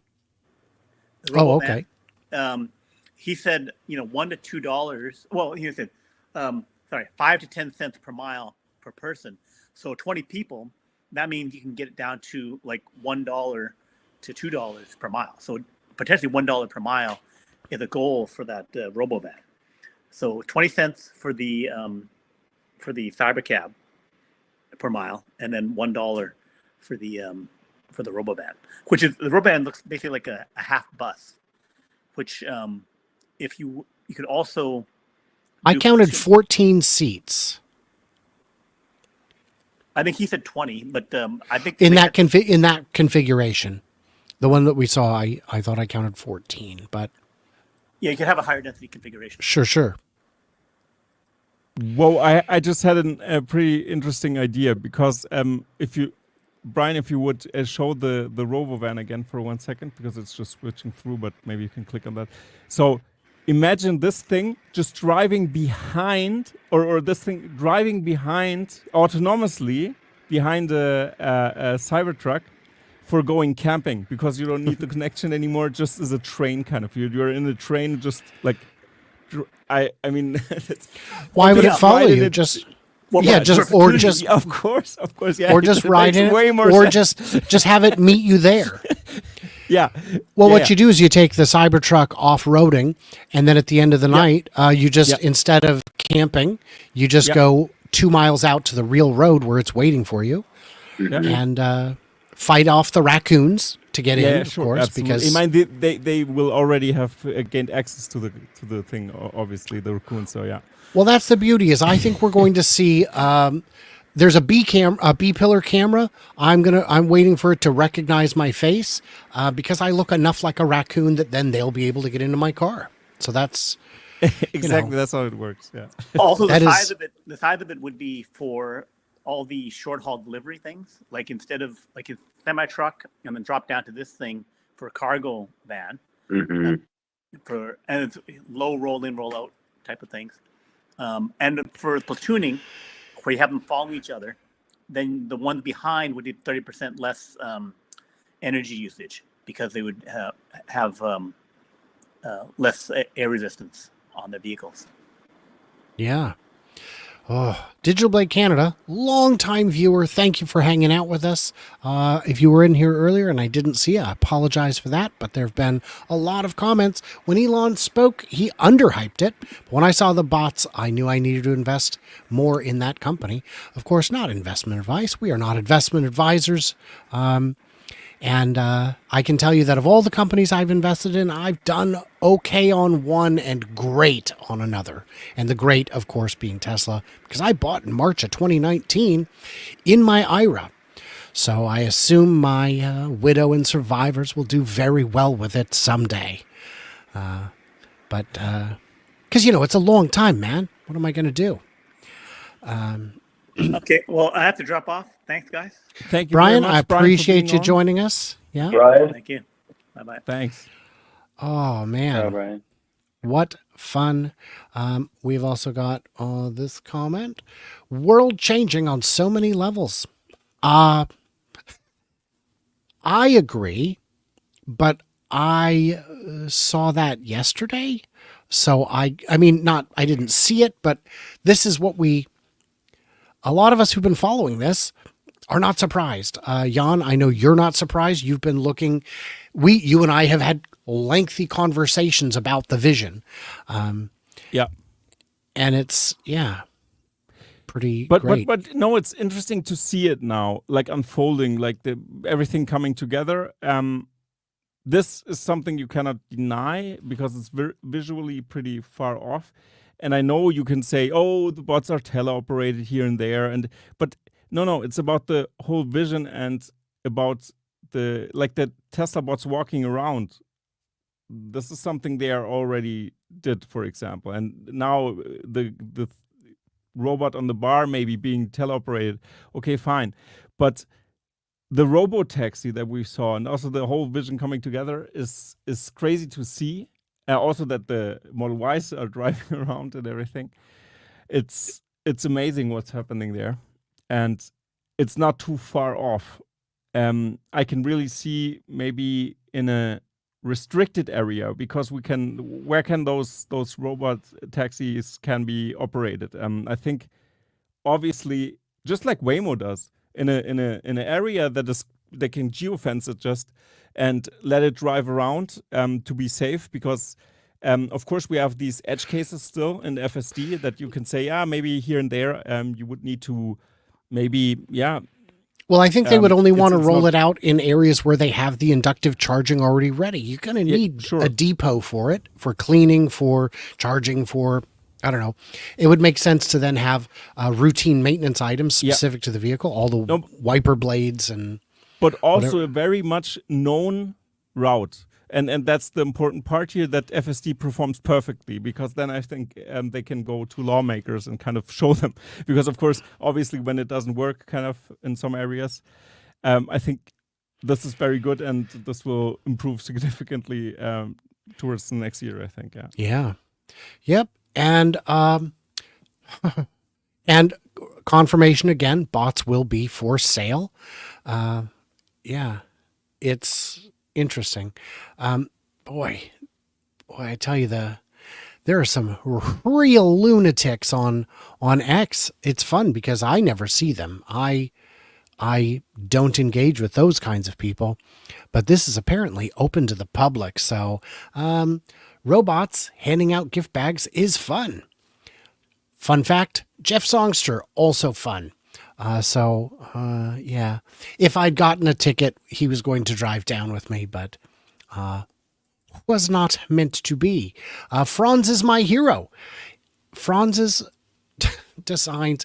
Franz is going to have a more lasting impact on automotive design than any of his contemporaries, for sure. There are... I did this fun video where I said, you know what? Cybertruck is ugly. It's terrible. Let me show you some real iconic vehicles. And I showed 30 vehicles and then revealed, all designed by one guy who appreciates the Cybertruck and is amazed by the design. So, this is iconic. Man, I'd really like to be able to physically touch one of those and know what it is. Looks like we've got a special guest in the house. All right. Show us the juice. Uh-oh. Your camera's off, Scott. Scott, where's your camera? If you got it, we cannot see it. Scott, you have... no video, Scott. No video. There you are. Yeah. We gotcha. Ooh. Scott, are these teleoperated? Scott, are these teleoperated?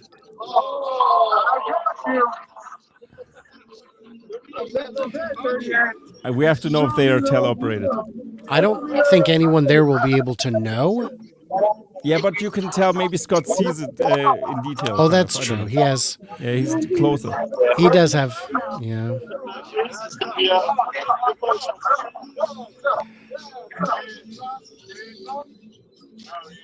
Oh, Chrome Tesla, but it would be nice, yeah.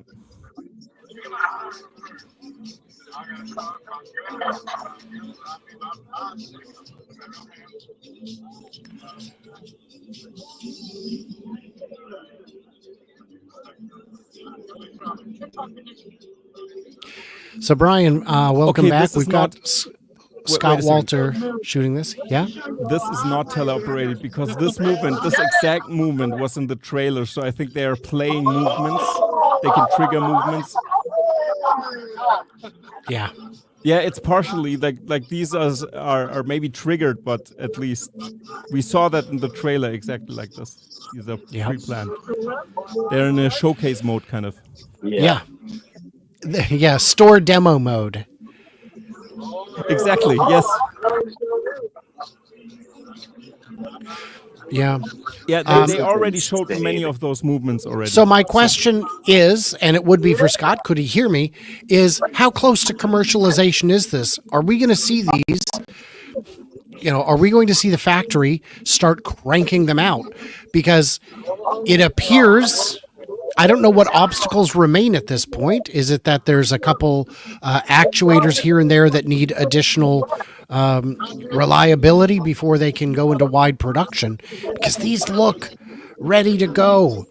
I've seen a number of absolute clowns in the comments saying things like, and not just here, but I mean generally, oh, Boston Dynamics did this years ago. No, they didn't. Boston Dynamics works on QR codes. Those are all on rails. It's like a difference between an open world video game and the kind you play at the mall where it's a shooter and you're just like riding in a roller coaster cart.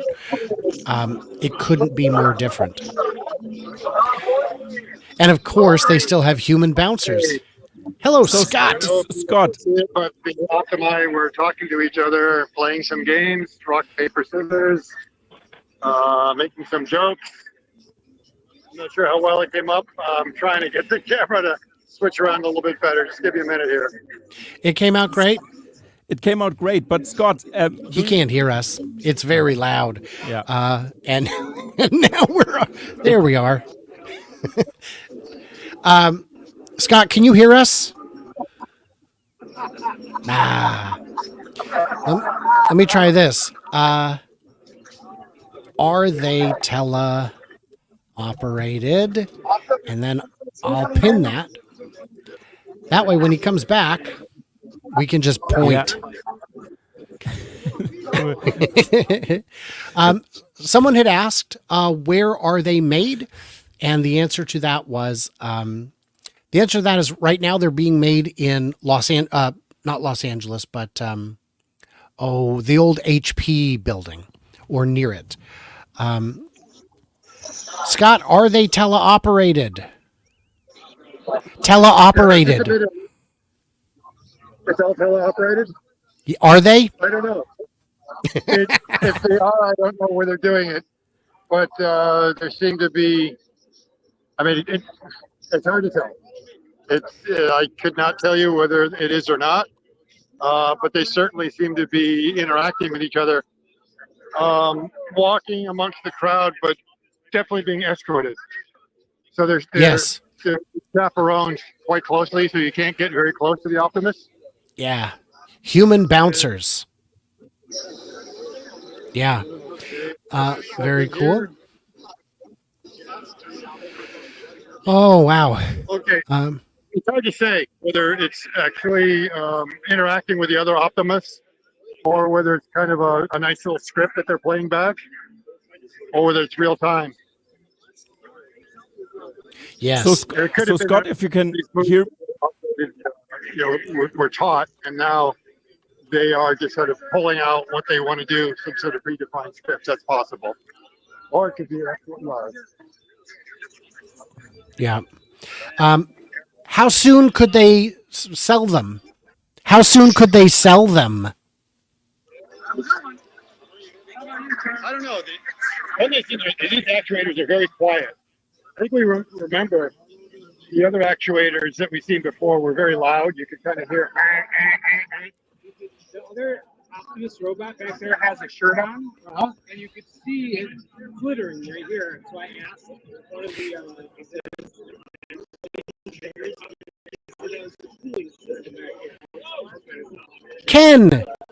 Ken. Yeah, Jan and I know Ken. Well, great. I gotta pop off here, guys. You've muted. I got early morning. Yeah. Okay. Simon's about to pop off. All right. It was good having you on. Thanks for being here. We'll talk to you soon. I don't think Scott knows that he is muted. Whoops. Just unmute him. It's saying can't unmute because they chose to mute. He's muted, and he doesn't know Press it. some buttons again. Scott, you're muted if you hear us. Yeah. But I mean, it looks like a good interview. It looks great. Scott.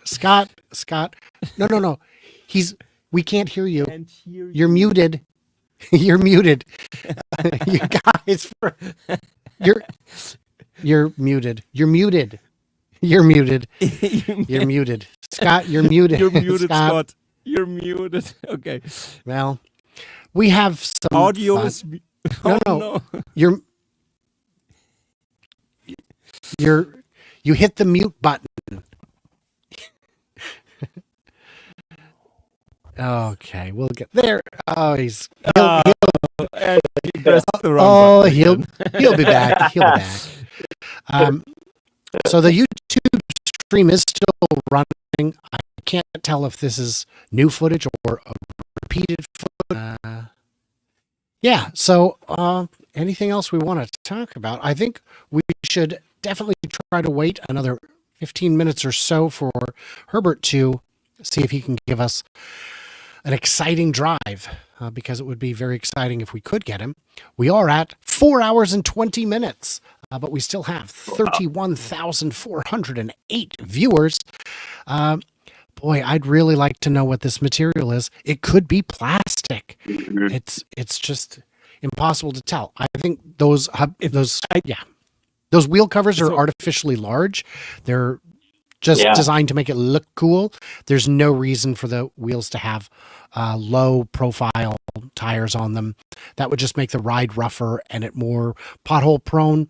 And those tires are more expensive and don't last as long. Put cheap, comfy, easy wheels on it. It's not like you're going to be,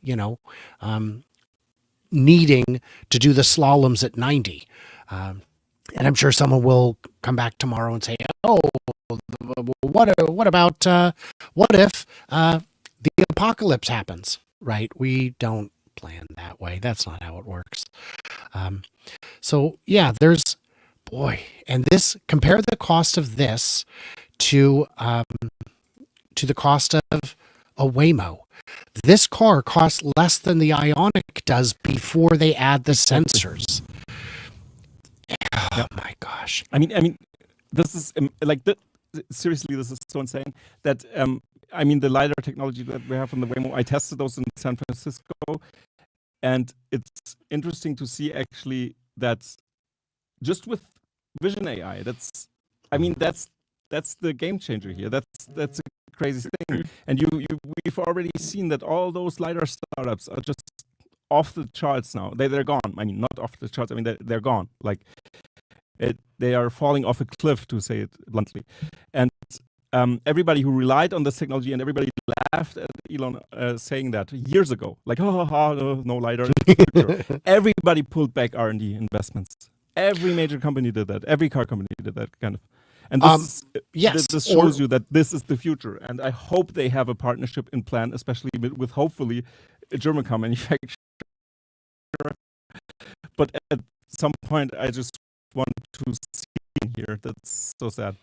But it will take at least 5 years to implement this technology to different brands.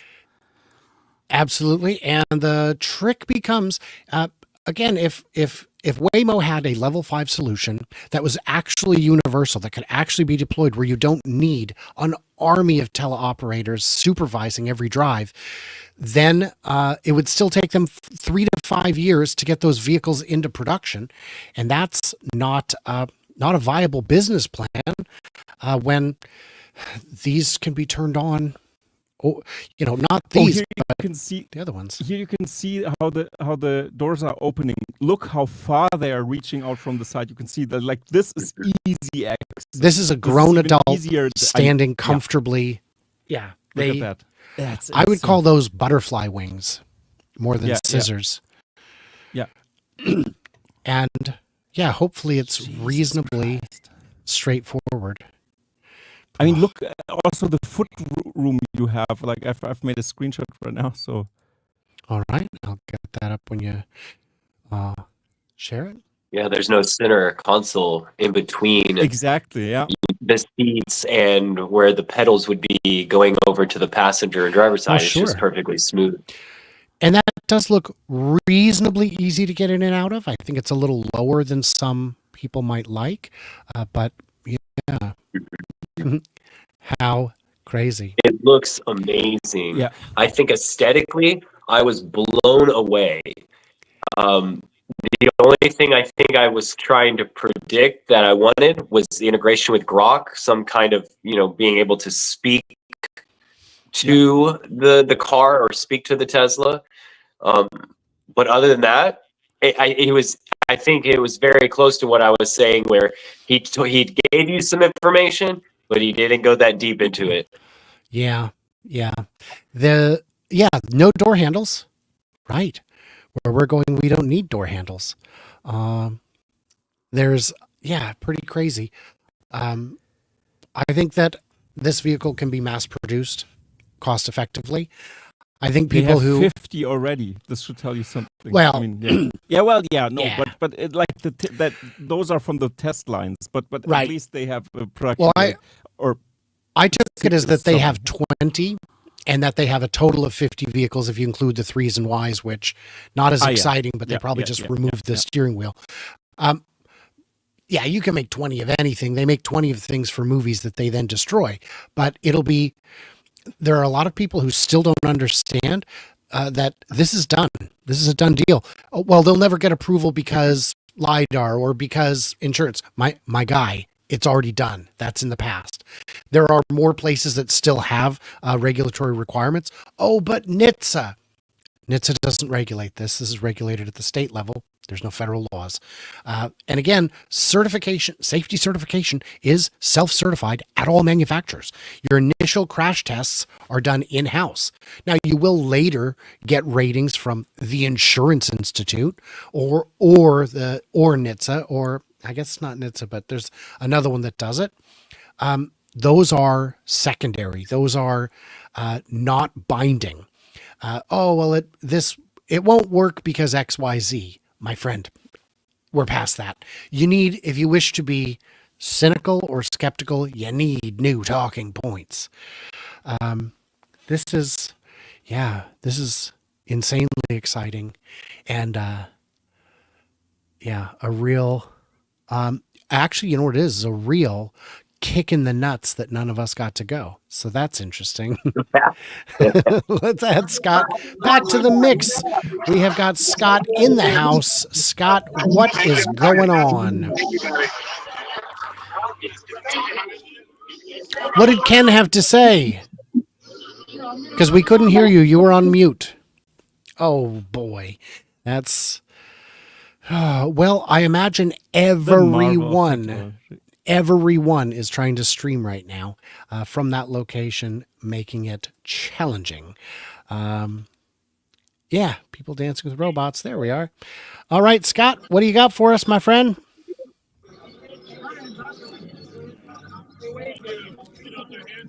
I don't think he knows we're here. Oh, maybe. All right.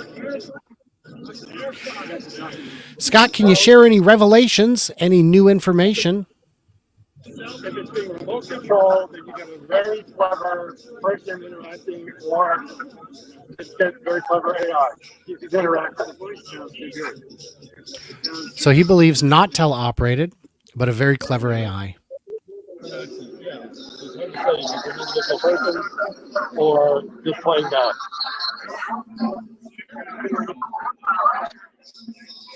Optimistic interaction with the crowd, being asked to do things. Just his interaction with Optimus, it was difficult to film. And I asked him to mirror my moves. And what he would do is if I lifted up my left hand, he lifted up his left hand. So rather than mirroring exactly what I was doing, I was expecting if I put this hand up, he would do the same thing. He did the opposite.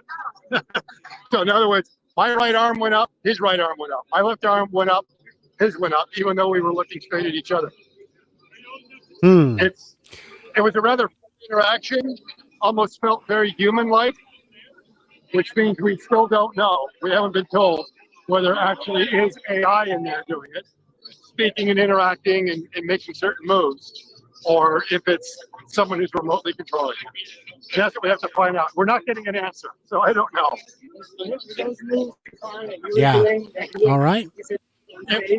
Well, part of it was unsafe, and part of it is that if there's like a real AI in there, I want to ask it, first, if I do this, what am I doing?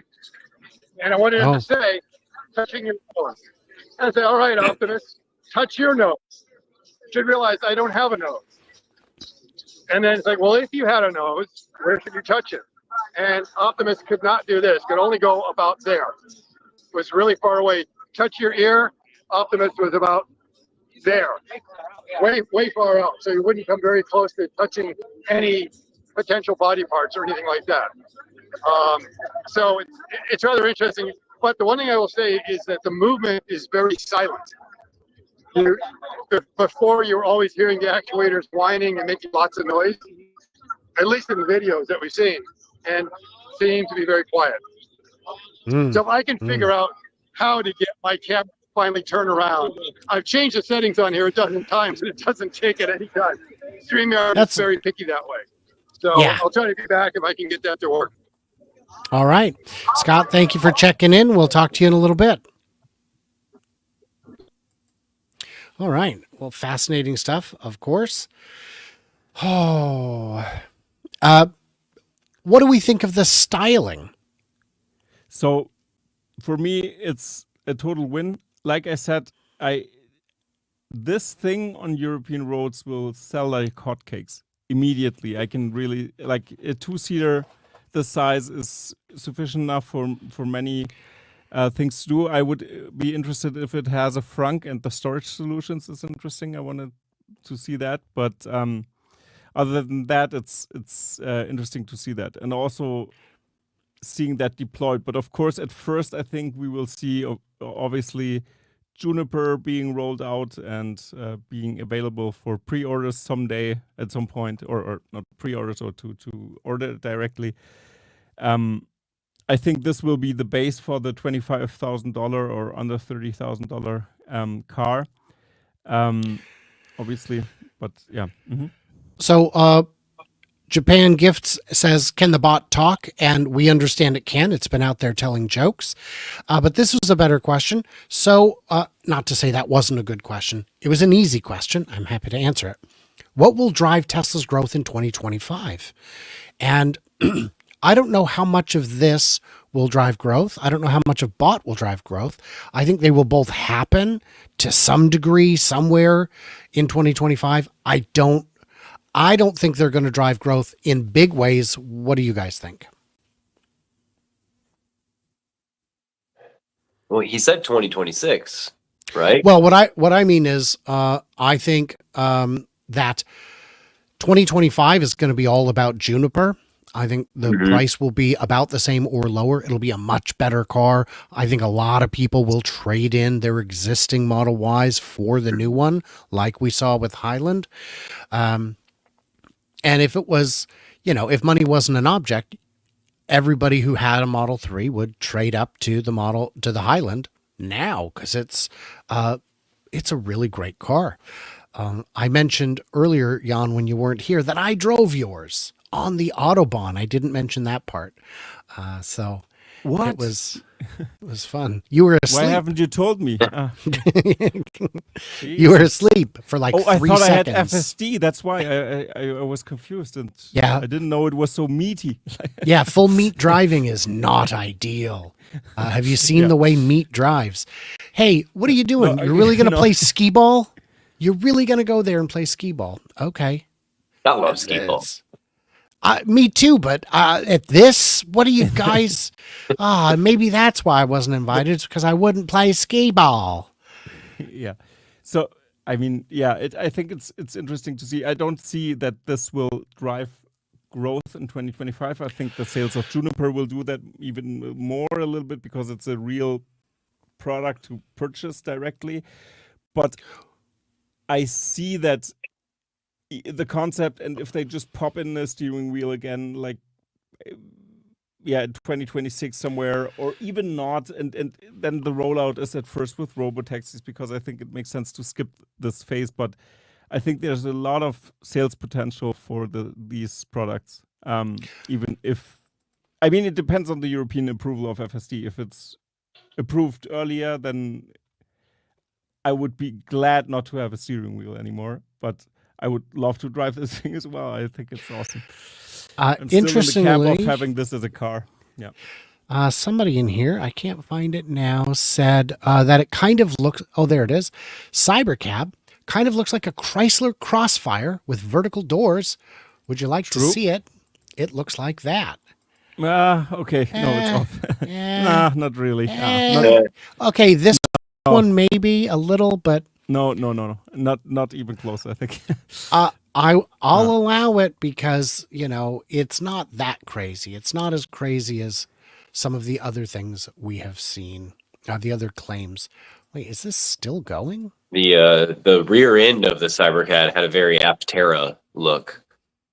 With the teardrop kind of thing. The flat, yeah. I really want to know the efficiency. I really want to know the drivetrain. And nothing was Osborne. Nothing was Osborne in this event. And it leads me to think, why would they even make another vehicle with the steering wheel now? We really think there's going to be a cheaper Tesla with the steering wheel? Yeah, I think so, absolutely, 100%, because Europe will take at least 3 or 4 years to really get robotaxis there, so they need the selling point. And I think this thing will be produced in Berlin as well at some point, because it makes so much sense to have a smaller car in Europe.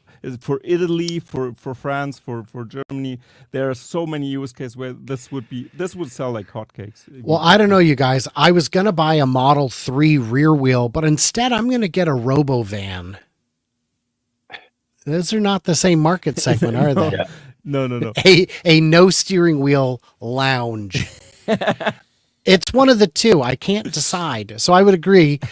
Osborne effect not in play. For those who don't know what the Osborne effect is, Osborne Computer said, "Yeah, we've got this great graphics card, but in like 3 months, we've got a graphics card that's twice as good and half the price. You're not going to believe it." And sales collapsed to zero, and they went out of business, and that new graphic card never came because they were gone.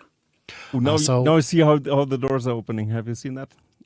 Oh, yeah. How they open up. I like the butterfly doors. Yeah. They're very, okay. Now imagine this in a parking lot. Now it gets tricky. When you would park it yourself, because then it's But does it swing any wider than regular car doors? You're right. Absolutely. You're absolutely right. Because we thought that with the Model X, but they parked it next to a minivan and found that it was actually easier to get out. I would very much like to know just how much cargo space that is, because I'm guessing it is a lot. And the beauty is it is completely closed off from view. Yeah. So if you wanted to go around breaking into cars, you'd have to break into a lot before you find something. Which is helpful. A lot of these vehicles are meant to be San Francisco proof. I met a number of people in Florida who said San Francisco is a war zone. My friends, I can assure you it is not. I have been there recently with my children, parked, had lunch, shopped. It was lovely. Every city has bad parts, and no, our car wasn't broken into. It was fine. It's not, watch your back like any city. I was there too. I think it was a little strange to see in the main cities that you really have spread out like strange tweakers. A lot of drugs. We have freedom though. But overall, So we have the freedom to drugs. And they've gotten very potent and affordable, which I'm told is great. I don't think those doors stick out more than. No, Go ahead. that's fine. You were. Hey, look! It's the Friends fountain from the beginning of Friends. Oh yeah. When I was in the Waymo and tested it, there was actually somebody approaching the vehicle like really fast, and like he wanted to get in, and then the car just drove further, so it went off. But a lot of crazy, strange people running around and trying to tinker with the robo taxis with the Waymos. I would address this real quick. Brian's very left leaning. Am I? Because I mean, like, I own guns and I've taught Sunday school. No, I'm fact based. So I know that sometimes makes me look too conservative or too liberal, but the facts are the science data. I mean, it's just what it is. So I don't know about that. I thought you were talking about me. I don't know your politics. I think you own guns, don't you? I don't particularly own them, but I take a lot of photos of them all day. Oh, that's why I probably was confused. Yeah.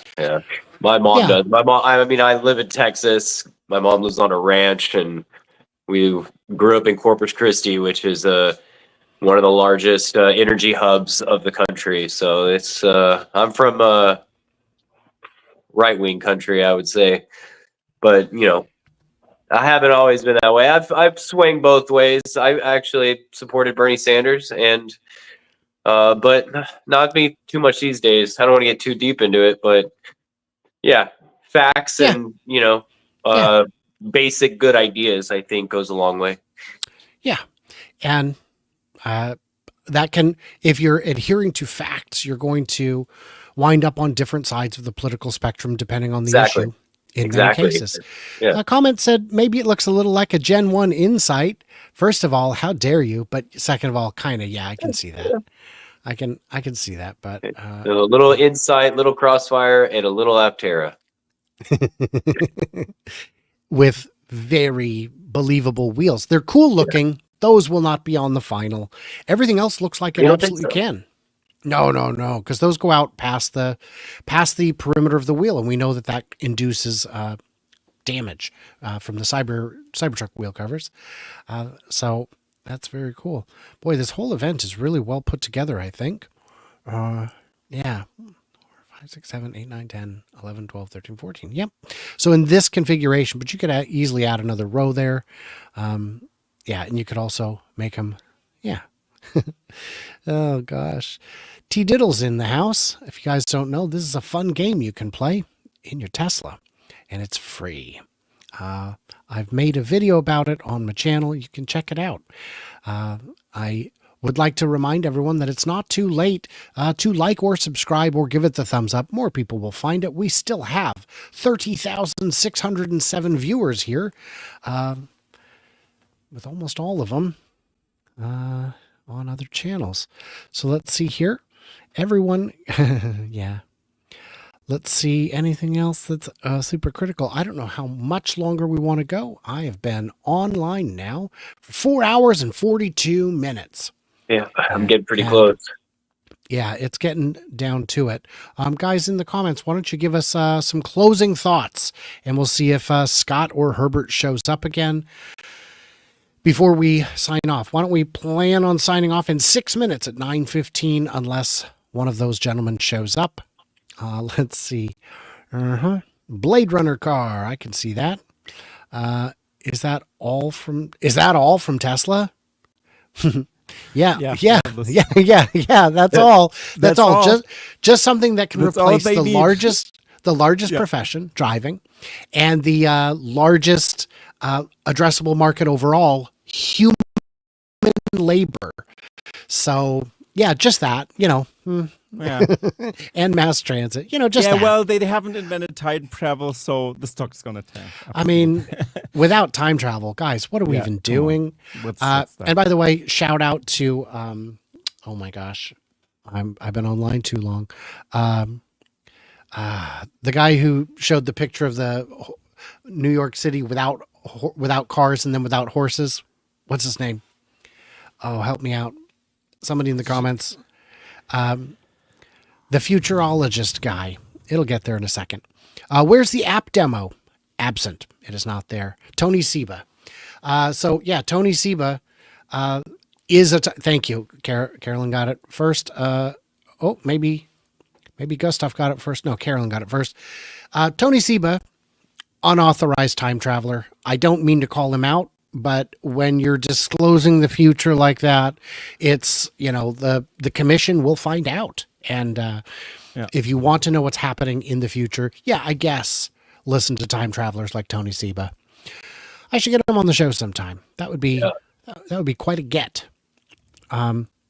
Anything else we need to cover here? The event is going to take time to sink in. Two new robocars introduced, more optimized Optimus. Solid products, but no fanfare. See, if they just add teleoperators like Waymo and Cruise use, they can launch, today. They can do it today. There are plenty of people trying to guess what it'll do tomorrow. I don't cover short-term valuation, so I have no earthly idea. Do you guys have any thoughts? One thing I noticed is there are absolutely no lane markers on the roads. And I was listening to, I think it was a Farzad, episode, and they were talking about how, so I think one of his guests was talking about how, they would probably, Tesla would even pay to repaint the entire lot because they're going to have this place made perfect. They're going to make sure it's perfect. And look at them. They're doing it at night. No lane markers, nothing. It looks like they didn't do anything to the ground really to try to make it, more safer for this environment. Easier. Seems like, easier for the software. Seems like they just made some routes and did it. And I imagine for movies, when they stripe the road, they use tape instead of paint so that it can be removed the next day. Yeah. And it would have been very easy to stripe those roads temporarily. It would have cost like nothing. It would cost a couple $100, but it doesn't need it. And we know that because we've used Summon. I've used Summon. And for that matter, all of us here have used FSD. So it is, the haters are unfortunately out of ammunition. I always used to follow the haters because some of the things they said had merit. When Tesla had a looming bond maturing in 2019, Tesla had convertible debt that if the stock price was at a certain price, they'd just take the stock. If it was below that price, they needed to pony up billions. And they would share things like that. Well, those things are gone. And now they're sticking with dumb stuff like it won't be legal or it's not real. I mean, guys, Cybertruck isn't real either. I heard that for years. And now it is. So, yeah. Have you seen Optimus with that sharp shirt? Damn. I'll be honest. That was a good looking Optimus. Yeah. So I think even Optimus just in the idle modes or in the showroom modes kind of will, for example, like putting clothes on this thing, for example, having that as a activation in a store or something like this for 20K is apps or 30K, whatever they're, this will have enough value and enough hype factor if you're an early adopter or first mover, I think. Because, if you have, or even if you could teleoperate it a little bit, that would be like, you could rent all those things for at least 1K a day and earn your money back in 30 days, or even, 1.5 or whatever you can charge for that. But, it's a showstop, like how do you say it in English? People Mic will drop? stop I don't know. just a showstopper. A showstopper, yeah. Yeah, exactly. Yeah.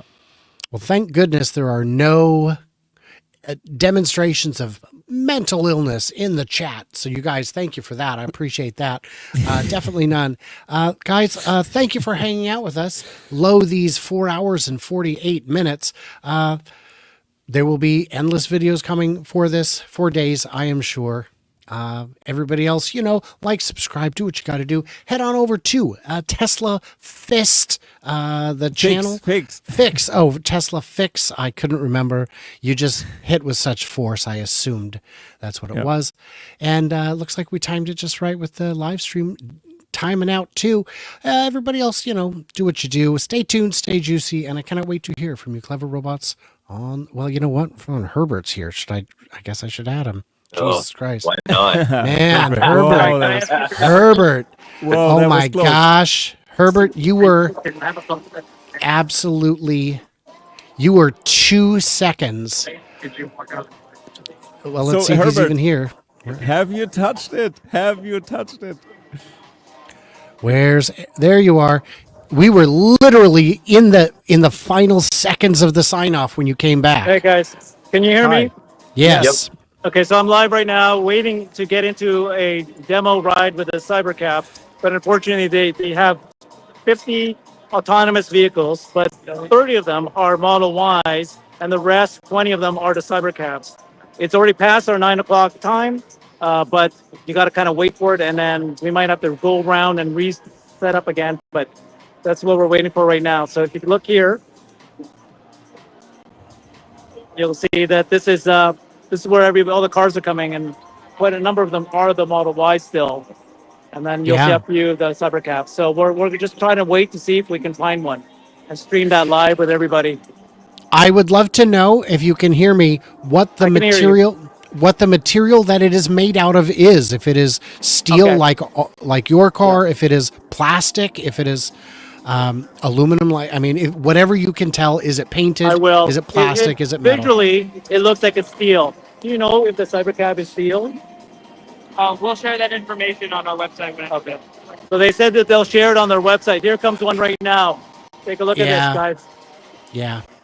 Here it goes. Fucking, Here of it is. course. Here it goes, guys. Yeah. Looking good. Wow. Oh, Look at it. Jesus, that's such a nice car. It looks is Yeah, so I want to own one of those. Yeah. But at 20 and 2 riders each, it's going to take days. Yeah. Very, very cool. Very interesting. No rear view window. No rear view window. No, in the back, right? Why do you think? Solid. Yeah. Doesn't need any windows. Right. I think it's for safety of the actual at least cost is the first thing, and the second thing is that your luggage is protected, like really enclosed. Yep. And you don't. Yeah. What do you need to see for? I'm excited to see the electric. Well, very cool. Oh, I hope they get. Oh, it'll be. Oh, is the it line auto remains closing? long. Yeah, it's auto closing. We just saw it. It's auto closing. Yeah, of course. It's Yeah. automatically closing, right? So Come Herbert, back in. We'll come back in if we get in. We're you guys. gonna. Okay. Okay.